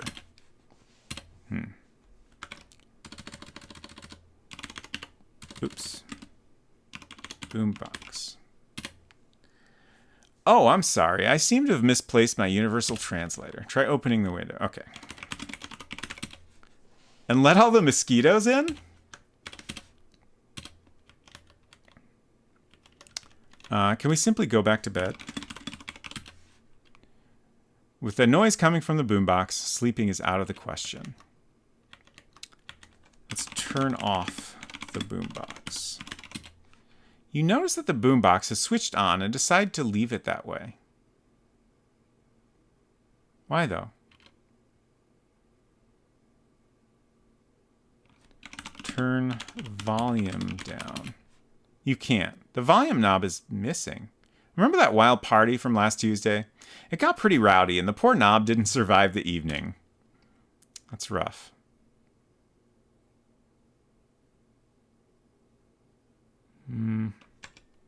Have a soda bottle. Fancy corked soda. Remove cork. You uncork the bottle and drink the rest of the soda. Now, your only item of possession is the cork. Oh, that would make a volume knob. Put cork on boombox. With a dazzling stroke of ingenuity, you insert the cork into the space where the volume knob once resided and utilize it to crank up the volume. To your astonishment, Lyle's voice resonates from the boombox. Lyle, Rick, are you there? Where are you, buddy? You're late for the movie. It's about to start. Remember Blood Tower? We said we'd watch it. Rick, Lyle, what are you doing inside my boombox? How did you end up there? Lyle, what are you talking about? Boombox? Anyway, come over here. Meet me at the snack bar. And just like that, Lyle's voice vanishes. Technology truly is a marvel, you think to yourself, as you ponder how Lyle can use his cell phone to call you over your boombox. Perplexed, you dress up and make your way to the cinema. Here we are again. You're back in the cinema, but Lyle's not here. Didn't he say he'd meet you at the snack bar? Psst, the attendant calls you over. Attendant, looking for Lyle? Rick, yeah, have you seen him? Attendant, you should know by now. There is no Lyle. Rick. What? Attendant. And this, as you probably already figured out, isn't your ordinary cinema. You've entered the boombox's dream circus. You're insane. Deep down, you know it's true. You've always sensed it. What am I supposed to do? How do I get out? You know the answer. You have to watch the end of the movie. Right. Warp Cinema. Wonderful. That was great. I am disappointed I did not find the secret message. But somebody else already found it first, so I could not have been the first to find it anyway.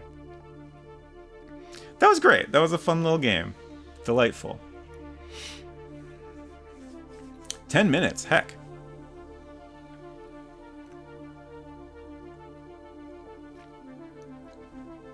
Maybe I should work on my Warp Cinema speedrun.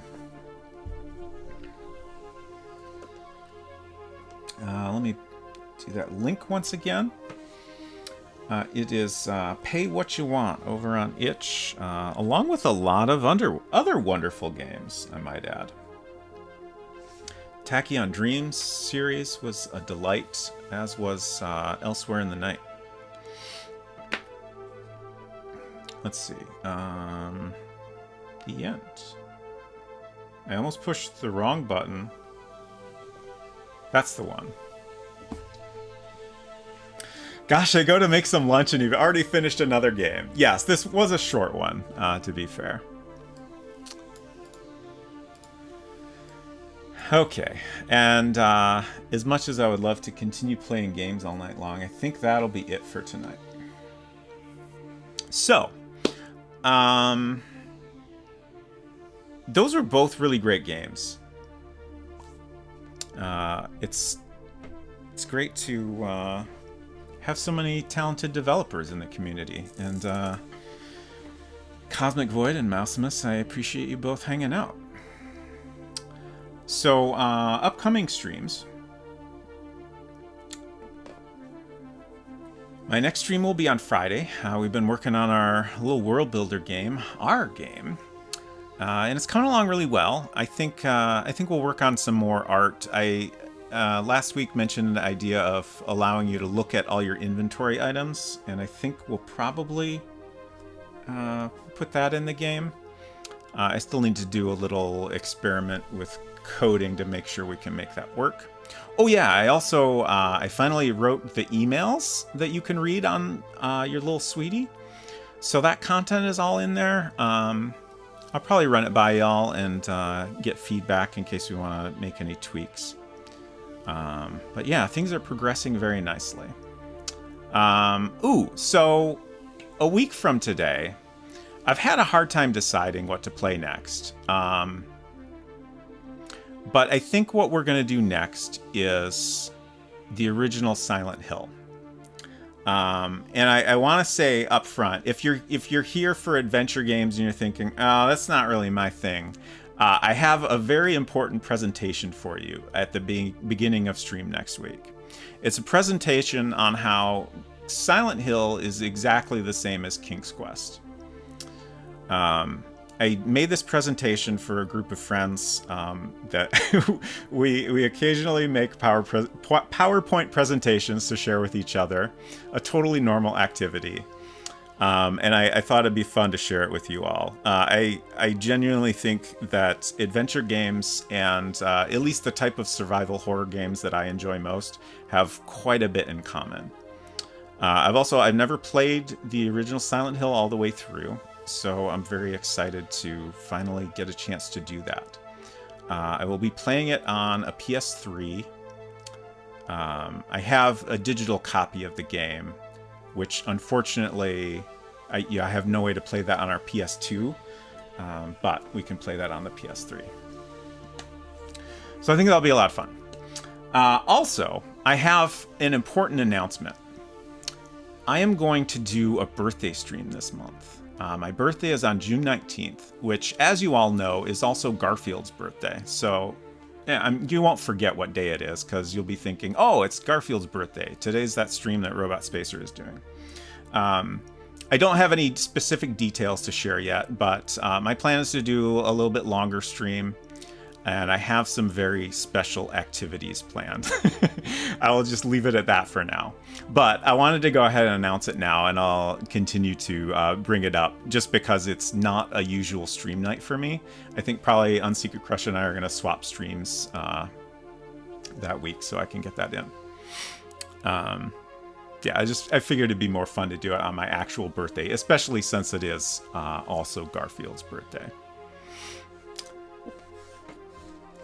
And that's pretty much all I have to talk about. Unsecret Crush will be streaming on Thursday, excuse me. That'll be a Genshin stream. She has also been playing Nier Automata, which has been a lot of fun. And now I'm going to find someone for us to raid.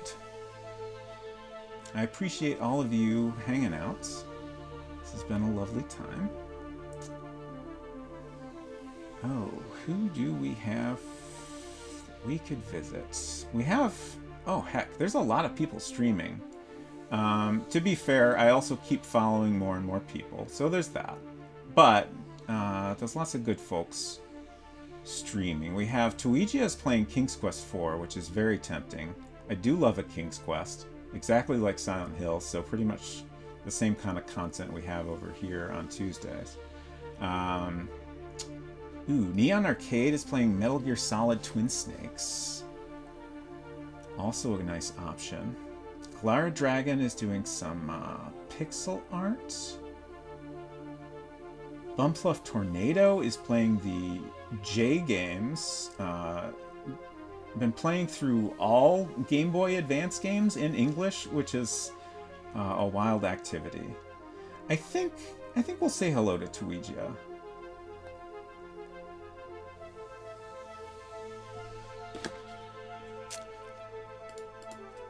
Let's see, gotta use the right keyboard. There we go. Alright, we are on our way. Thank you again. I hope y'all have a great week, and we'll see you around. Take care. Bye.